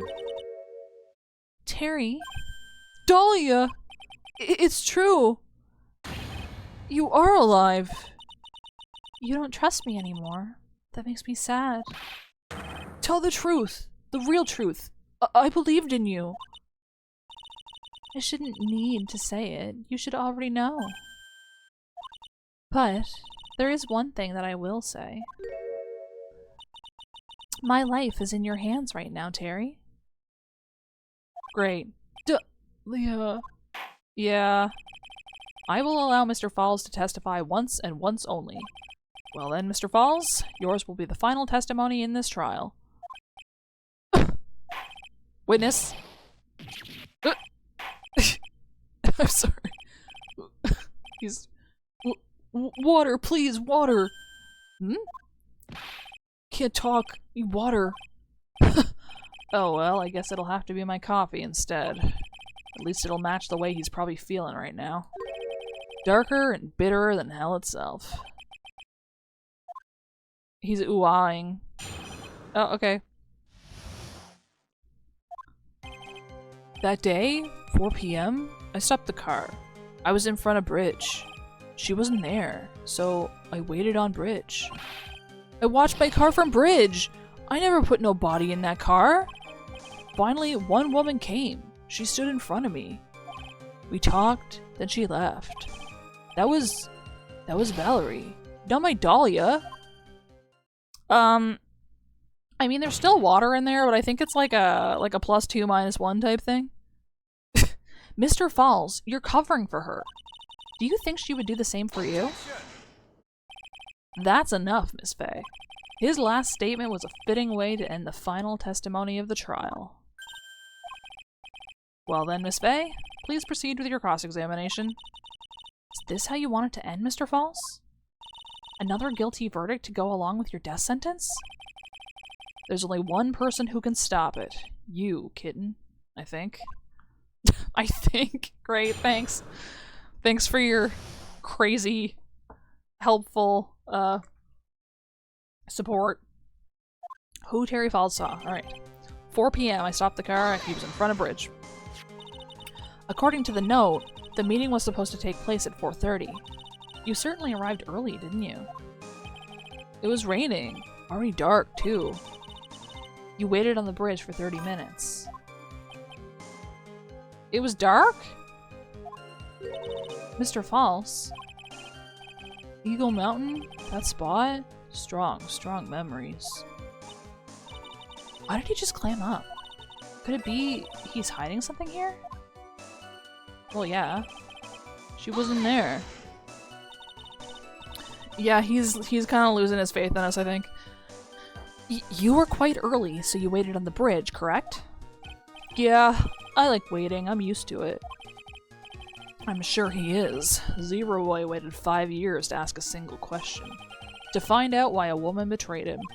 To him, 30 minutes must have been like the blink of an eye. Alright. I watched my car from the bridge, he says. This is an interesting part. You were watching the car. That bridge, other side is broken. Nobody can come from there. So, I was watching car. What else were you expecting him to do? I suppose that's the obvious thing to do, but something's bothering me. I'm getting that feeling. Contradiction? I wonder what's on the other side of the broken bridge anyway. No one lives there. There's a small shrine up on the mountain, but that's it. Anyway, nobody came. No car, nothing. He was definitely counting rocks. Mr. Falls, think carefully now. Are you certain that it was Valerie Hawthorne? I never lie. It's the truth. It was Valerie. I remembered her face. Wait a minute. If you had remembered her face, then why did you make her wear a scarf as identification? Sorry. I told a little lie. He was definitely piling up rocks. But the woman I met, she was different from the woman standing here now. She was different. It was Valerie. What's up with his collar? I just noticed that. What did you talk to her about anyway? Mr. Falls. Valerie told the truth about the kidnapping 5 years ago. She said someone needed to take the blame for it. That was all I could think to do. She said that. That's why she lied. Got me the death penalty. And were you satisfied with that answer, witness? Dahlia died. It was my fault. But I don't really remember. Maybe I did. Maybe I did push her in. It don't matter no more.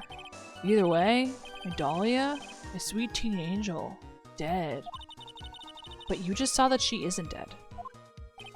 After Valerie talked to me on bridge, nothing left to live for. Okay, that was Valerie, not Dahlia. How can you be so sure? It was raining at the time, and sunset that day was at 5 o'clock. It would have already been pretty dark on that mountain at 4:30. Please, Mr. Falls, this is your last chance. You've already taken the fall once for something you didn't do. Yeah, he definitely cares more about the idea of her than the her that she actually is, which is a horrible snake. That woman? It wasn't Dahlia. Stop right there. What more needs to be said? Even if it means the death penalty, even if it means taking the blame for murder, you'll still do whatever is necessary to protect her, won't you, Mr. Falls? I know it's obvious, but he's clearly lying. He's been cursed by Dahlia Hawthorne. He'll probably go to his grave still believing in her. Mr. Falls, even if you can show he's lying, the poor guy will still be cursed.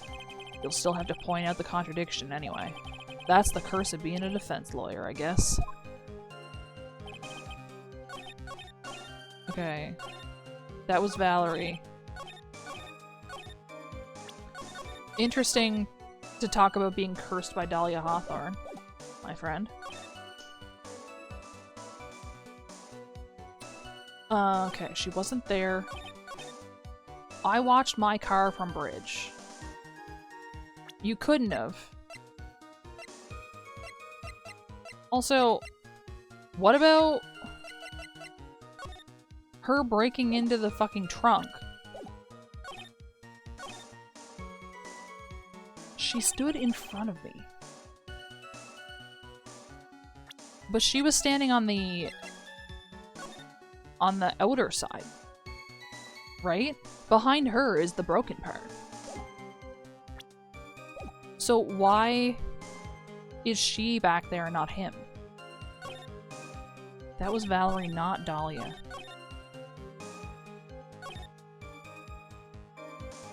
then she left. Where did she go?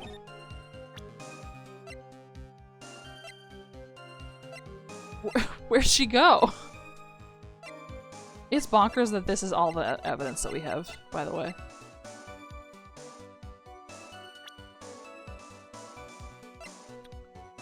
Key witness in the case against Falls. Witnessed and photographed the incident on Dusky Bridge. Victim of the kidnap/murder fell from bridge, no body found. That's like recent though. A $2 million gem used as ransom for Dahlia lost to the river 5 years ago. A photo of the trunk of the car. Like that's clearly Valerie. Confidential police materials written by the victim.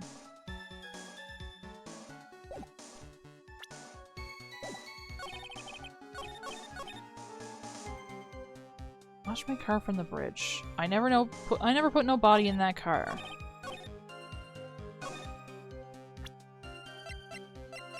Like, I feel like it's weird for him to not have heard the trunk being broken. We talked, then she left. Where did she go? What did you talk to her about? Valerie told the truth about the kidnapping. Were you satisfied?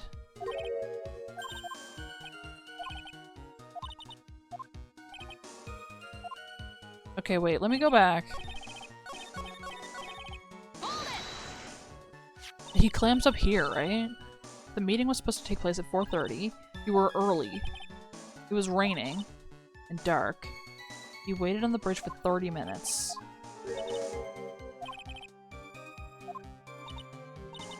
Why did he just clam up? He's hiding something about 4 p.m. I stopped the car. Stabbed with a knife in the back. Died from blood loss between 4 and 5 p.m. Is it possible that her body was already in the car when he got there? No, it's not. Never mind. Forget what I just said. 4 p.m. Okay. Well, the only thing that I have talking about time is the autopsy report.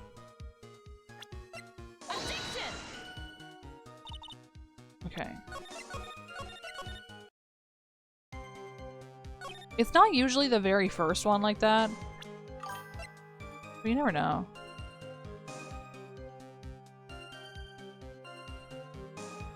It works for 4 statements? Crazy.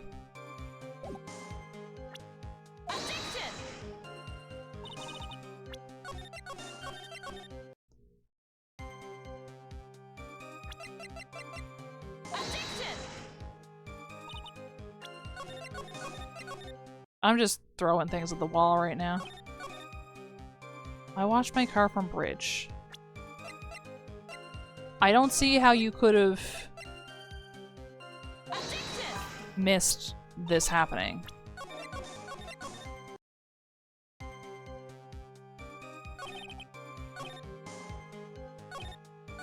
Did I? About the positioning, you mean?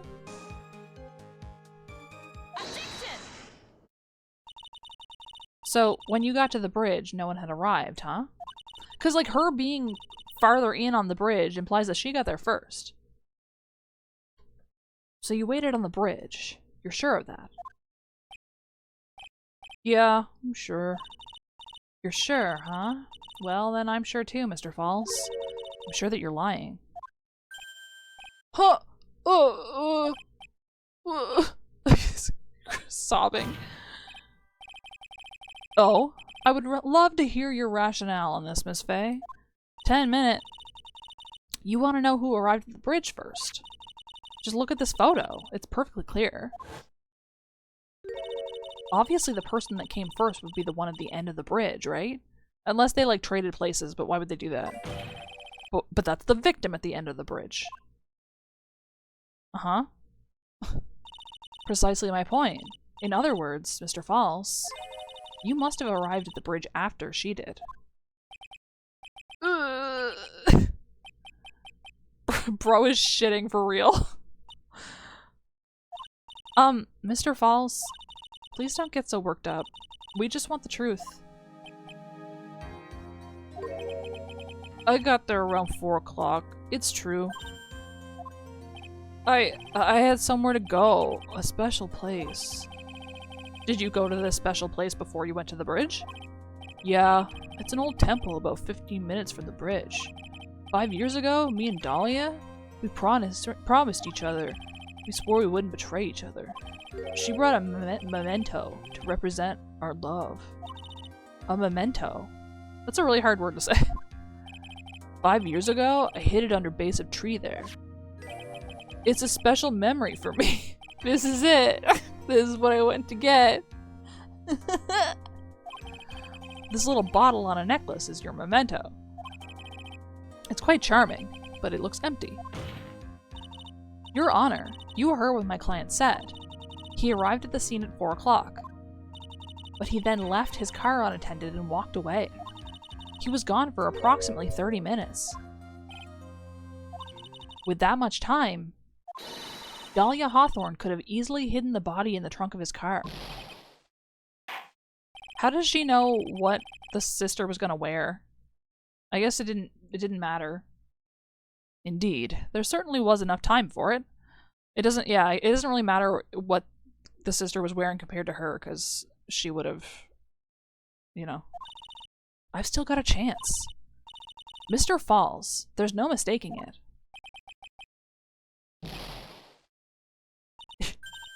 Mr. Falls?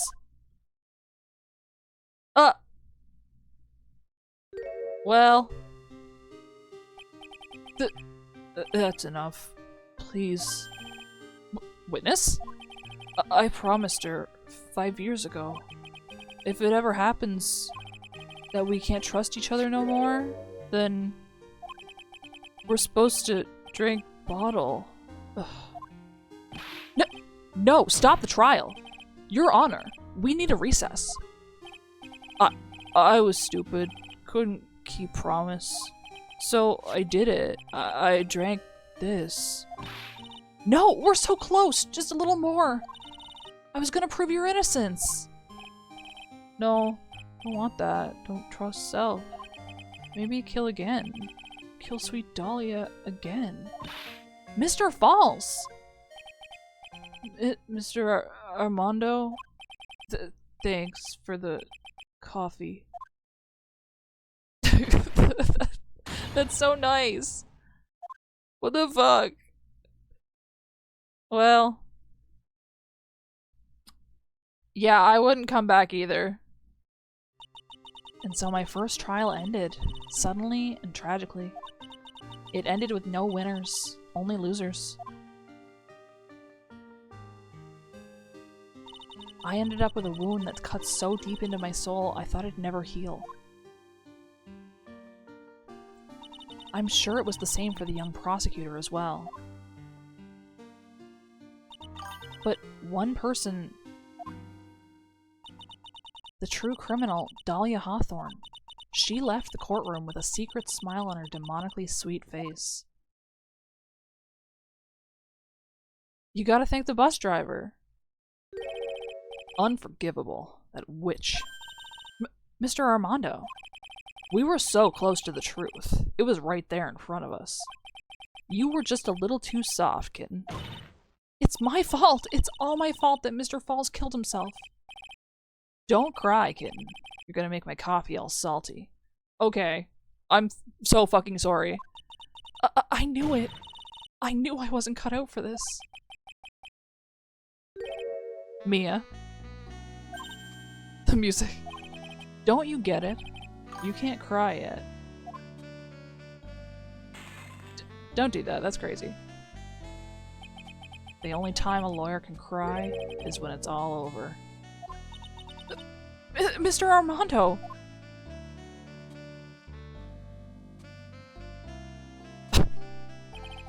No matter how tough the case, no matter how bitter the memories, they always fade over time. Then you file them away and eventually forget them.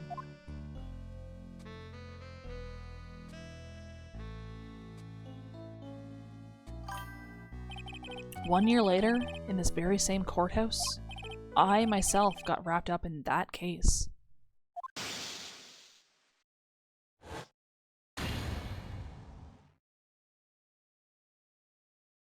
Yeah. Oh gee, for real. Only after that did Dahlia Hawthorne get put on trial for her crimes. She floated away like an alien. The verdict that was ultimately handed down to her was guilty, of course. Naturally, when the verdict was read, she had a perfect, angelic smile on her face.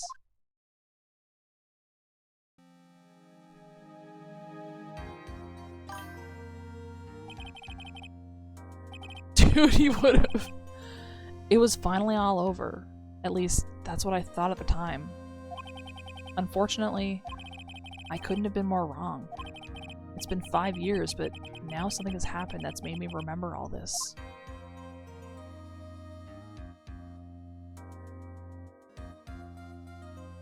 Well, well. I like how they did not at all. We didn't address at all why he's got like an IV and stuff. We didn't talk about that at all.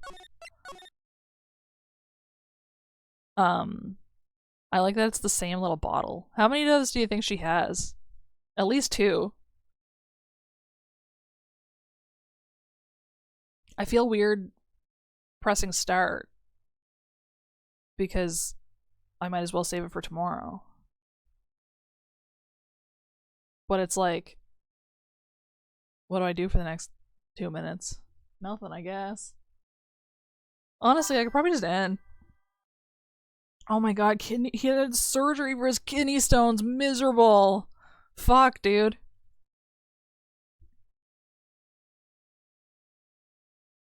I've never had a stone and I'm so scared to get one. I'm convinced that at any second I'm either going to have an aneurysm or my appendix is going to burst. When I was a kid, I read a book about a girl that had had a brain aneurysm. And like the book was like her like recovery and like going back to school and stuff. And I was like, oh, that's going to happen to me. I was like, that's going to happen to me for sure. There's no hope for me now that I know that that exists. Yeah, you can't.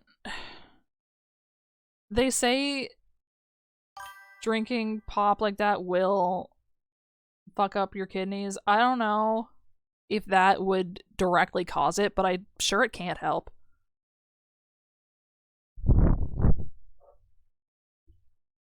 Okay.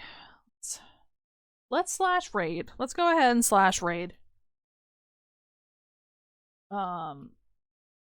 Because I feel silly starting the next trial. Now we are back tomorrow. Today feels like a Friday. I don't know why. But it super feels like a Friday. And I'm all confused about what day it is because of that. But anyway, we're back tomorrow. We'll continue. We will start 3-5 tomorrow, which I'm excited because this is like, you know, the culmination. But I hope everybody has a good night, and we will see you all tomorrow. Okay, bye.